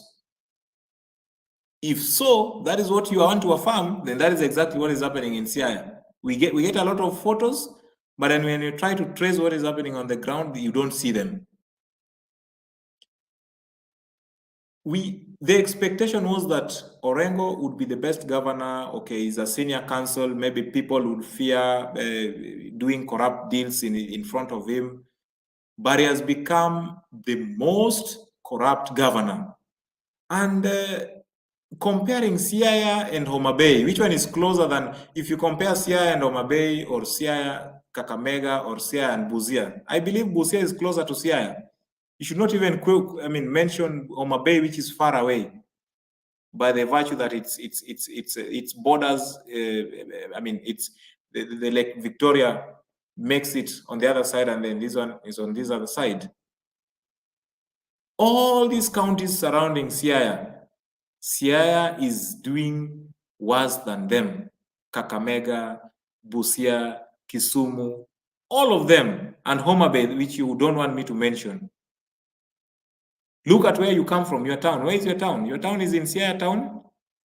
Actually, Bondo is now doing better because of the Bondo University. No, I'm not from Bondo, and I can tell you, I work, actually, when I go home, I not only work within my sub-county. I come from Ugenya sub-county. When you talk of Busia, I know the places. And me, when I go, I normally, how do I assess development? Where was I yesterday? Where am I today? So what I do is this. If yesterday, my county, sub-county, I want to give you an example, just listen. If yesterday my sub-county wasn't having a dispensary, but today I have a dispensary, I'll not say that, okay, we ought to have a level 3. At least we've started from somewhere. You've said very well, each and every ward can afford to have a tractor. Before, they were not even having a single tractor. Is that one not development? Do you want things to be done on the same day, really? So for me, that's not development. Development is guided by, the sustainable development goals. The development and the surplus. So you need to know that. And the sustainable development goals, if we look at the Kenyan context, we are looking at the Vision 2030. I may not have exact data at the moment about which number is Siaya, but my mind of thought tells me that Siaya would be number 46 or number 47. So development is this. The Sustainable Development Goals has how many goals? There are 17. But the last one, number 17, talks about partnerships for the goals. All the 16 goals, we do partnerships here and there. Do we have good sustainable partnerships? What we always see from Orengo is going to help the governor of Homa Bay to proceed, his development agendas. He is opening the stadium, Orengo goes there. He is opening a fish pie, the Orengo goes there. The president is coming, Orengo is there. Number 16 is about peace, justice, and strong institutions. Do we have strong institutions in Siaya? Do you want to tell me that that's what we have? We don't have them. Is there peace? There is no peace, I can tell you. Because all the politicians are always fighting against each other. Who is taking over who? Do we have life on the land?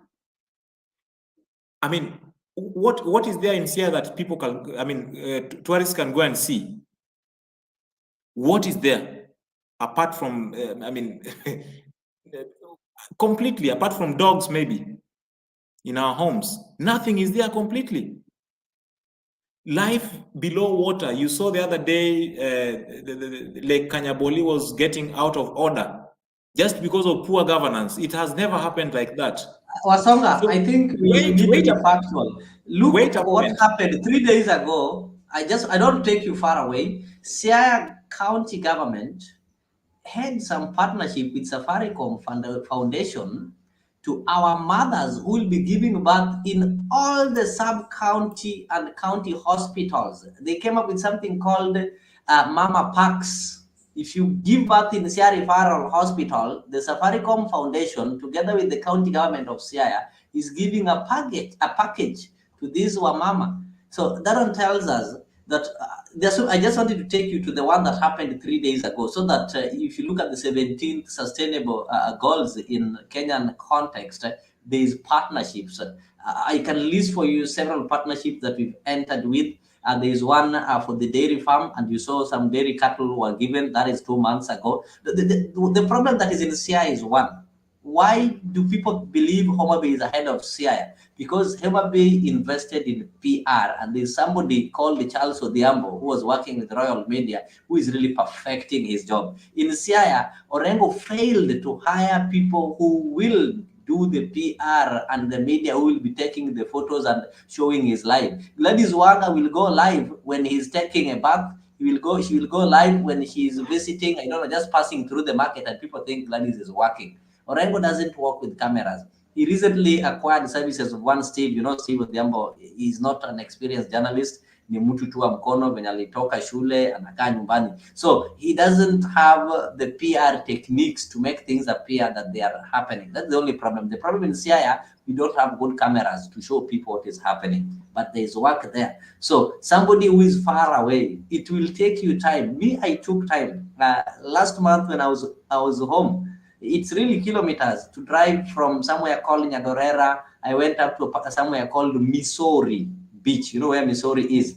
Yeah, I think came back up to when I was going to Kisumu. I went to Kisian, came back through Maseno, went to Rangala, went to Sigombre. So when you walk through these plays, though we are not at that faster pace, but it's not time that I can start saying that Jim is not doing anything. The only thing that I cannot say, I cannot give them a clean bill when it comes to corruption. Even recently, you saw people who are suspended in the revenue. We are having guys there who are having issues.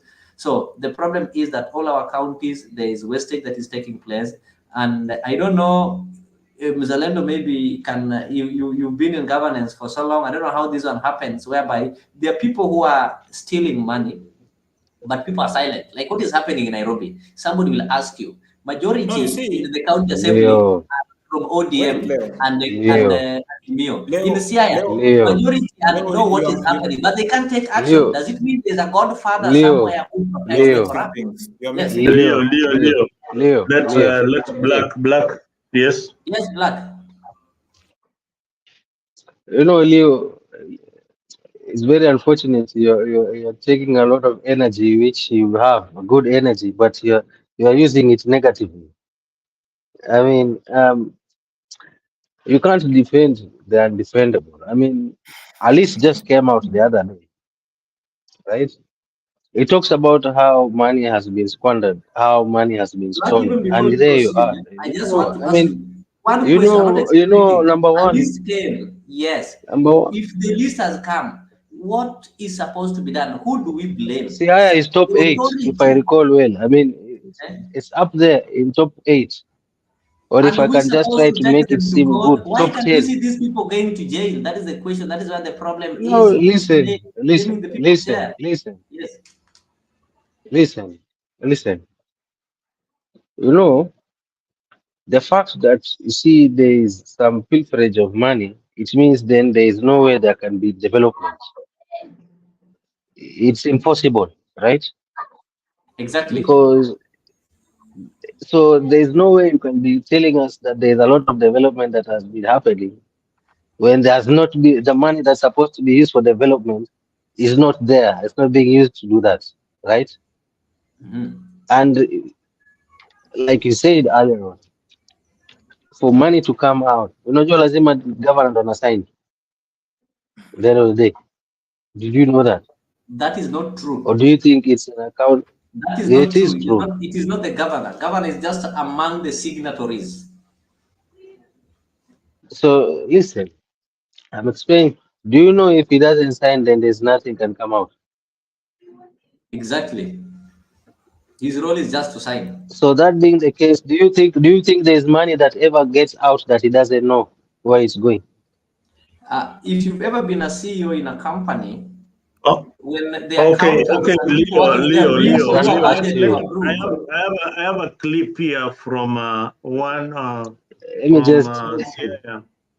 From Let you continue. Just a clip. That's why I just said I just want to play to hit light. A clip from? That's why I just said I just want to hit light. To just punch light. Because if I punch hard, Leo will run.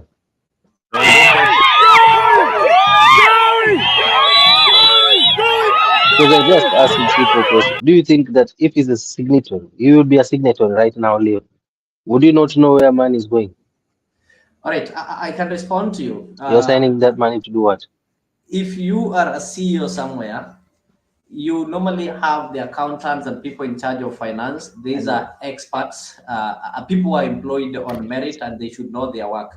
So like, for example, you have a governor who is a lawyer, or you have a governor who is not an accountant, you have a governor who is a bishop, or you have a governor whose career, maybe his profession is unknown, like Kawira Mwangaza. So when these things are brought to your table, as a governor, you believe that the people who are entrusted to preparing these budgets have done the right thing, they know where this money is. So your role is just to approve. Okay, so now, James Orengo is not the chief accountant. He's not the accountant. I think Leo, you are hallucinating now. Leo, I think you're hallucinating now. Now you see, Black, let me say a word. There's a video, I think if I get it right, there's a video which has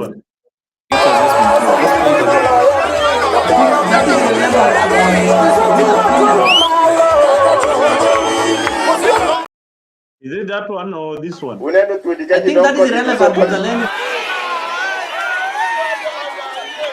Tonikeja wachunu kama jothurwa kata di changa to mana jokiyanye dalagi mano makosa to bende samwa wueni wach siasa ni oserumo 2020 kama MCO biro ka to giwacho ne jomia ndara makama nyewa loso kama watere pi hospital kama nyewa kele yath Ethiopia mwasemio CDF mwasemio basari romo kama idonje ya nikech gigi duto mosetimo timre na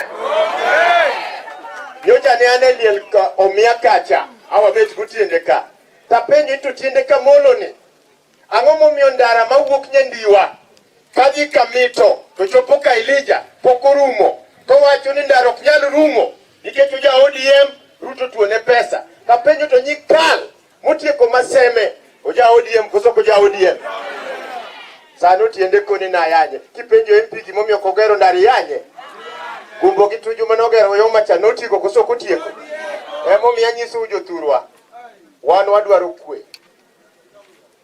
kwe gi dongruok to sami neno ka ng'amo yier kobiro to tich motiyo en ayany matieni gimosetimo ne jopiny onge kata di to bende adwa na nyisu ok inyal wuondo ji ni ok inyal gero ndara ni Ruto tuonie pesa Ndara ni nochagero ko Uhuru ni sirikal. Uhuru ne jajubili ko sok jajubili. Ng'ama tiyo kata wan man watiyo kapunde kwa gero nderi ni uyoma. Ng'ama kwecho bolore. Kipo wundre uru jothurwa. Adiera mantie en ni wan kaka jasembo jorarieda josia joluo. Nyokwa go kura ne Ruto. Adieri koso kadieri. Tadiera mantie ni president ma Kenya masani en ng'ama iluongo ni William Samoei Ruto. Okinyal wacho ni dwa gero ndara to kiduogo koni tianyo Ruto iluonge gi nying moko winjre. Adieri koso kadieri. Pinyini ni I think, Mzalendo, it is sad that I'll give a translation. And before I give a I wanted translation, to give a translation of that. I'll Because I help think you give a translation. You can too much, Leo. No, Leo, not too much. just Leo, be quiet. And tell them that Gumbo was Leo. an MP in the same constituency and did not build those roads that is asking his predecessor to build. I mean, it was my Leo, clip that I time. played, Leo. Can you just allow me to translate Leo, give it? me time. What is happening in that particular clip, viewers, is that the former Ariada MP went to a function, and Otiende Amolo happens to be the MP of that particular area. So what Engineer Gumbo is asking is that you can't complain that the roads are not there, that Ruto has refused to give you money. You can't complain that you don't have good schools. You can't complain that you don't have water. And you can't complain that our children are not getting the CDF money, yet the government is giving you all that money. Well, I was there as the MP. I was doing all that, and I was not in the government. So that is what former Ariada MP, Engineer Gumbo, is saying. You can't pretend that you like Ruto on national TV, but when you come to the backyard, you are abusing him. So that is exactly what is happening in that clip. And that is, viewers, that is what we have been talking about Siaya and the development in that particular area. And Mzalendo, there's one thing I want you to be fair. Gumbo was an MP in that area. If Gumbo was doing these things, what happened? If you are an MP, you made road and you become a former MP, let me explain to you why. Because he did not bring the road. Why those roads are not there. You don't need to explain. It is a fact. Why he's not there? How many roads are there? How many did he make? Why are we not having roads for all those times? Can I explain to you why he's not there?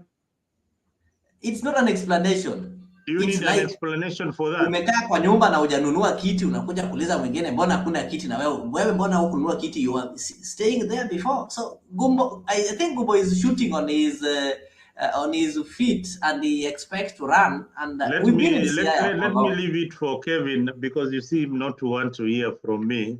Kevin, can you say something? Leo, Dr. Otiende Amolo is an advocate. Engineer Gumbo is an engineer by profession. But Kevin is a teacher and a development-oriented individual who is currently doing a PhD in community development. So when it comes to matters community development, call me. I'm available. So when I give a forum for you to know what is exactly happening in Rarieda and Siaya at large in matters development, I'm telling you in practicality as well as theoretically, both of them conjoined together. I can use so many theories to bring to your understanding that things are not working well in Siaya County. The first video where Orengo goes to CDF's office, Chief General Ogolla's home, is after he has been ousted by the public. There is nothing you are telling us here. We are complaining about roads, they are not there. We are complaining about scarcity of drugs in the hospitals, they are not there. We are complaining about water connectivity, it's not there. 0 miles electrification is not there. All the things that you had in your manifesto, they are not working. When you are asking for the tractors, we are always given meanders, all here and there. The tractors we have are in the county, I mean, in the ward offices, stuck there, not working. We can see it, but it's not working. It's not functional. Look at the type of governance system that we have. There's an acclamation that these people are drunk. Yes, look at the video, the first video, which was, there's another video, I think it's going viral, where Otiende Amolo is completely drunk. And you saw even giving a slap to a voter. That's the kind of leadership. Why is this volatility coming in? It's because people are asking them of what they were supposed to do, but they've not your done. video. Bring that video. Bring that video. You understand? So all these things are coming in because the public are asking them Wasonga, just from your word, do you know that what you call last mile electrification is not the role of the county government? That is the role of the national government. So that's why the problem is, number one, the people that you are talking of, which I think I can call them so illiterate, they don't know the difference between the devolved services and the services that they need to ask from the national government. So if you don't have electricity, you can't go to the county government and start asking them for electricity. When it comes to water, Siaya has got what is called Siaya Bonda Water and Sewerage Company, SIBO, which I think from the last 2 years, we've seen more connections. Places like Bondo used to have challenges. Recently, the people of Bondo will tell you that they're now paying the meter bills. Go to SIBO office in Siaya or in Bondo, you'll find that people are paying bills. Why do they pay bills? Because they have water on their taps. And when you want to, the problem is that you need to first of all explain to people, we are having roles of the national government and the roles of the county government. When you go to office of the governor and you are telling governor that your son have not been able to join Form 1, that is not the role of the county government. You need to tell the governor that in our ward, we don't have an ECD classroom. We don't have ECD teachers. Have you seen ECD teachers demonstrating in Siaya or going on strike because they did not pay salaries? No. Currently in Siaya, I know of so many people, we are having what is called the community health workers, the CHWs. Forget about this thing that the national government is pretending. These guys are being paid by the county government. They've been given kits. Today, make a call back at your home. If you come from a Sembo, wherever, in the village, there is a woman or there is a man who have got these so-called painkillers. You don't even need to go to a dispensary to get a painkiller, the Panadols you are talking of. You don't need to go to a dispensary to get Panadol. You don't need to go there to get deworming. There are women, in your mother tongue, you call them Nyamrerwa. Nyamrerwas are there. And even CH Nahumicha will confirm to you. I'll get the exact number and how they've been distributed in our county. Hizo zilianzishwa tangu wakati wa Kenyatta. Leo, let me come cut you short. Hizo zilianzishwa tangu wakati wa Uhuru. My mom worked as a CHW. So you're not telling us, you know, I just listen. I just sometimes listen. I'm telling you. I'm telling you, I'm giving you direct information. It is really sad. They began during Uhuru's time. To see a former MP asking the current MP to do that thing that he himself did not manage to do. Had Gumbo worked for the people of Rarieda, right now, Otiende Amolo will not even be building, I don't know, some houses to widows and doing all those kind of things that he's doing. Otiende Amolo will be the league of my MP, David Ochieng, who is currently, in Uganda right now, we don't build primary schools. We don't renovate secondary schools. They were done before. David Ochieng found them there. In Uganda right now, we talk of TTIs, we talk of TTC, KMTC, and all these tertiary learning institutions. When you go to Rarieda, you still renovate schools simply because the predecessors, one engineer, Nicholas Gumbo, Odero, Churmon, did not do anything there. The fact that he slept in his job is why this gentleman have to be renovating schools. When me in Uganda, we don't renovate schools.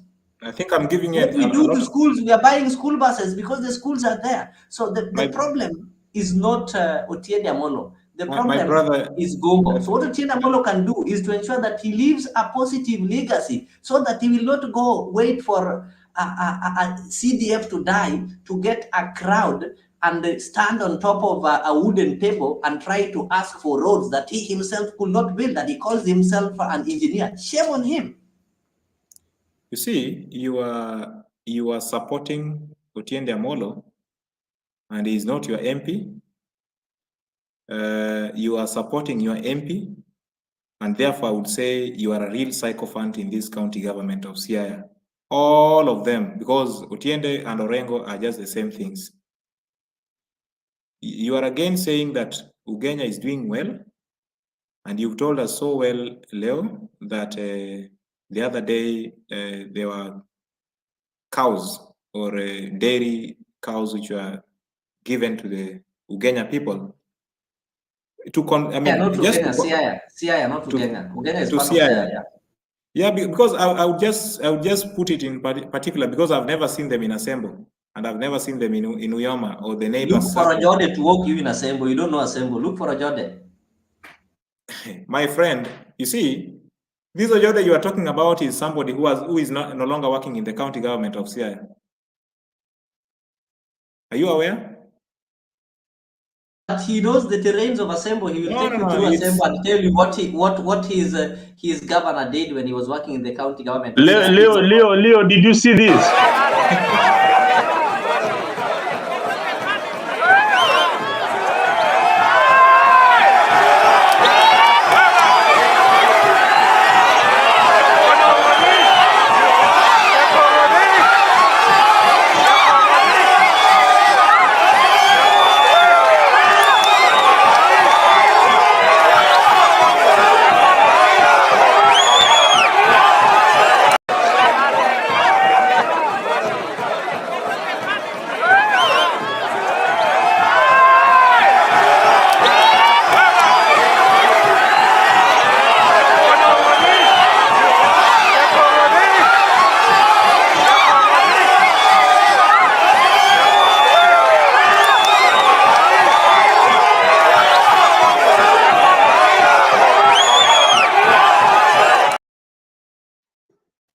Hiyo ni ishara ya kuonyesha hiyo ni ishara. You don't need a classroom. You don't need to go to a classroom to understand that those are organized goons. They are not mourners, wielding, and these are the kind of politics that we don't need. Not only in Luo Nyanza, but in Kenya. You know what you've seen there. What are they doing? It's surprising me, Leo. What is I'm surprised. I'm surprised by the whole incident. But this is happening in your own constituency. The MP has just slapped somebody on camera. And are you seeing the people? You know, he's visibly drunk. He's being escorted out, being chased away by whoever they are, whether they are mourners or what. They're chasing the MP, Rarieda MP. I want to give you a confession. Rarieda is not where he was. That is not in Rarieda. Rarieda and Alego are their neighbors. So let me explain. That is a funeral. That is not Rarieda. Listen, Leo. Wesonga, just a minute. I want to give you a scenario of this before I allow you. I'll allow you, Wesonga. It was my time. I'll allow you. Just a minute. Just be patient. When one Magoha died, when one Magoha died, I'll give you time to respond. I'll finish and I'm not going to talk again. When one Professor Magoha died, there was a group. By that time, you know, is when their politics was still hot. There was a fallout between Elisha and James Orengo. Magoha comes from Game. Game is a constituency of somebody called Elisha Odhiambo. He's a teacher, actually, somebody I respect, and I still respect him. Also a drunkard like Otiende Amolo and Orengo and anybody. When it comes to drinking, that is somebody's personal life. And people drink as long as they can do their mandate. Elisha planted some goons, and he planned to disrupt and even to heckle Raila in that funeral. This is something that I'm sorry I'm sharing it here, and there are people who know what we did will tell you. Do you know what we did? I'll not mention the names. We realized that this is what they were planning to do. We also decided to organize a group now to prove to him, despite the fact that he's the MP of Game belongs to Siaya. Elisha went to the funeral when he was drunk. If you go and get the clips, he did not even get an opportunity. He, as an MP, was the one who was supposed to become the master of ceremony. and go and ask why he did not become the master of ceremony. When he went there, he saw faces, and these people, like the ones you've seen there, I can tell you for a matter of fact that the fact that Gubo lost to Orengo, which was fairly, he lost. Forget about the nomination, the general election, he lost fairly. He's still better up to date. He's also having his followers, and majority of his followers comes from Rarieda, that is number one, and Bondo. He has followers in 2 constituencies. And you cannot become a governor in Siaya if you don't have the support of Greater Ogenya and Alego. We say that leadership of Karl Woroya, that river, you know it. So that is the mistake that Gogo is doing, the same mistake that he did when he was campaigning against Cornel Rasaka. And that is why I can tell you as a matter of fact, not even a single day till he dies will Odero Gomo become governor in Siaya. That one I can tell you. Unless the next governor will be David Ochieng from Ogenya, if we will not get somebody from Alego. So he can just prepare his followers earlier enough. So anyway, this happened in Leo doesn't know this because he's so he has become a real sycophant who doesn't want to listen to the people, who doesn't want to listen to the opinion of what those who knows what is happening on the ground has, but he has a fixated mind that things are working well in Siaya is not right. These 3 videos tells us very well that the people are charged. They are demanding for, they are doing manifesto watch. They are asking the leaders, you promised us this, but you've not done A, B, C, D. In fact, maybe what you are seeing is just 5%. The 95% is what the people are asking about. And Otiende goes into this kind of meeting where Gumbo is also there, Orengo is also there, and Orengo is demanded, I mean, people goes against him and says, you are not talking in this burial. To be precise, this is in Omia Mwalo, which is in East Asembo ward, where the MCA there choreographed ousting of Oduol. And now he wants to turn against the Gumbo who supported him to become the MCA. And now the people are so agitated about it and says, okay, now this is what you are trying to do. We will also pull you out together with your Orengo. We will also pull you out again together with who? Together with Otiende Amolo. And that's why Otiende is becoming very, very arrogant, and he slaps even, somebody from the public, a voter, maybe probably somebody who voted for him. After that, now they try to find another consolation at Ogola's place in the name of going to console with the people, having been flushed out of East Assemble and Rarieda as a whole. And of course, this is just a case scenario. It's a representation of what the Sia people are feeling. And if you're saying Ugenya or Sia or Alego Usonga is not feeling this, you're just lying to us in this television. But in reality, on the ground, people are doing this. I mean, such kind of things that are happening. Tell me, did your neighbor, immediate neighbor, or even in your home receive even one single cow? I come from the same place. I didn't get. I'm not a millionaire. I'm not a billionaire. But then why was I skipped out? Because these things are not there. One is brought to one individual, and then a photo goes around that this was done in Sia, and then the likes of fanatics like Leo believes, and he wants to tell all the viewers in Afrique 24 that this happened in the whole of Sia and everybody received a cow, which is wrong. The other time it was fake fertilizers. If it was good governance system, they could have done, they have their Ministry of Agriculture sector. They could have done verification and confirm whether it's valid or not before they take it to the people. But the fake fertilizer comes from the national government, rolls down to the county government, and then gets down to the people. It tells you how ineffective the county government of Sia is doing. You are talking about the tractors, which are there but just a display, with a lot of mechanical issues. They are not working. The few which are working are used in plowing leaders' farms.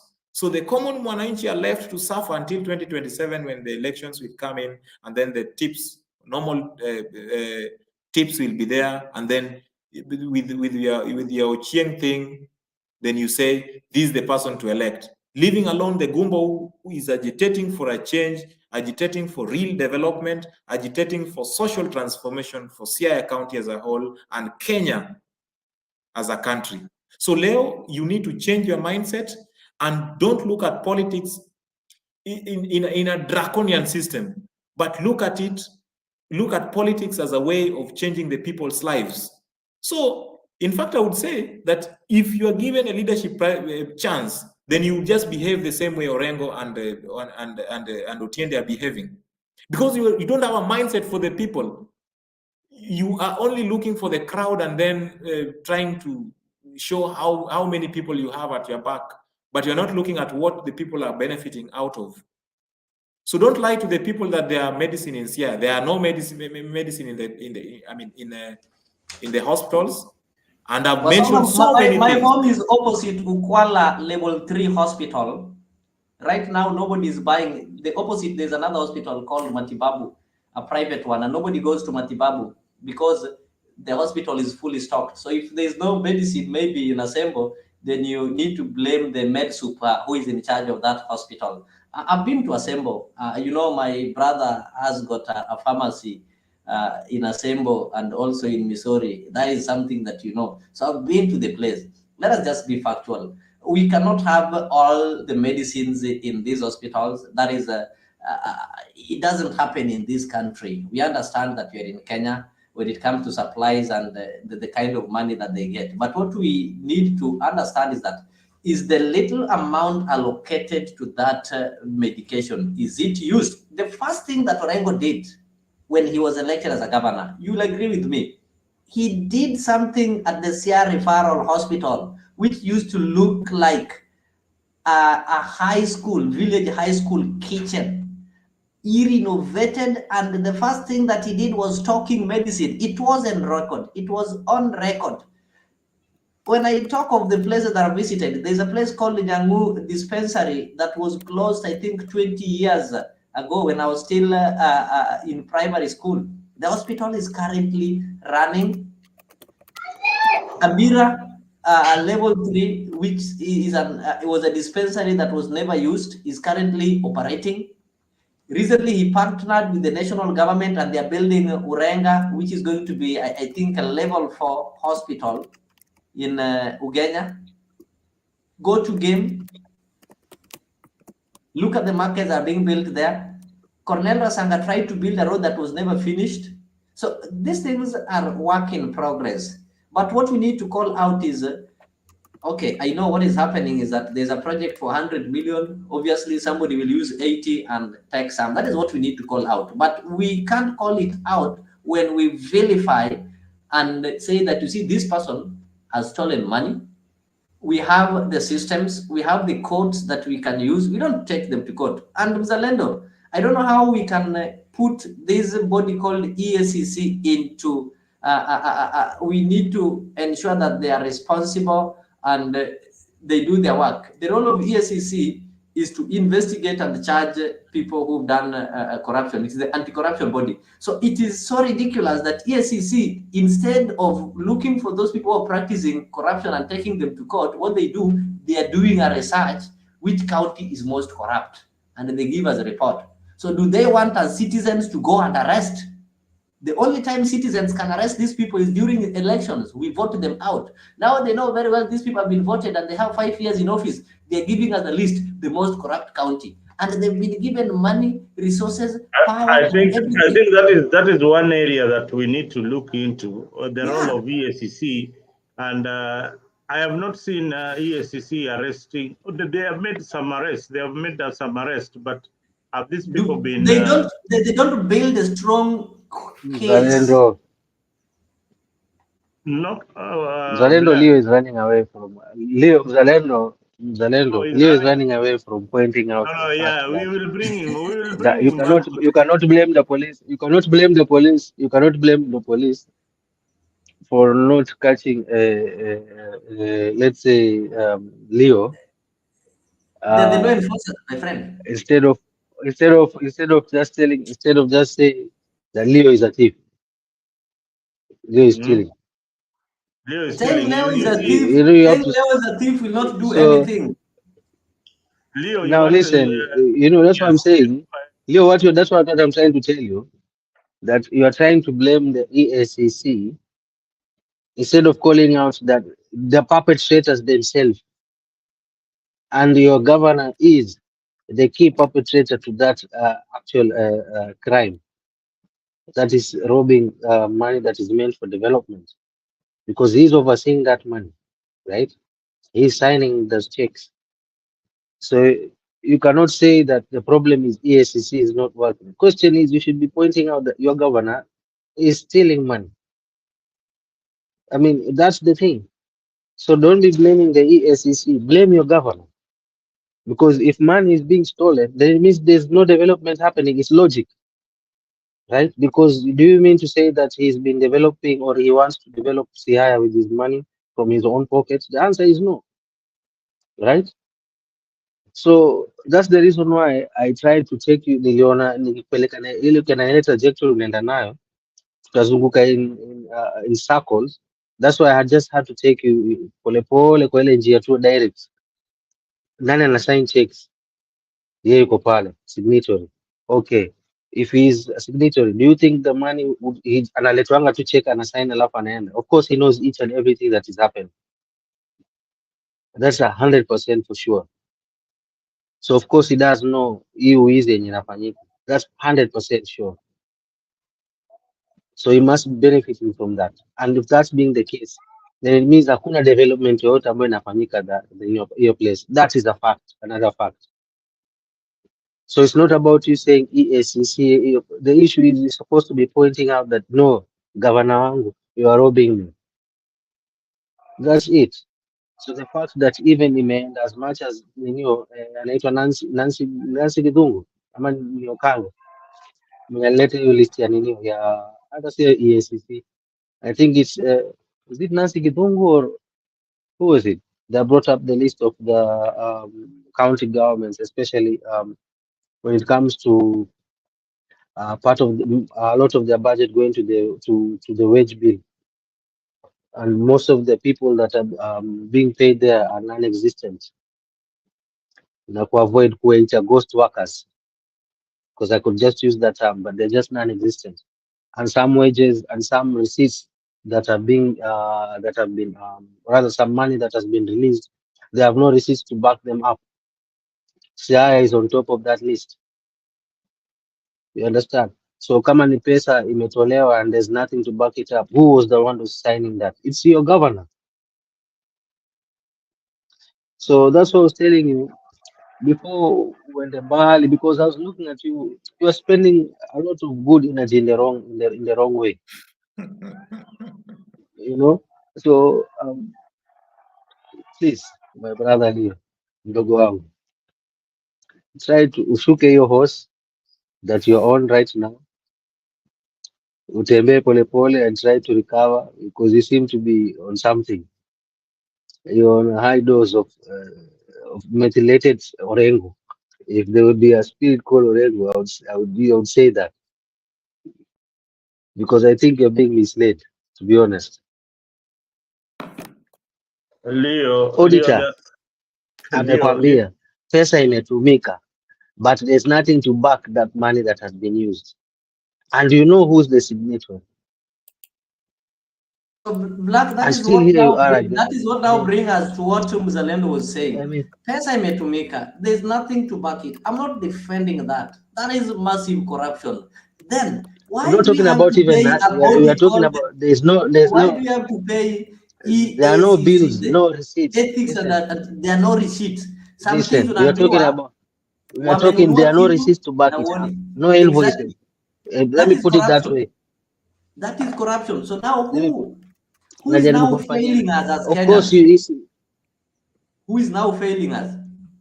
Listen, I mean, now your governor is failing us. Rather failing you, because I don't come from that county. Your governor is failing you. That's the thing. The people who are supposed to oversight Now the listen, governor are also Leo, I sleeping in their mean, role. let me make it easy. Let me make it easier for you. Let me make it easier for you. You've been brought for a check. Imeshaandikwa numbers hapo you want to sign. What's the first question you'll ask? I'm asking you. That is Imeandikwa massive 10 million.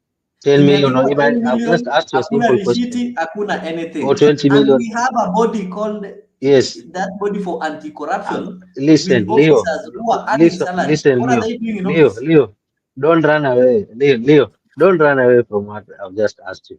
I want to take you step by step. Umeletewa check imeandikwa 20 million or 30 million or 50 million in numbers and in words. Naambiwa bwana Leo, please sign here. What's the first question you'll ask?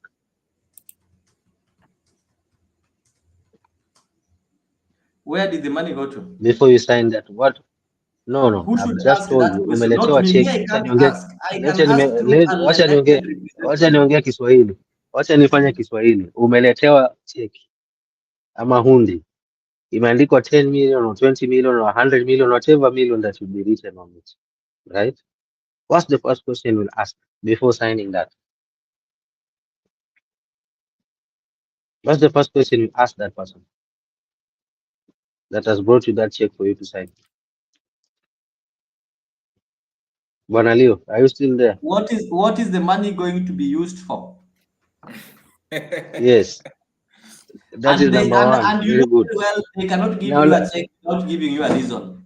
That one can't happen. You can't forget it. Okay, that aside. It doesn't happen. Now that is good. That is the first question you'll ask. Iko wapi nini kuonesha kwamba nalipia hii? You'll ask that question, won't you? Receipts are given after you've made payment. So what you'll ask is the budget that has been prepared. This is a given. What happens is there's no way nothing is paid without any services being offered or any product being offered. So there's an invoice being brought forward to you, isn't it? Of which they normally have, of course. For services. And that is not the role of the governor to go through invoices. Just go and check who goes through invoices, not yes, the governor. So that's why now man, come on. Listen, you are signing. They don't just bring checks. They bring documents, invoices to you in front of your desk, and they tell you, we want to make this payments for this invoice number 1 for this amount of money. Ukiangalia pale chini total katika ile invoice ina match hiyo nini, ina match ile check imeandikwa hapo. And of course you're having a copy of all these things. So you sign against that invoice. That is the norm. That's the practice. Is it not?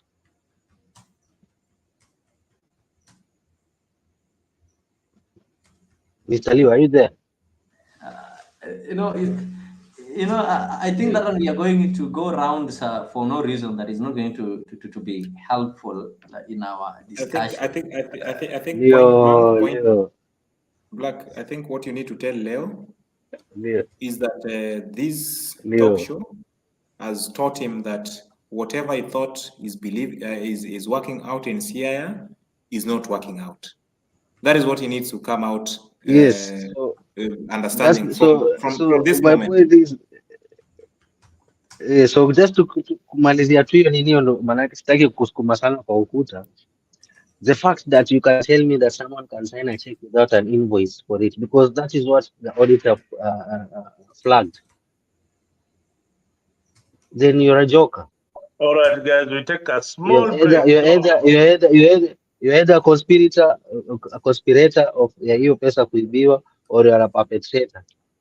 Either way, you're still either way bado unakula. Black, just so look at that, government viewers. Well, just hold on there. Okay. Mukipatia Leo breather kidogo. We take a small little break. Back. Of the county, Assalamualaikum. Assalamualaikum. So, ladies and gentlemen of the county, Assalamualaikum. Assalamualaikum. So, ladies and gentlemen of the county, Assalamualaikum. Assalamualaikum.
Well, welcome back to Afrique. If you've not subscribed to Afrique 24, please do so. Go to your YouTube channel and subscribe to Afrique 24.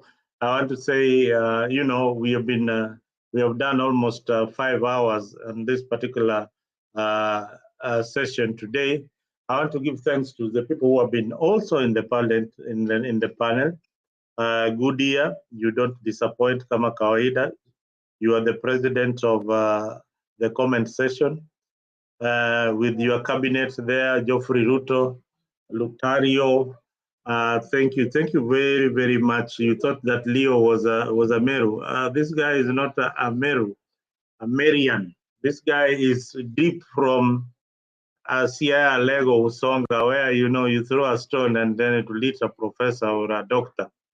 That's what they've been saying here. Ramos Yegon, asante sana for keeping it locked in Afrique. And who else? Geoffrey Ruto, I've mentioned you, asante sana, and many other. Kenya Revolutionary, you came in, I don't know what was happening with your audio. Please, you do come back again. There was something wrong with your audio. We were trying to give you a chance and you didn't stay for long. So yes, I think those are the guys who have been on the panel section. Those guys who have also been watching are not in the panel section.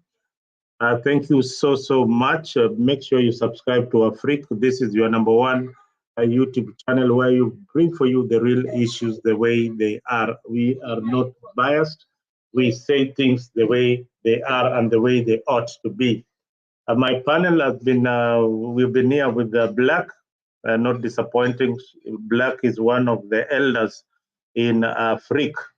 He claims to be older than everybody else apart from one old man, that mzee from Texas. That is the oldest man in this panel.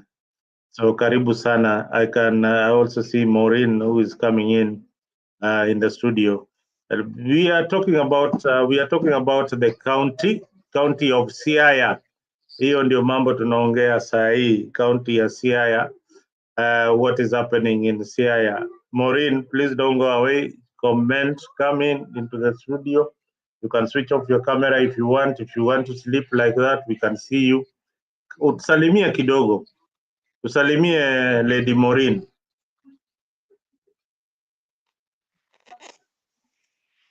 Karibu tusalimie. Habari zenyu? Mzuri, na utuambie unatusikiza ukiwa wapi? Mzuri sana. Niko Siaya. Uko Siaya County? Yeah.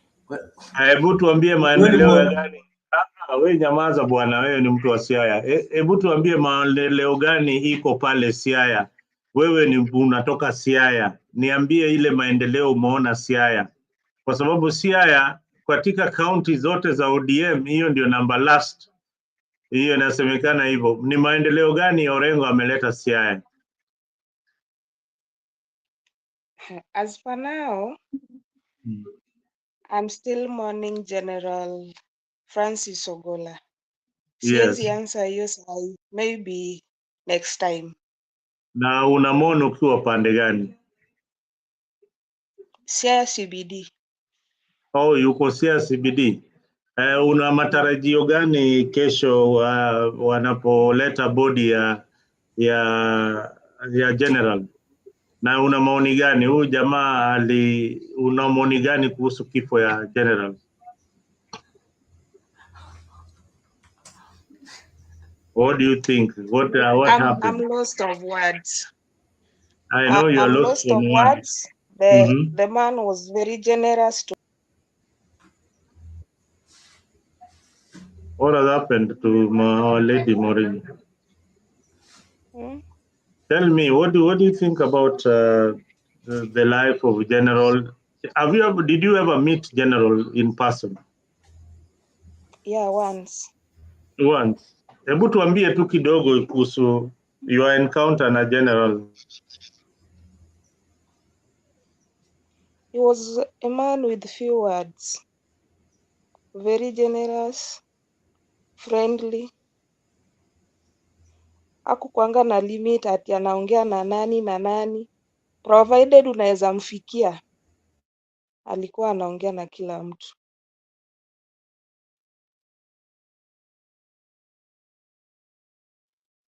Nasikia alikuwa ana support wajane, alikuwa ana support watu wengi sana, na pia kule kule nini, alisomea kule Homa Bay, na ile shule alisoma, he dug a ball at Lala Primary School where he went to school in his early days. Na hapo Siaya pia nasikia ameandika watu wanajeshi wengi sana. Ni ukweli ama ni propaganda tu?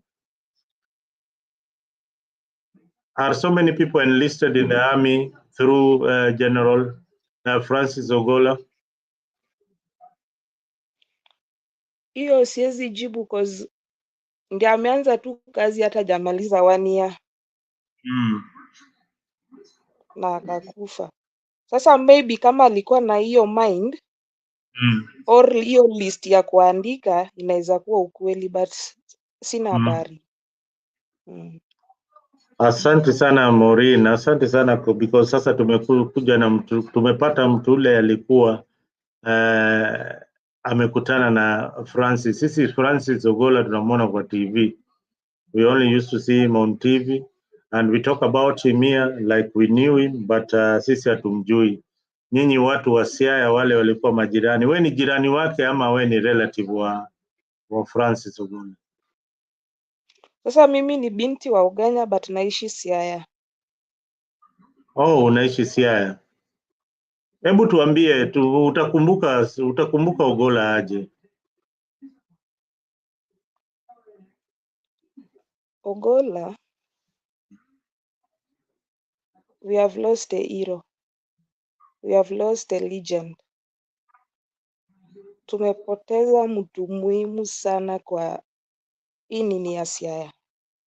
Hii kaunti ya Siaya. Hakukuwa mtu mwenye sijui niseme aje, kujionyesha mara ako kwa hiyo position nini. He was a very simple man. Wow. Na unaona wewe kama wewe like you are a true Luo woman, umeona ya kuwa huyu Ogolla atazikwa in a traditional way ama atazikwa in a Christian manner? Unaonaje maoni ya watu huko Siaya inasemekanaje? Watu wa Siaya wanasemaje?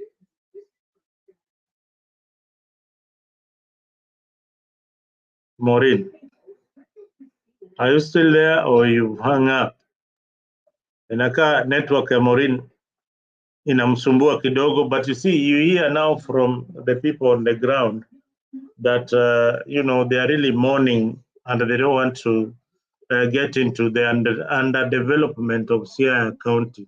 It's a very big shame that they don't even want to talk about it, Mr. Leo. Leo, that is a problem in Siaya. Problem in Siaya is leadership. And in most counties. Black, I wanted to say what you have seen in those videos is a reflection of what is happening in the Orange Democratic Movement Party. We have got these leaders who are selected and they are not development cautious. The people are saying enough is enough. Enough is enough. Leo is somebody of the status quo. He belongs to that political party. Whether they are going wrong or not, he will not see anything bad happening in that movement. But Leo knows very well that the party is divided between those who are pro-development and those who want the status quo to remain the same. So Leo, you will be judged by your stand in 2027. Are you on Oburu's side or are you on the development side of the political party of ODM?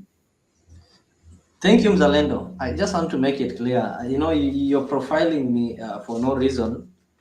And I started by telling you development means something that is wide. I'm glad that you mentioned this thing to do with the Buru side, or I don't know, development side. You're somebody who is an elite, you know the roles of a senator. The roles of a senator is purely to oversight and to make laws that are concerning the county government. The senator doesn't have any financial kitty. So I don't expect anybody to elect a senator, then come and ask a senator a road. They should ask the senator, why did you propose that they increase the funds that are making the county roads? I don't expect. And what will that be called? That will be called oversight. The role of the Senate is to oversight the government. Oversight. So I'm the one you've allowed me to talk. At the end of the day, that's where the status quo is. So what just listen. is Guru I'm doing not finished. about Siaya County? That is where I'm coming to. So I'm building my point. So the role of the Senate is oversight. So Mzalendo, there is something that we need to address. The voters don't know the roles of all these 9 people that are elected. Somebody will elect a senator with the mentality of a member of parliament, or a mentality of a governor, or a mentality of electing a woman representative. That is the problem. Number 2, the easiest position to win in this country, if you are a newcomer and you want to join politics, and I'm advising my friend Wasonga, don't waste time going to vie in Rarieda. The easiest position to win is, number 1, the position of a Senate. Like in Siaya, you'll cover 6 constituencies, but you don't need a lot of energy. Somebody who is campaigning to become an MP in Rarieda will use a lot of resources and convince people, unlike somebody who is vying as a senator. Those people want to become senators, they don't campaign. And in fact, when voting for senator, people don't vote for individuals, they vote for political parties.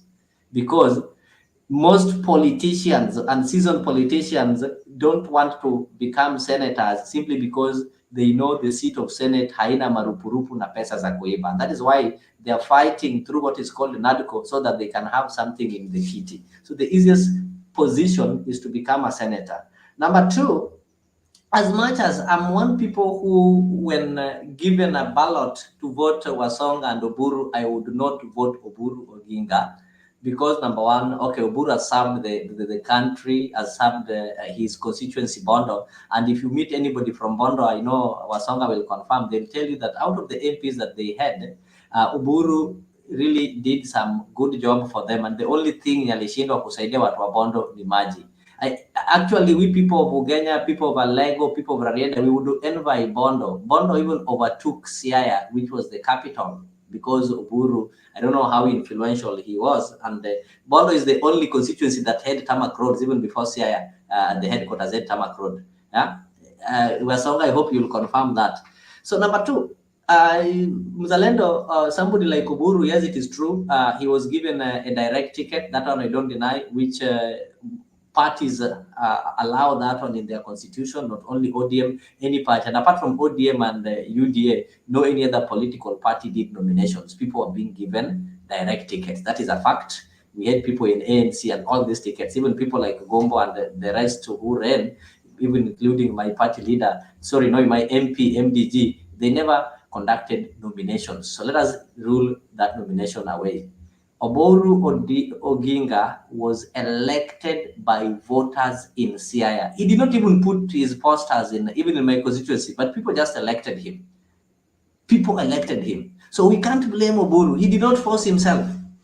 The fact that he was given an ODM ticket did not mean that he was supposed to be elected. In my constituency in Uganda, we had somebody with ODM ticket, and the voters decided not to elect him. And they elected somebody they believed was going to serve their interest. And because of the voters in Siaya, they don't see, I think people did not see an interest in voting. They did not see the importance of senator. And people are saying that Senate is a house for the old people to go and make legislation. They elected Oburu. So I normally feel it when people want to victimize Oburu and make Oburu appear as if he's a beneficiary of this direct nomination and such kind of things. People elected Oburu. The person who competed against him did not even reach quarter of the total votes that were cast. Actually, he won by a margin. So moving forward, I can tell youths who want to venture in politics, you go and vie as a senator. Me, I'm vying as an MCA in 2027. But if I'm not vying as an MCA, I cannot go for the position of an MP. I think I can win the Senate of Siaya easier than winning the member of county assembly.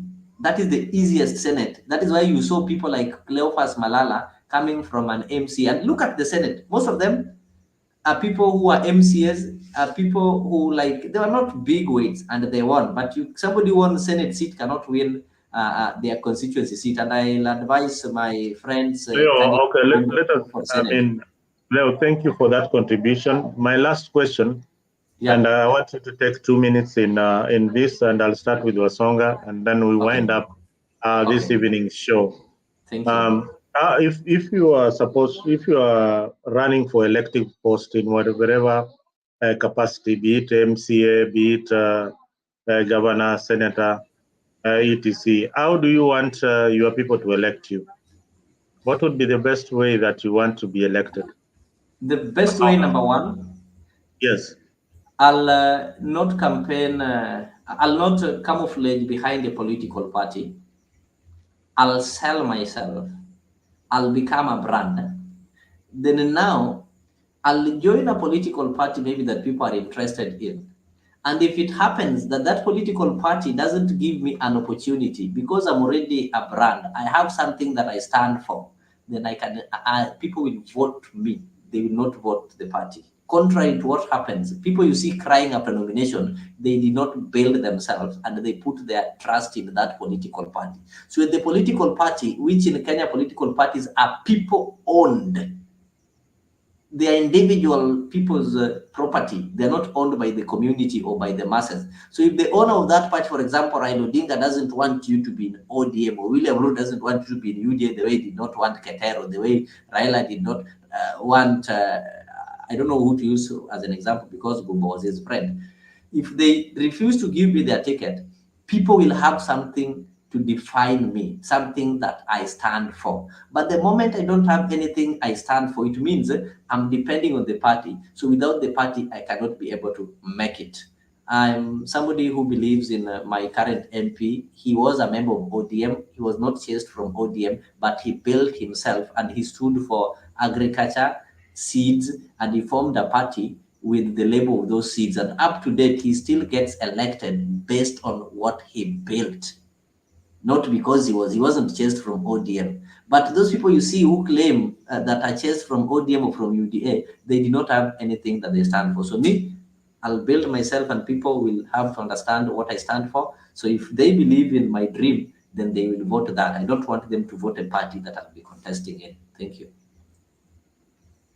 But again, Wasonga, I mean, I would rephrase the particular question and ask you: do you think that there are fair nominations in the party of ODM, and do the people feel that the people who represent them are actually the right people to be on that particular seat in Siaya?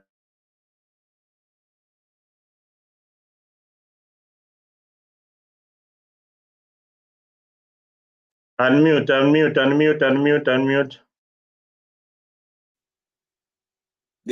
The ODM party nominations are always, shambolic. And we always go for those nominations having had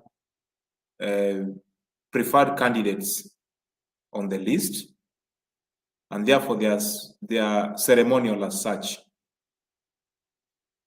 By the virtue that they are ceremonial, we end up choosing the leaders who have no development agendas on their side. But they are always there to package whatever amount of money they can have so that in the next election, they can as well use this money as tips to the voters. So I would prefer a scenario whereby you choose a party not based on its popularity, but based on its development agenda and a good manifesto that can support communities. So despite the fact that ODM is a popular party, we are ending up having recycled leaders who are always there again and again, but with no development prospects at all. And that's why Siaya County is underdeveloped. Thank you very much. Viewers, you've heard from the residents of Siaya what they look up to for when it comes to good leadership in that particular region. People of Siaya are complaining, and the leadership on that particular party that has dominated that area should look into what the people are saying. The people of Siaya are saying that they don't have development. They don't have development, and something should be done when it comes to development. So, Siaya people, poleni sana for electing people who are not development oriented. By now, you should have been seeing something in terms of development. I see Maureen back on the studio. Maureen, can you give us the last word, especially now that we are bidding farewell to the general? I also want to urge the people of Siaya to remain calm during this morning time and give the general the respect that he deserves during his funeral, which is coming tomorrow. So, Maureen, your last word. Hii simu ya Maureen ina hang. So inakaa simu ya Maureen imehang. Maureen, we would want to invite you again next time. We have done a lot of hours in this studio. Unless uko na kitu unataka kusema, some burning point that you want to put across, we are closing down our studio. We've been here for 5 hours. Maybe a word of message to the people and who are watching you from Siaya, and a word of encouragement to the family. Maureen. Yes. Maureen Yawa, can you say something?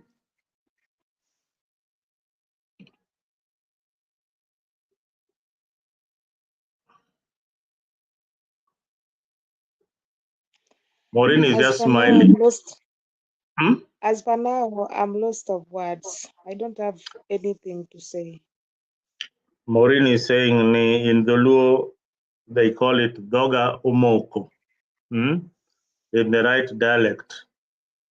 So, Pole Sana Maureen, we are also mourning. We have got so many questions which are not answered.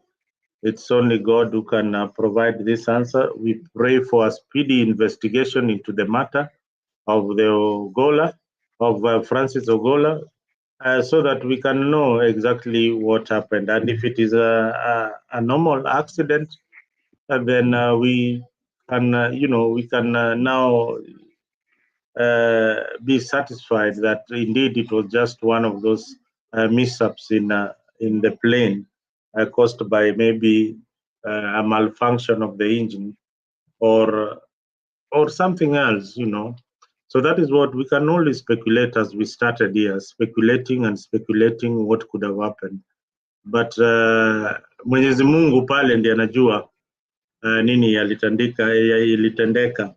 But I always say every chapter in our life is written by the Maker. Today we are smiling here in Africa.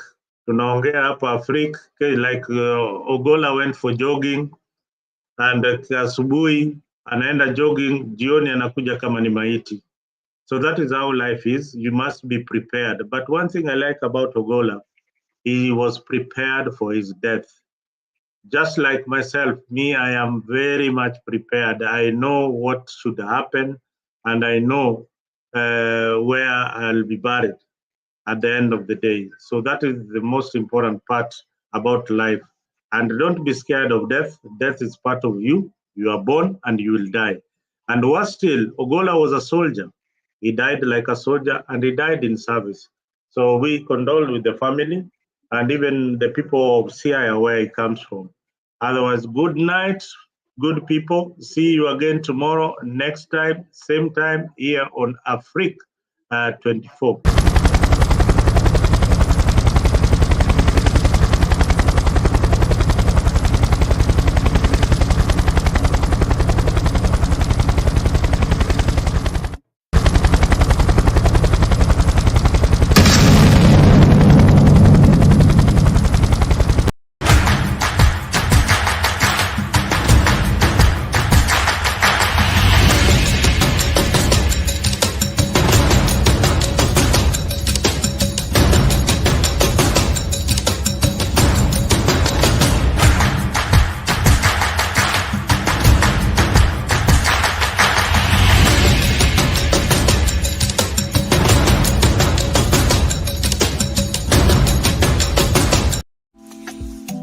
Join us every Friday from 8 p.m. to 9 p.m. for a captivating journey into the world of love, relationships, and romance. Presented by the dynamic trio Magignons, MC Jesse, and Annie, Bed of Roses. Promises to be your weekly dose of heartwarming stories, insightful discussions, and expert advice on matters of the heart.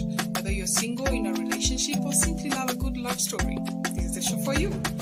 Don't miss out on the chance to unwind and indulge in the joys and challenges of love, all brought to you by our talented hosts.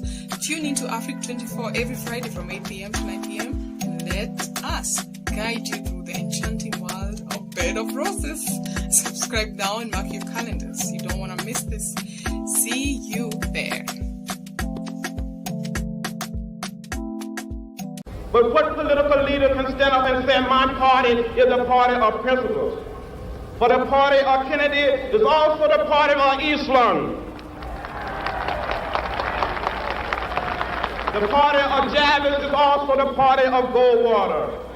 Where is our party? Where is the political party that will make it unnecessary to march on Washington? Where is the political party that will make it unnecessary to march in the streets of Birmingham? Where is the political party that will protect the citizen of Albany, Georgia? Do you know that in Albany, Georgia, 9 of our leaders have been indicted, not by the Dixiecrats, but by the federal government for peaceful protest? But what did the federal government do when Albany Deputy Sheriff beat Attorney C.B. King and left him half dead? What did the federal government do when local police official kicked and assaulted the pregnant wife of Slater King and she lost her baby? Those who have said be patient and wait, we must say that we cannot be patient. We do not want our freedom gradually, but we want to be free now.